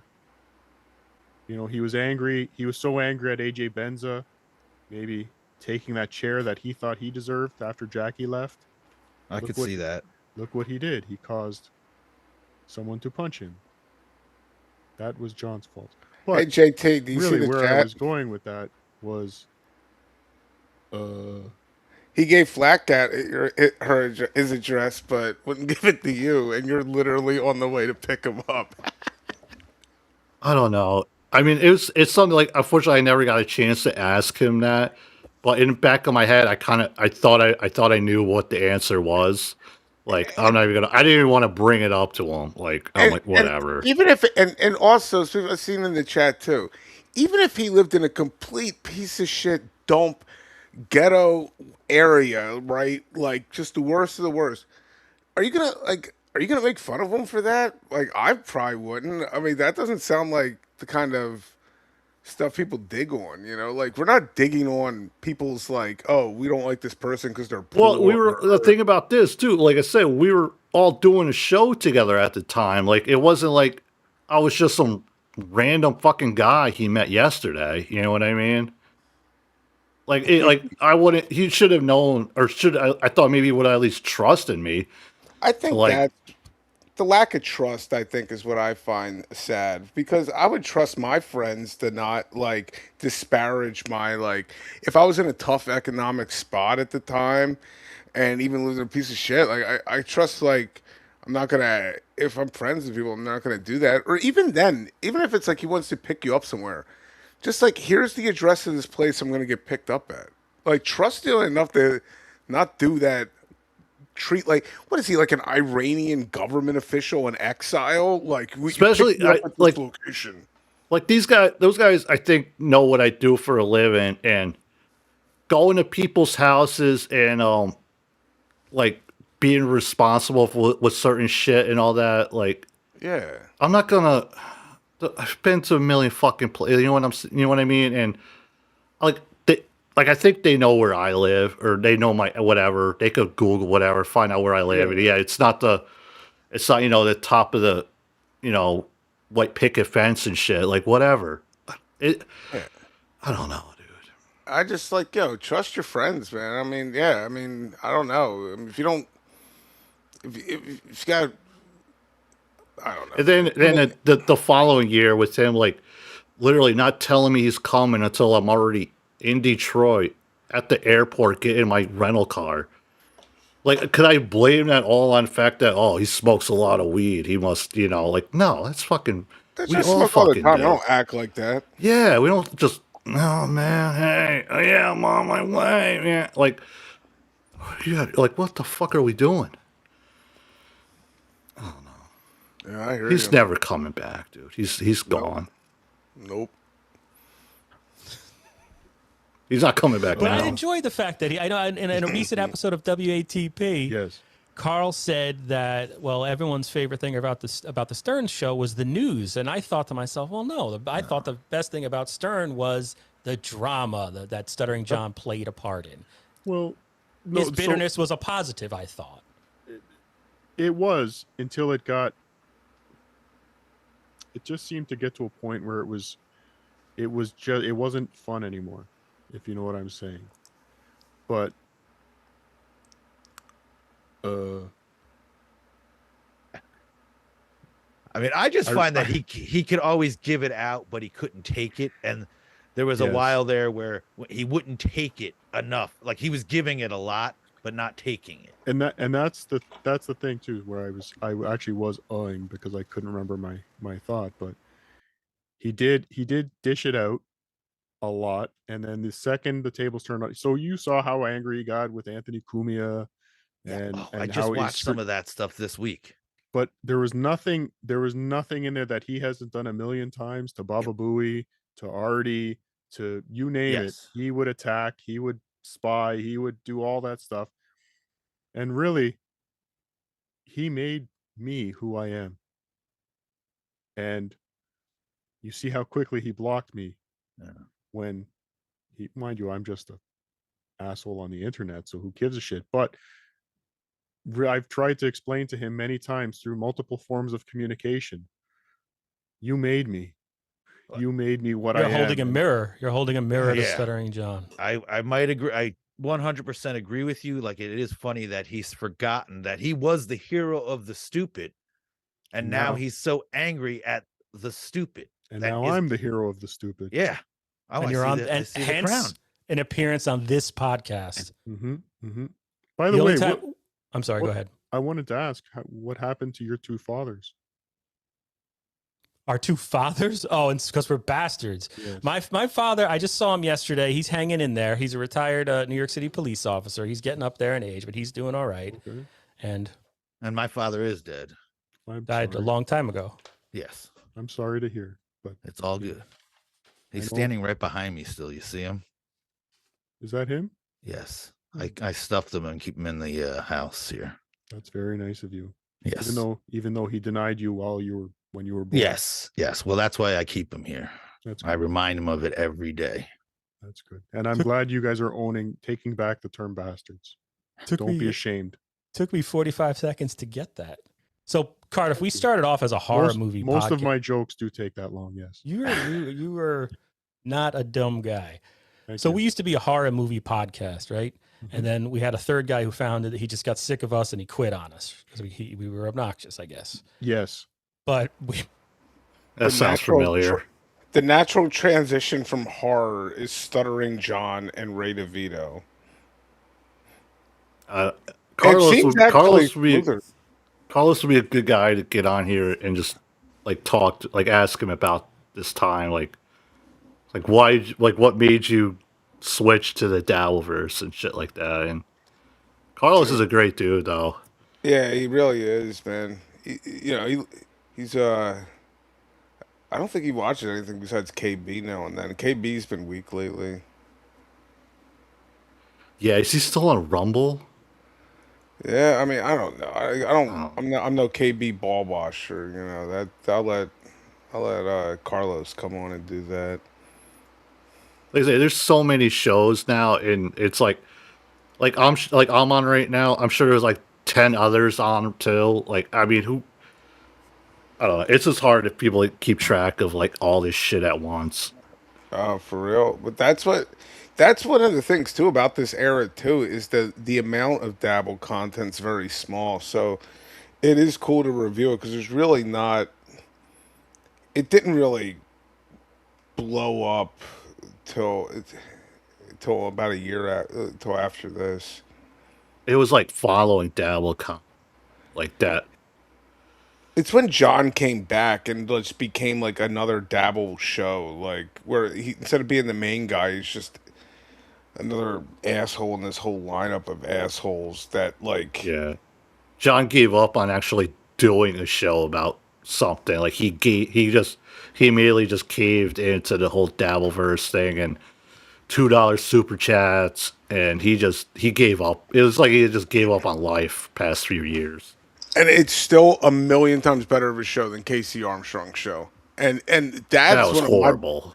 It's the worst thing on the internet. Like it's really up there. And the fact that like Carl does a show about shitty podcast and Shuley wants to make fun of X, like, dude, there's like that show is boring and erratic at the same time.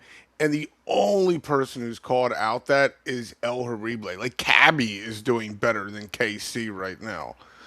Like, that shit is scary and boring. And that, to me, if you look at Stern show employees, like, John does a better job than KC and Grillo. Maybe he did think he's better than these people based on, I don't know, based on what I'm seeing come out of YouTube. John is literally not the stupidest person from that show. I mean, you could say Hal Sparks had a lot to do with it, but whatever, The trying to watch Casey like go over that fucking Philadelphia mayor clip that he played in every beginning of the show. He would sometimes loop it, like he would laugh, and he would keep laughing every fucking time he watched. I'm like, psycho. Holy shit. There's something so disturbing about that, and like people don't even get it. Like I watched hours of raw John footage. That's nothing compared to the brain rot of KC and the people that enable him. That shit is disgusting. Now you got Gorillo coming back around, and I just see all signs of KC all over again. He's trying to sell some bug or some shit while he's doing his show, and it's unfucking real. Yeah, he just. At least I don't like watch Grillo and wonder if he needs to be on lithium. Like I don't. There is, and KC's just like following around like, hey guys, I'm still learning here. This isn't a show. He had the coach doll, and he had like a whiteboard. Like, holy fuck, dude! And then like you want to talk about disturbing content coming from ex-Howard Stern employees. And no one wants to talk about how horrific that shit is. That shit is... Like, get the guy some help if you act... Oh, we don't want to make fun of him because we like him. Get him help if you like him. But, like... Yeah, Casey's there. Yeah. It's disturbing. But we would always... I will be your third mic. I would love that. Because I think Cardiff's, he's a musician... Mm-hmm. He is he sounds like an alt-right politician to some extent, or at least a political person. No, okay. But anyway, look, every guest we would have on the first time, we would ask them two questions. I want to ask you the two questions. The first question being, name a horror character you would most like to get drunk with, and why?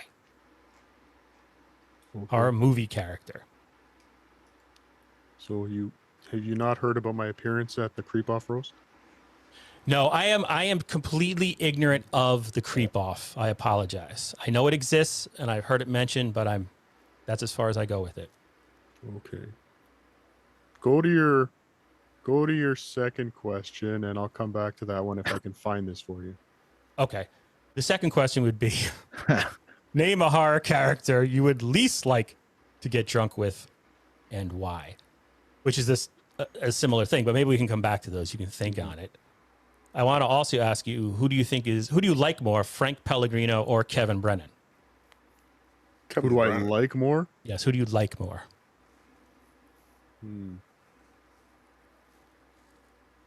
Wait, hold on. Is this like who do I like? Oh, you're asking me two people that I don't like, and you're asking me which one I like more. I think you have some. You're not soulless, Cardiff. Cardiff. Thank you. Sorry, go ahead. No, go I ahead. was going to say, I've seen that podcast you did this week when Chad had canceled on you and you brought people from your stream, just people from the comment section, into it and had like a Thanksgiving for dabblers. You were a man who brings, or you were a potato that brings people together. Mm-hmm. So I think you have some amount of like for even a Kevin Brennan.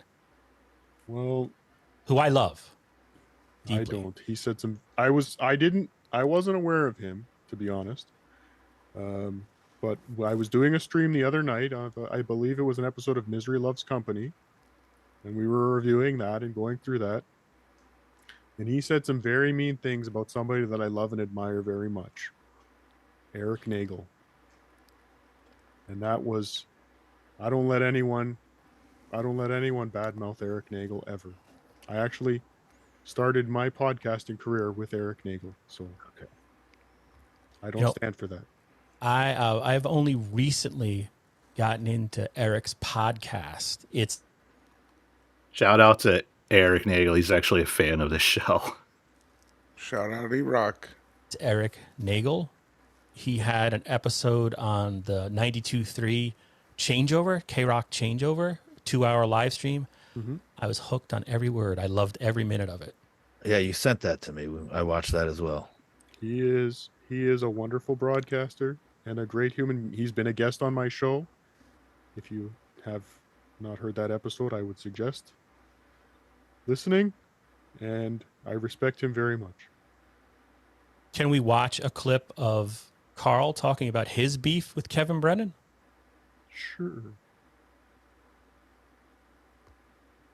Are you asking me or are you telling me? I'm asking you. Yes. And then I'm trying to bring it up because I can't speak as I do it because, again, I'm not the brightest. As this is a Star Wars special, and speaking of war, this is Husey. You like him, right, or no? Yes, he's been on my show too for a very short period of time. There was a little bit of a Twitter run-in with, at the time of recording, my previous guest, Kevin Brennan. How far did that go? Is that ongoing? What is the status of the wall with Kevin Brennan? Gagia.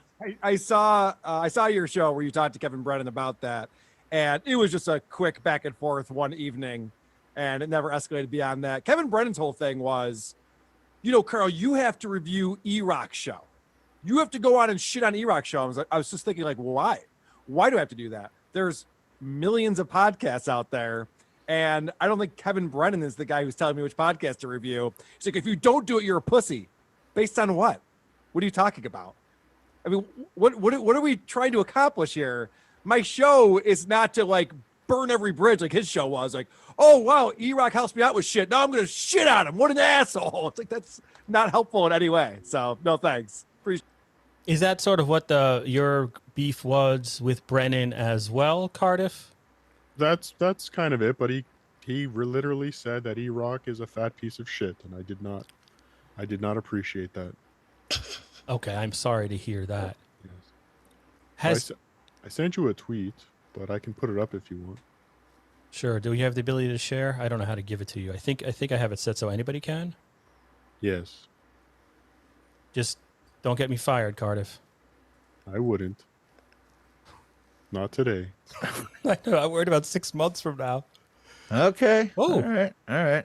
So you're a Halloween fan. So it would be Michael Myers. That is me with Pat Dixon. Pat Dixon. I just discovered who he was the other day. Yes. We shared a stage together. Okay. So apparently there might be a warrant out for Pat, according to some revelations on the Kevin Brennan podcast the other day from Gino Piscante. So is Halloween, is that your jam? I would say Michael Myers would be the horror character I would want to have a beer with.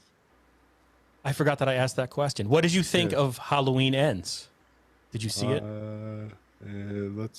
Let's go to the next question. Halloween Ends, that was the second one.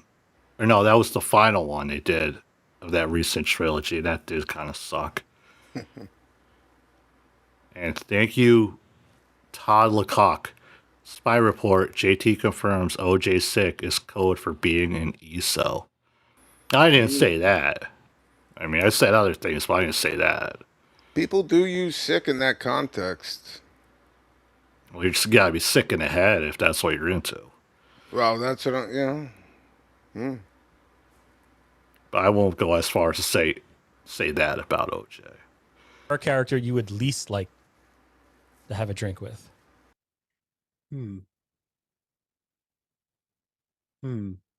That's a good question. Probably Freddy Krueger. Because he looks like he smells. And gives terrible hand jobs. All right. So, when Cardiff had announced that he wanted to. Can I say hand jobs? Yes. Sure. You Yes. just did twice. Yes. Thank you. The last. I thought we would play a quick game. Sidney Lumet, the great director Sidney Lumet. Yes. Serpico and everything like that. What if we do a Cardiff Electric Sidney Lumet tier list? All right, they're gonna get into like movie shit and whatnot on Insufferable Bastards show, and I know we've been running it long already, and I did promise people the vegetables dancing. So just bear with me 1 second. We'll pull that up. It's getting late. I'm gonna be ducking off. You gotta head out. Yeah. All right, man. I appreciate you hopping on, man. All good. For anybody that is joining and is wondering like who the other guy is, he goes by the name Dennis. He's an OG dabbler and a man whose opinion I value in all of this madness. And I appreciate you coming on, man. I appreciate you doing these lore streams. Helps catch people up. But you have a good one, man. Good weekend if I don't talk to you. All right, man. You too. All right. Peace.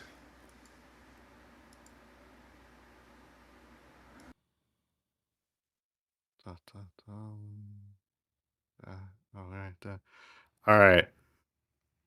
What we're going to play here, we're going to jump forward to March of 2023. And at this time, Opie is looking for new guests. He's sending out the links. He's sending out the links in his Facebook stuff and whatnot. And Cardiff joins. And Cardiff doesn't come alone. He brings some friends with him. And what we're going to watch is WATP from number 396, in which Carl, Andy, and Chris review or react to Carter's first appearance on the Opie show with the guys dancing and stuff like that. I thought this would be a better way to watch it than playing the Opie radio thing and all that shit. So I figured this would be great. Not only because the watcher, watches. So I thought it would be great to hear Carl and the gang give their insight on the Opie stuff, and we will get to see them, the puppets and the vegetables dancing. Who are these podcasts? WATP. Ba ba ba ba ba ba ba. Skunk fart. Nailed it. All right, let's see what's going on with Opie. It's very similar to what's going on with Misery Loves Company. Fucking. So what happened was, Opie's been putting out the StreamYard links on his Twitter so that anyone who sees that can hop on, and Opie's been having conversations with all these random people. Well, on this episode, he just put it out on his Facebook group, and he thought he would just get people that he knows or knows of from the Facebook group, the Pod Squad. And because he didn't realize that Cardiff's on there. Instead, he got a vegetable garden. Yeah, so here's Cardiff calling Opie out a little bit. You got problems with the face and you decided to do the potato. I just need to know. I'm not trying to make fun of you or anything. Honestly? Yeah. Oh, I'm ugly as fuck. This is much better looking than the real Cardiff electors. Cheers. Thank you. Cheers. The one thing I don't do cheers. When people make fun of me, they do that. Cheers. I do. I guess I do that. Cheers. Yes. I'm here to have fun, not make fun. Okay. And a lot of people are like, why did you rip off Ron Bennington? I think I did get the cheers from Ron Bennington, and I've admitted that. So Opie is very aware. This is one of the things I learned from this interview with Cardiff. Opie's extremely aware of everything we talk about him. Yeah. He pretends to not pay attention and not know what's going on and all low-level podcasts, ripping him off. And then he knows everything. All he did was cheers. And he goes, oh, I know everyone rips on me for saying that. Immediately. He gets triggered a lot because Opie is very guarded. And he's very concerned about, okay, I'll have the potato on. Because Opie saw him on Misery Loves Company. So he knows, like, Cardiff is in whatever universe this is. The Dabbleverse. The Dabbleverse, the Chadverse, whatever verse we're in at this point. But Opie's concerned about who he might be affiliated with. You know? I don't know if you guys know this, but Cardiff's been on this show a few times. Yeah. Helps us produce this show a little bit. So Opie's concerned about that. Usually Opie will do like a deep dive and find anything that anybody's ever said. He wasn't about ready for him. this. He wasn't ready for Cardiff to join the show. That's bizarre. He put up the StreamYard link. Cardiff shows up and he picked up on him. Why would he do that? He never does this. He's doing it now. He's changing up his format. Well, that's good. I know it is. He's trying to have some fun with this. It. Was one of the best things he's ever done. Even today, people still refer to this as like the best Opie bit ever.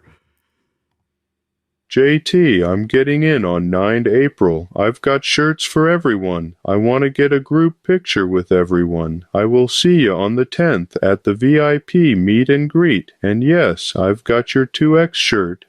Oh, good lord.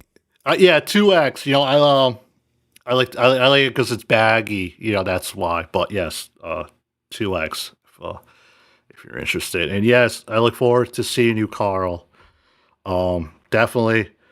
You'll be able to spot me a mile away, and please introduce yourself, because I probably won't be able to pick you out in a lineup right now. But definitely, man. I totally agree. And who are you affiliated with in this crazy live streaming world? I'm literally everywhere, Opie. If you have a show on the internet, I might just be on it. So yours is the last one I was waiting for. I'm not gonna lie. I checked out a little MLC yesterday, which kind of goes against my thing because I don't really click on a lot of the stuff. Yeah. Opie's been checking out a lot of MLC. I see him in the chats over there.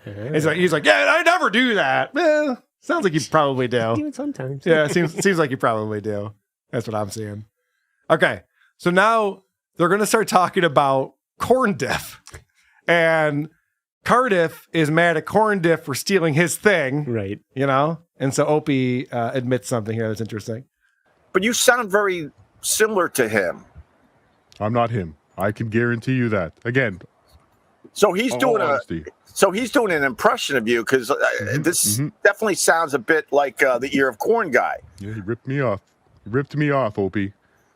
Well, that's not good. Do you make money doing this? Because I certainly don't. I have a Patreon. It's doing quite well. I have a YouTube. Doing not too bad. I have another show, Subreddit Surfing, Mondays at 8 p.m. on YouTube on its own YouTube channel. That's an interesting show. You should check it out. What is that about? So me and my co-host, Vinny Paulino, we check out you've heard of Vinny Paulino? I've heard the name. He's from Rochester. I've just heard the name, but I don't know anything about him. But all right. I don't think he's just like, yeah, okay, moving on. Yeah, I've just heard the name. I mean, maybe he knows him through Wheeze, but maybe, just maybe, probably knows. Opie's checking out a little WATP. I don't know. Just throwing it out there as a possibility. He's heard the name Vinny Paulino before. I like the kind of he's from Rochester. Yeah, kind of a little clue as how you might know about the guy. So Cardiff's explaining subreddit surfing, and good job, Cardiff, promoting that in front of 4 people when you were on in front of an actual audience. You forgot, you didn't even say the name of it, but now that you're talking to 7 people, you know subreddit surfing. So then Cardiff asks Opie what he knows about Reddit, because Opie asked him, well, what's the format? Now, the Opie and Anthony subreddit, it got shut down because they were able to prove that people on the subreddit were ruining people's lives. I hope they're not referring to Emily. She's a sweetheart, and she's definitely out there doing the Lord's work, uncovering the truth behind Opie's Reddit accounts and whether or not Carl is aware. And thank you, Jesse. This was the golden age of the Opie podcast. It was. Remember, this was at a time WATP. They still cover him today, but I still remember Opie as the guy who would sit in his car live stream with his phone taped to his windshield, waiting for the street cleaner to drive by because he refused to pay for a parking garage while he had a nice luxury apartment 500 feet above Manhattan and whatnot. But definitely, I miss those classic. I miss that classic Opie. But definitely, when he got these guys on, people were talking about this for like weeks and months afterwards. It was always brought up, and everybody kept trying, even still today, want to recreate this on Opie's show. But Opie is such a fucking hard ass. He refuses to, but he'll rather have Ron the Waiter on than fucking Cardiff, and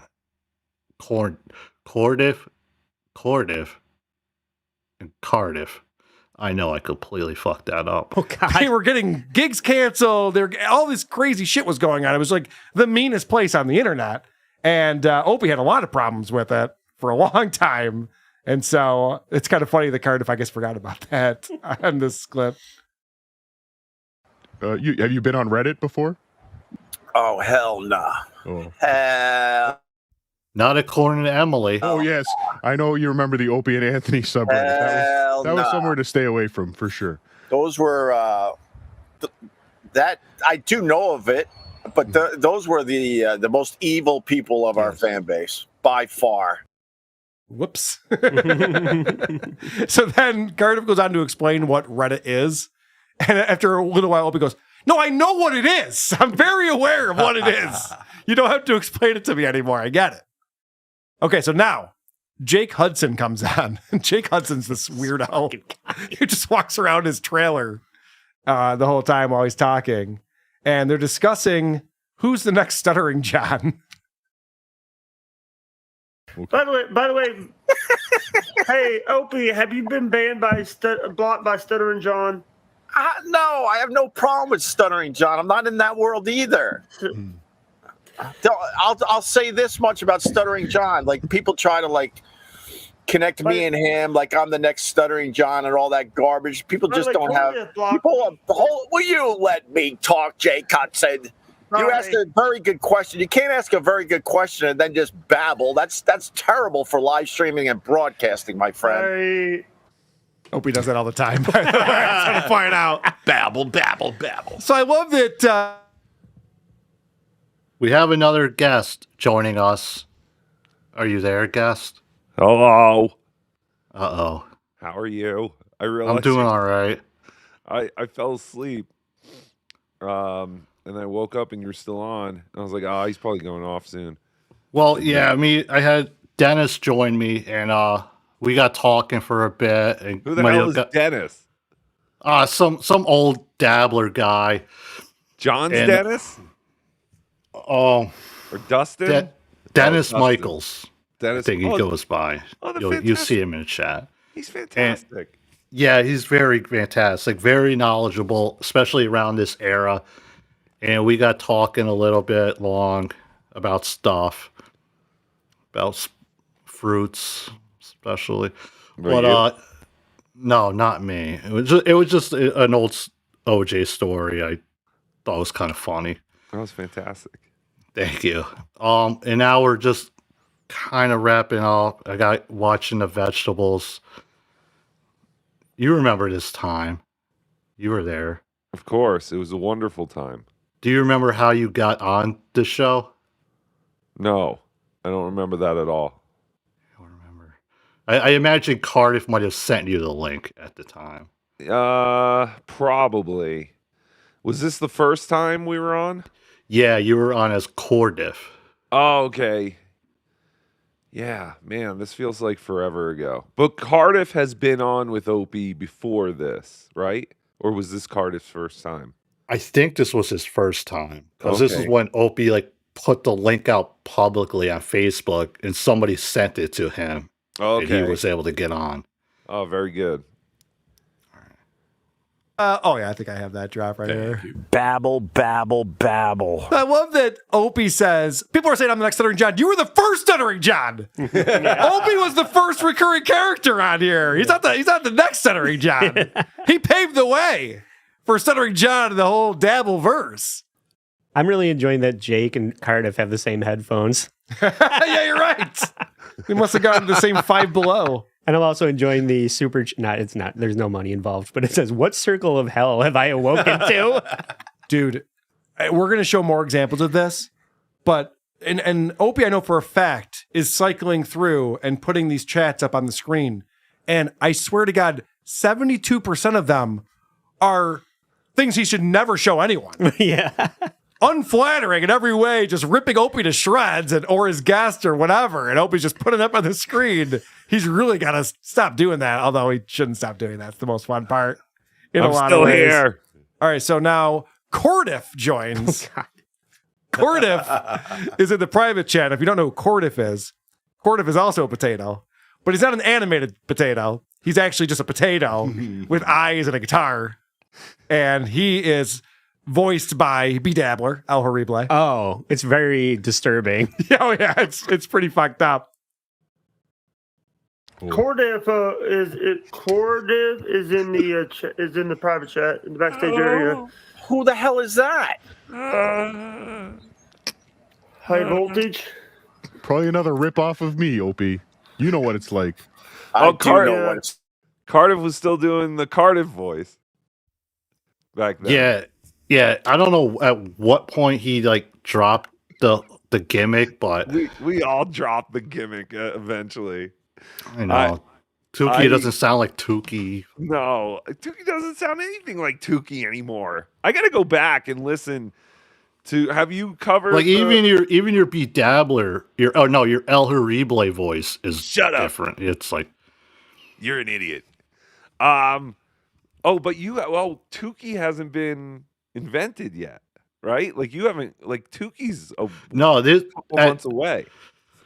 At the point I'm up to, well, I know this Opie part here kind of like jumped a little bit to like March of 2003, but even this, you're still a month away from Tukey. Yeah, I was gonna say Tukey is. I know Tukey's birthday. It was April 27th, 2023. So yeah, this is a month before Tukey was even considered to be. I didn't even remember I had Tukey at this point. Redacted wants to know, now that you're here, do you still like Chad? I do. I like Chad. And I don't know. Like I've said it many times, but I do see a human inside of Chad where other people see a credit card thief. I understand. Listen, the guy, just like Joey C, they had some tough times. Joey C might be having some more tough times ahead. But, and I also see how Chad's a piece of shit. But aren't we all pieces of shit? Yeah. We were listening to his interview with Cardiff back then.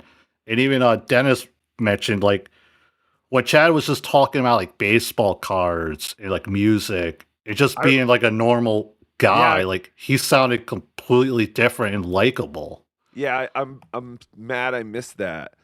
I was hoping you were still doing that, because I remember listening to that live and being like, wow, this Cardiff guy is really, like, he's really bringing out the, like, again, I hate saying, like, the human, the human characteristics or qualities of Chad, but it's like a peek behind the veil. Yeah. Chad, I know Chad wants to be a good person. That's like, I will give him that.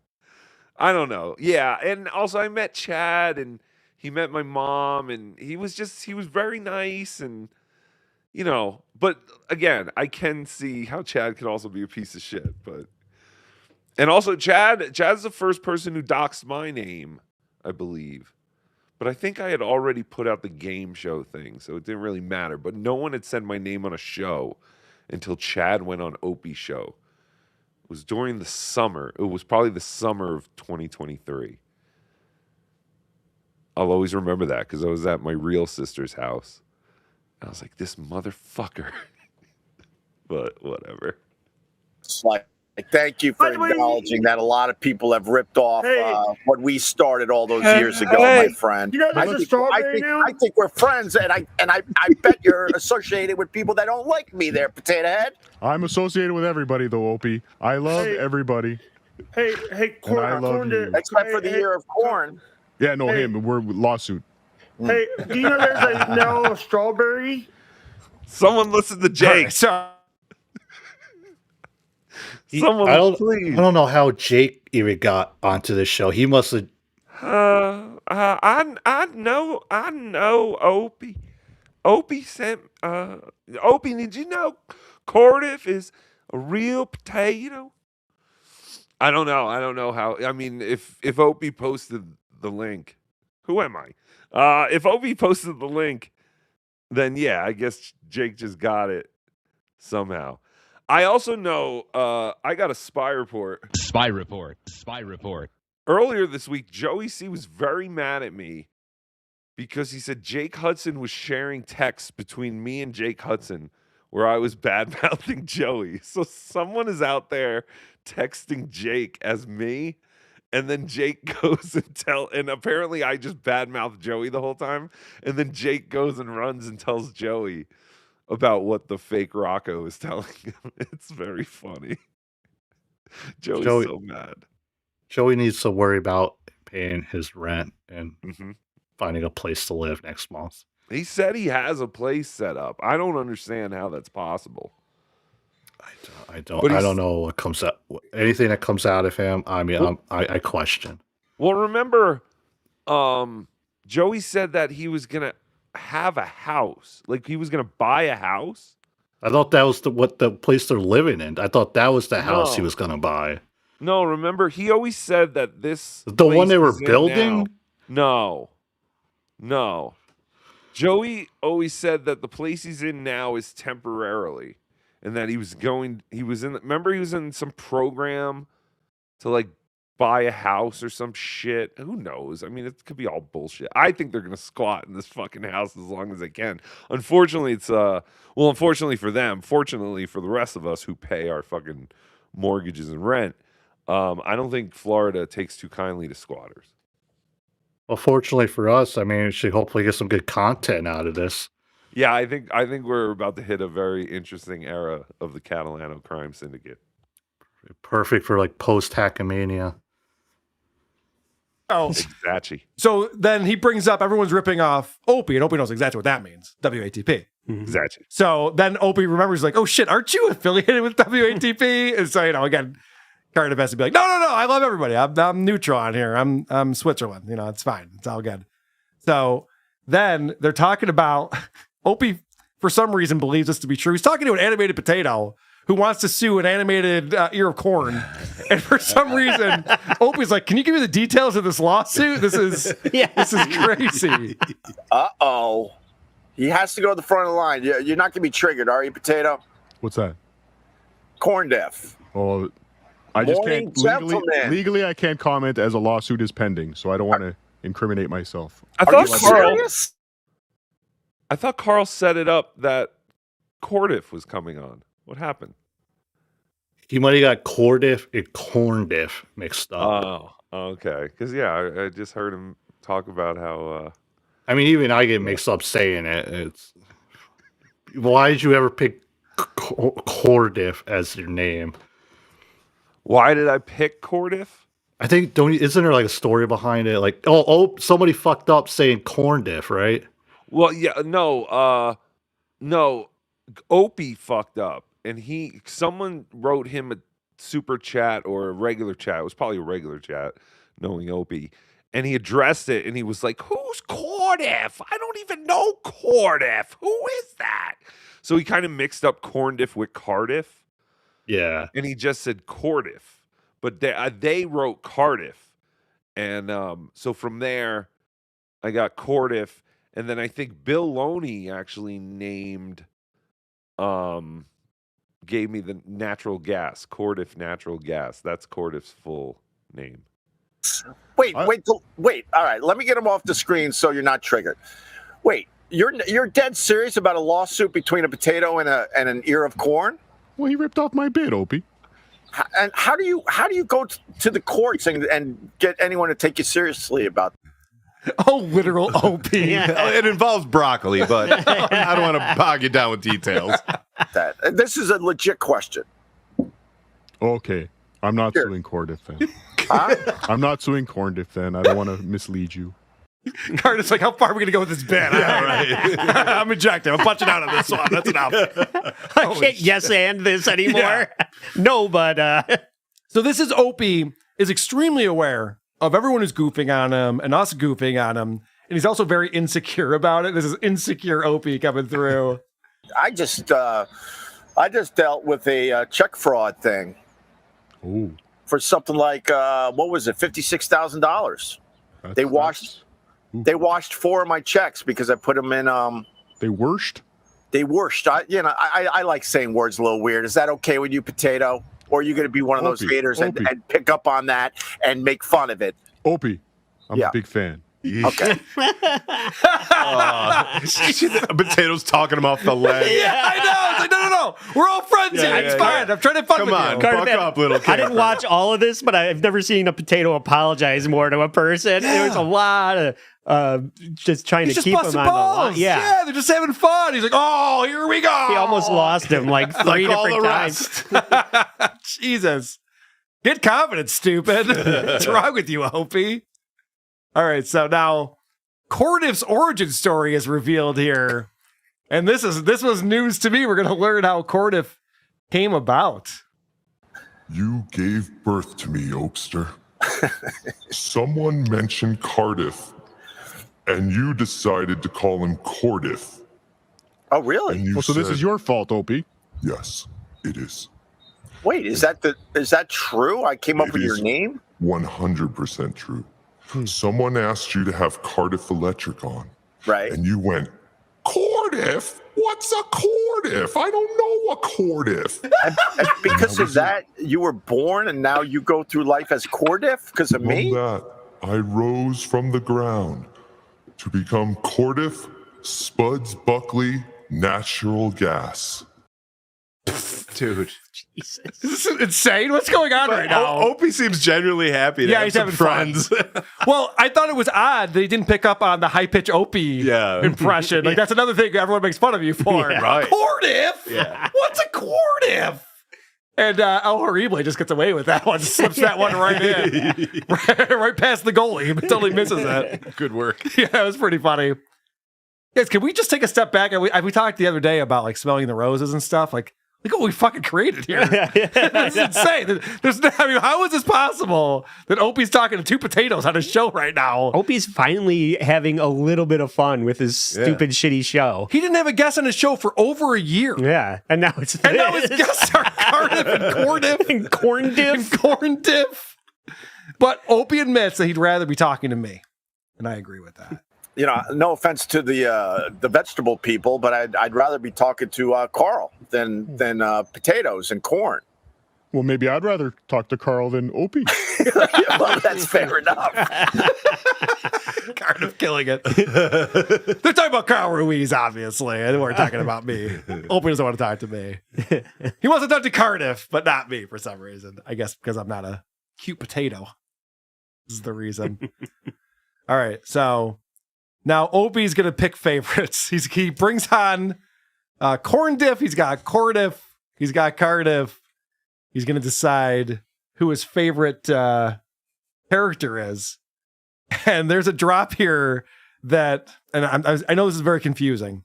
So again, Cardiff, who's not animated but is a potato, is actually Dabbler / El Horrible. And he's got a soundboard that he's using on this. That's something I've been wanting to ask you, going over a lot of your earlier episodes, remembering. Yes, please. You JC. started out as El Horrible. Yes. Okay. Your show was it's still called Be Dabbling, right? Yes. Now, was Be Dabbling a play on, like, Let's Be Dabbling live? Yes. Okay, so, and then eventually people just gave up on your name's El Horrible and just started calling you be Dabbler. Yes. So you're, so that's kind of like how you became, how you've somehow got into just being known as be Dabbler. I created the El Horrible character on March 16th. It actually just passed the anniversary. March 16th, 2015. I was doing open mics here in Colorado Springs, and I just got, I was kind of done just doing, like, everyone was just doing the same. Everyone just seemed like the same comedian over and over again. So I was like, I want to start doing a character where I just shit on wherever I am. So that's what I did. I started El Horrible, and I just basically did like heel wrestler promos on like Colorado Springs, on Denver, Fort Collins, wherever I was doing an open mic.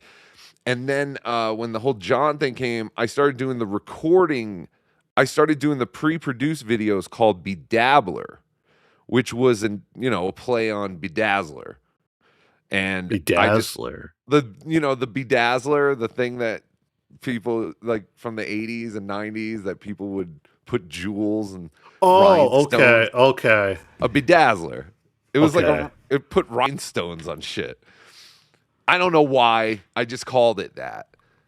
But I was, and I might have said I've never said I'm the Bedabbler. Your show is called Bedabbler, so people kind of at some point people just somehow called you the Bedabbler. Yeah, right, exactly. Yeah, that just kind of happened.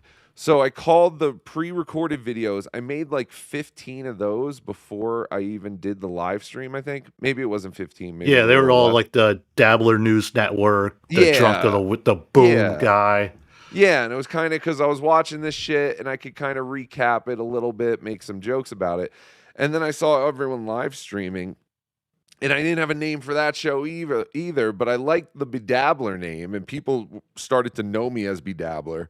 So yeah, be dabbling live, and then at the end I used to say always be dabbling, and that was just keep fucking doing this shit, keep watching this shit, keep getting involved, and keep having fun, keep dabbling fun, basically. Those pre-recorded videos you first came on the scene was everyone noticed at the time was like, holy shit, like this looks great compared to a lot of other shit that was out. Yeah, but it was just so much work, and I can imagine. And then when you started doing your live show, like it looked completely. It looks like what anyone's show would at your first show. And garbage. Well, yeah, I mean, but I enjoy the ones that you were doing solo before Kevin's show, and then I think. We got into all that in our previous episode, so we won't dive into that. But of course, and Pest is absolutely right. 316. That's why I'll always remember it because Steve Austin Day. Yeah, Austin 316. El Horrible was born on 316, 2005. I want to say 2015, or it might have been 2016. There's a video still on your channel of you as El Horrible doing stand-up. Yeah. I think it's like in my members only thing, right? Yeah, so people can check that out. Thank you for the plug. No problem. Let's go. All right, hold on. I think I like this guy better. Well, thank you. I accidentally got kicked off. Thank you. It wasn't an accident. What? Because I like that he changes his voice. Cheers. Now, can Cardiff play us a song also? Cheers. Wait, who's playing my cheers? Hum us a song. Oh, that was me, Opie. I have that drop, and I would play it at night. Yeah. And I would talk to it like we were having a conversation. And this was before, obviously, I got to talk to you in real life. I can't believe it! How has Opie not had the four of you, or three of you guys back on together? Because he's an idiot. He's an idiot. We would have so much fun. And now with Ron, is Cardiff still alive? He's around. His name was actually brought up. I must have recently. did something. He must hate me because I never see him ever. Not that I pay attention to our chat because I'm doing so much other shit, but I just feel like I haven't even seen Cardiff do. He used to be everywhere for a while. Like he was on a bunch of shows. And now it's like he's gone. Yeah, I know he pops up every now and then, I think, in like a chat. But like there's just such an overabundance of shows out there that it's so hard to keep track of anything. I really wish Opie would have us on again because it would be so much fun. And I would wake up early. That's the problem with Opie for me.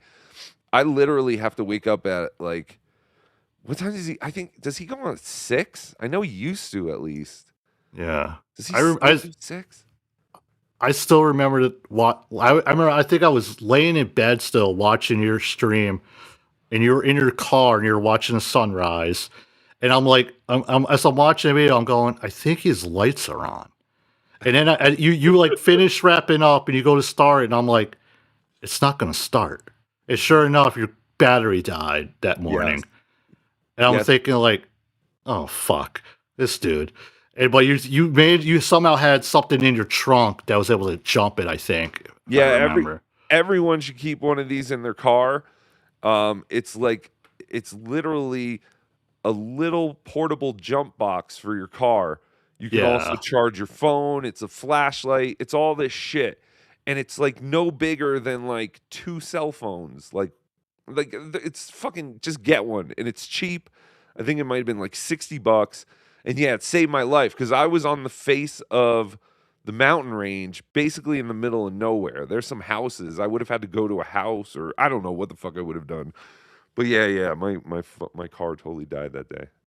I remember that episode. That was funny because I remember I was watching your show because I first found you doing those Dabbler News Network stuff, but I wasn't never a guy who would be in the chat.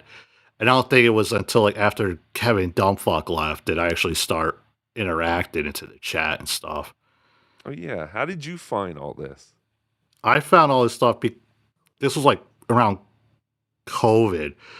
I started listening to a lot of like old Stern stuff at the time because my job, I'm able to like listen to shit for like 8-10 hours a day, and I was listening to a lot of old Howard. And then at one point, I'm like, well, let's see what some of these people are up to. And I happened to look up Stuttering John. I found a Pelican Brief, and I'm like, oh, John has a podcast. And then I searched for that, and the first thing that popped up was this show WATP. And this was like 2019 or so. And I remember I called out to WATP at the time, and I was just listening to it as a podcast. And then that introduced me to Cardiff, which then introduced me to you, which then introduced me to Melton. And so you kind of see where I'm going there. Yes, it's fantastic. I'm glad you used WATP as a podcast and not as a sexual toy. Yes. That's fantastic. But that's how I kind of fell into all this. And the whole idea of like using YouTube as like a community thing and like interacting with people. I remember the first time I like said something in the chat or whatever. I was like, who are these people? What am I doing? But that was, I don't know if anyone else ever had that experience, or maybe it's just me, but just you. Yeah. But I remember watching, I don't remember which one it was, but I remember one of your shows when you finally broke like 50 live viewers, and it was like the greatest thing ever. It's very exciting. It has been exciting to watch our view purchases go up every week. Yes. And I think I said this before, how that first show we did after Rodney's, and we hit like 2,000. I remember after the show, I'm like, holy fuck, man, 2,000 viewers. Like, that's awesome. And it didn't even come to me to realize, oh, Vince the lawyer was on. Yeah, I thought, oh man, my heart, I was like, oh, fucking hell. No, everyone loves Vince.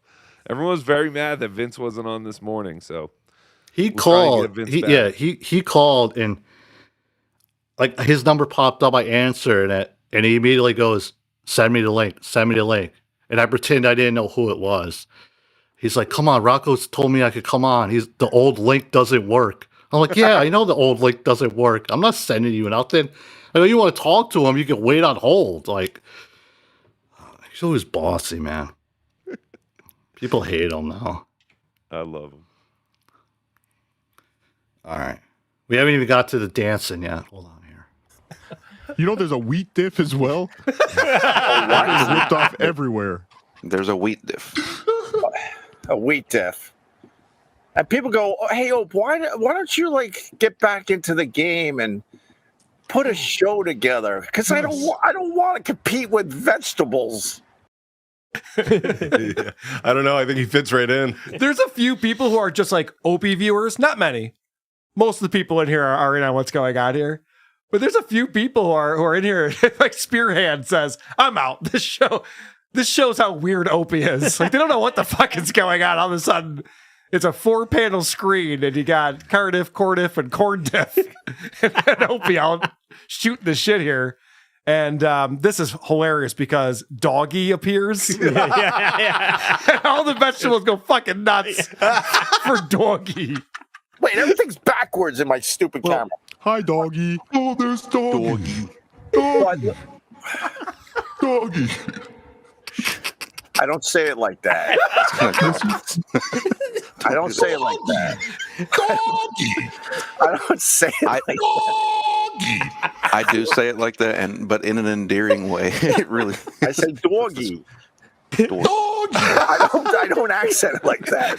You're insulting me. I have a way of saying words. But Stop insulting Opie, you bastards. Yeah, thank you. Yeah. This is insane. This reminds me of when Opie was on Bubba's show, and the guy on Bubba's show knew stuff about Opie's show. I think he's just so happy that people know that he says doggy and cheers. Yeah. He's just like, wow, you guys actually watch my show and listen to this? Like, no, they watch WATP. And that's how they know all this stuff. But whatever, however it happens. Oh, Still happening for you. All right, so this is, I don't know if this is cringe of the week or the greatest thing I've ever seen in my life. All right, I think they're about to play the clip where you guys start dancing around. We used to be funny. I want to go back on with Opie. This really, I wish Cardiff was here because I wonder if he would be as inspired as I am right now. I never had a relationship with Opie. I would just get the link through Cardiff. Cardiff actually like talked to Opie. I've never talked to Opie like one-on-one or messaged him or anything. But I would love to do this again. Like I think Opie could be fun. And like I said, now with Ron the waiter, I mean, it could be great. Ron would definitely get into it. He would love it. Oh, Opie, there's a potato and all this other things. It's great. Ron cracks me up. Sorry. Somebody in the chat is probably mad I took his wrench away. I'm sorry. Oh, goddamn, dude. I'm sorry, man. All right. You made the right move. He just wants to use that wrench to kill Grandpa Ernie. He literally wants to take that wrench and beat Grandpa Ernie over the back of the head with it. I haven't heard of Ernie in a while, in a few weeks, I think. Hope he's all right. He's still around. I got a message the other day. Oh, good Lord. All right. They're trying to kill him. They're trying to kill him. Yeah, leave the poor man alone. He's just an old guy looking to have fun. Let him enjoy his Pokemon and his Dabbleverse. You monsters. As Cardiff busts out the guitar, and they all start dancing. This is fucking insane. Hey, by the way, I should point out that this is a video that Opie put up. This is from the Opie radio channel. It says, Opie is now a vegetable is the name of this video.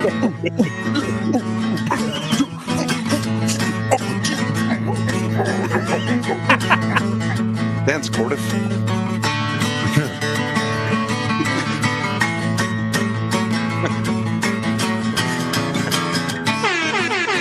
I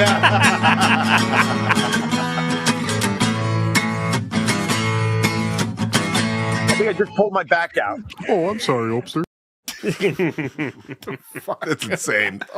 So the day after that, Opie goes on, and guess who shows up? It's fucking Cardiff again. Comes out of the show. Oh, good morning, GH.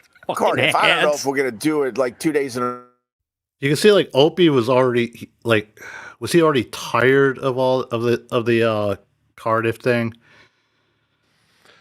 I don't remember this. so I'll have to see more. But if he is, I would agree. Like you can tell Opie's about to say here, Cardiff. I don't even know what his name is. I don't think we're gonna do it, every day. And like because Cardiff would come on every day if he could. Probably. But I'm with Opie on this one. Less is more. I've always said that. And I wouldn't have come on. I didn't come on the next day, but also I didn't have the link. But I think Cardiff is very excited, I think, to have a relationship with Opie at this time.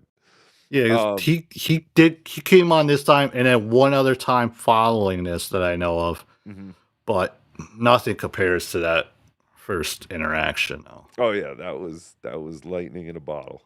In a row, because such a buzz about yesterday with you and the vegetables, and then if I put you on today, sometimes the buzz wears off, sir. Do you understand how this works? Yeah. So he's like, well, I don't know if we're going to talk to a potato every day. It was fun yesterday, but now it's starting to seem like it might be a bit much. And I just want to actually look at what Principal Uncertainty is saying, because I agree with him. I think that what happened with Opie is he started watching MLC and seeing how you could actually have fun with this type of thing.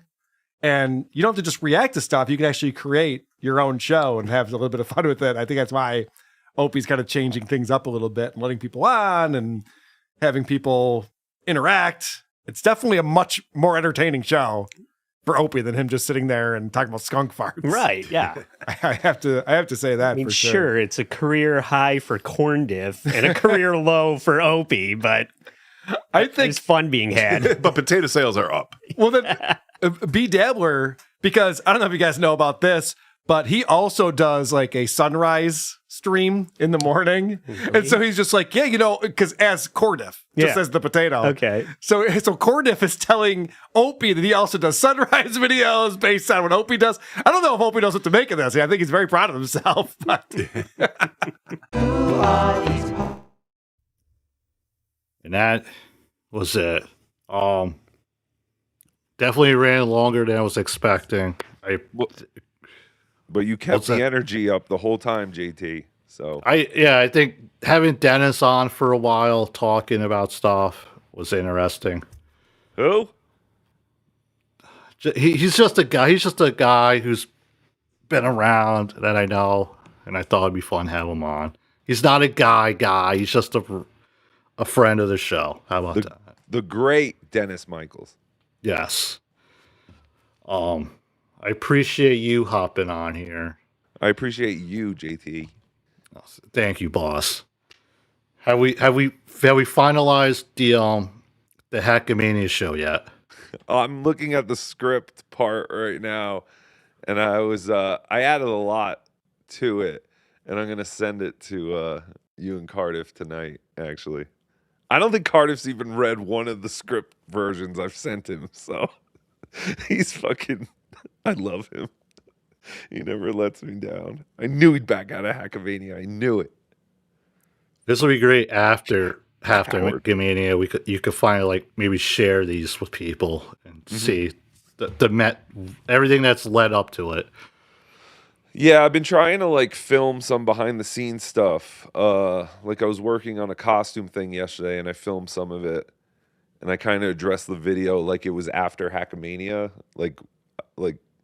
because I'm not going to put it out until after Hackamania. But yeah, I forget sometimes to film certain things. I'm bad at that. I got to do more of that.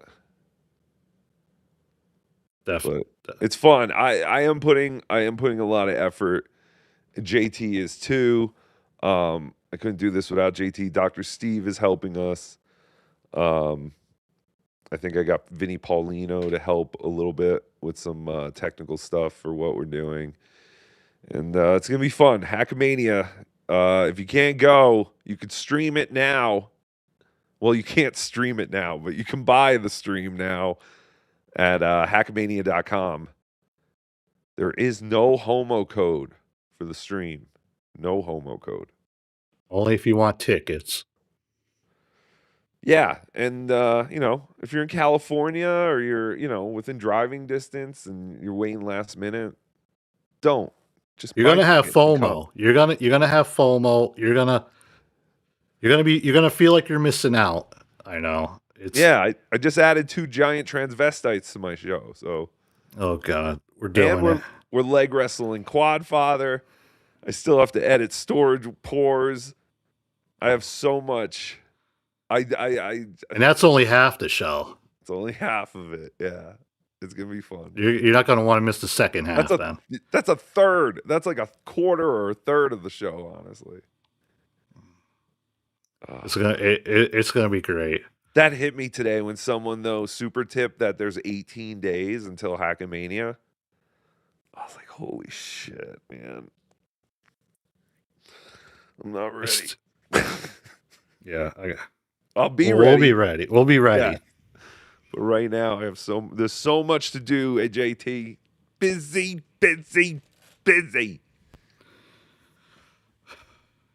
Don't worry. I know you're gonna have a lot of things to fly with on your way to Las Vegas. I hope nothing gets lost in the transit. Yeah, I think I have to get one of those pods. I don't think it'll get lost. I just hope nothing gets damaged. KP. Oh, did I tell you the K? Oh, okay. I got to ask you a question. Was the little KB's both of his arms working when you used little KB in Atlantic City? I don't recall. Okay. I remember them not being really functionable. Oh, okay. Maybe it broke on the way there. Because, yeah, one of little KB's arms snapped off. And I had Jesus. to tape. Yeah, I had to tape it. So his arm doesn't, I can't. It's the phone arm, which is okay because that one just kind of should stay in one place anyway. But so the giant finger arm still works. But man, I traveled with that thing one time and it already broke. I'm so angry about that, but it's whatever. JT, I didn't want people to know I have an address. Oh boy. So yeah, that was in reference to something I talked about earlier. I'm sorry, boss. Oh, I'm so bummed now. I really want to do Opie's new show. I want to do the show with him and Ron, and I guess I would do Cardiff again, and Cardiff, maybe Tukey. I do know there are people that do communicate or had communicated with Ron the waiter. And I think that's your best way in right now. Yeah. Oh, interesting. Yeah, we should have Cardiff get in touch with Ron. That's not a bad idea. You might want to ask a couple review girls. They might know Ron or have. But it's possible. Who? Wait, who talks to Ron? Annie?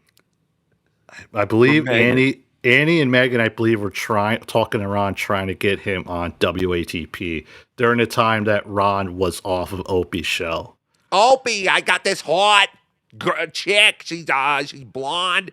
She's got bleached hair. Oh, she's really into me, Opie. Her name's Annie. Oh, it's such a pretty name, Annie. Fucking Ron. And Annie's the normal one of all of these. I know, she is. I love Annie. She's the best. All right. She's the best. I appreciate you hopping on, boss. Thank you, JT. Thank you for reviewing my life. Someone has to document my life so when I die in early age from fast food, my kid can see that I made a difference, at least in the Dabbleverse. At least somebody's paying attention. Yes. So. Well, next week we'll start the road to DabbleCon 1. And there's something I want to talk to you about while I have you here on the line. Please. You did a show following DabbleCore, episode 9, in which you did your entire show, and then you did the same show afterward because the audio is messed up, right? Do you recall that? What? It was episode 9 of Be Dabbling Yeah, Live? you did it like twice in the same night. You did it one time. I don't remember this at all. Okay. Well, I'm going to get into it next week then. All right. Are there 2 versions of it online? Yeah. There's Really? There's 2 episode 9s. One, the audio's jacked, but Corn Diff showed up, I think, to talk to you and help you out a little. And then it looked like maybe that same night you went back and redid the whole show. You talked about Ken Otto, Barbara Walters died or something. Like the same format again. Like you and so it got me thinking. I just ran into that same problem with Dabble Court. Unfortunately, mine wasn't because of the audio; it was because I deleted it. But I thought it was funny how, like, I had to do the same exact show twice in like less than a week, and you did yours the same night. That's so funny. Yeah. No, I don't remember that, but I'm looking at it now. I'm also looking at my views on some of my earlier shit. Dude, I finished one of these and I had more views covering your show from like 3 years ago that had less views today. Yeah, that's so weird because like now it's so weird that like my show's kind of the normal now is around 10,000 views. So you would think people would maybe go back, but yeah, I'm looking at this episode 9 and there's like 500. Nobody has time. Like there's so much shit out there. No one has time to even follow what's going on tonight, let alone what happened 3 years ago. It's true. So if you think like what 1 out of 10 people that currently watch your show know what happened 3 years ago, I don't know. Yeah, it's weird. Well, I mean, it's not weird. I mean, it kind of makes sense. Yeah. But yes, so many people haven't seen Cardiff. There's so much Cardiff stuff. It only has like 374 views, 613 views. Spy report. Kevin is back on YouTube tonight. Oh, thank God. MLC is back on YouTube, baby. So a day after payday, they let him back on. Look at that. Yeah, but no one's gotten paid yet because the 21st fell on a weekend. So everyone's I haven't got. Monday. I don't think.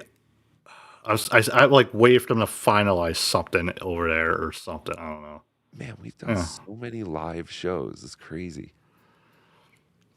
I remember when someone laughed at me because I put 3 0 spots, like indicating we're gonna do like at least 100 episodes. And someone that's what I do. I think I have 015. Yeah, and I remember very early on, someone was like, "Oh, cute! You think you're gonna do more than like 30 episodes of this?" Cardiff had 4 digits. He would have 0069 or whatever. He's the best.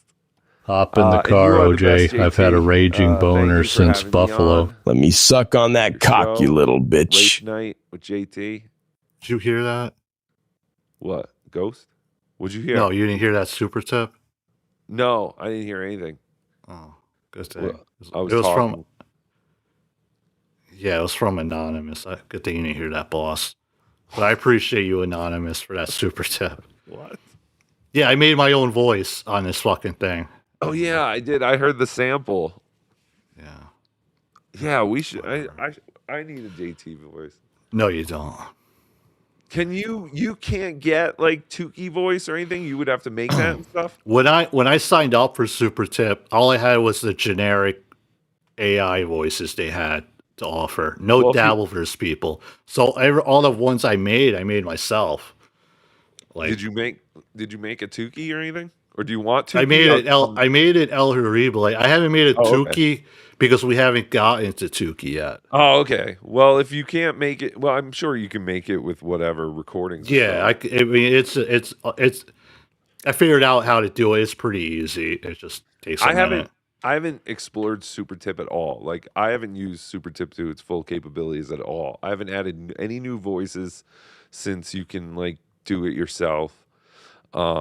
Yeah, I have to like play around with it one day. Maybe tonight's the night.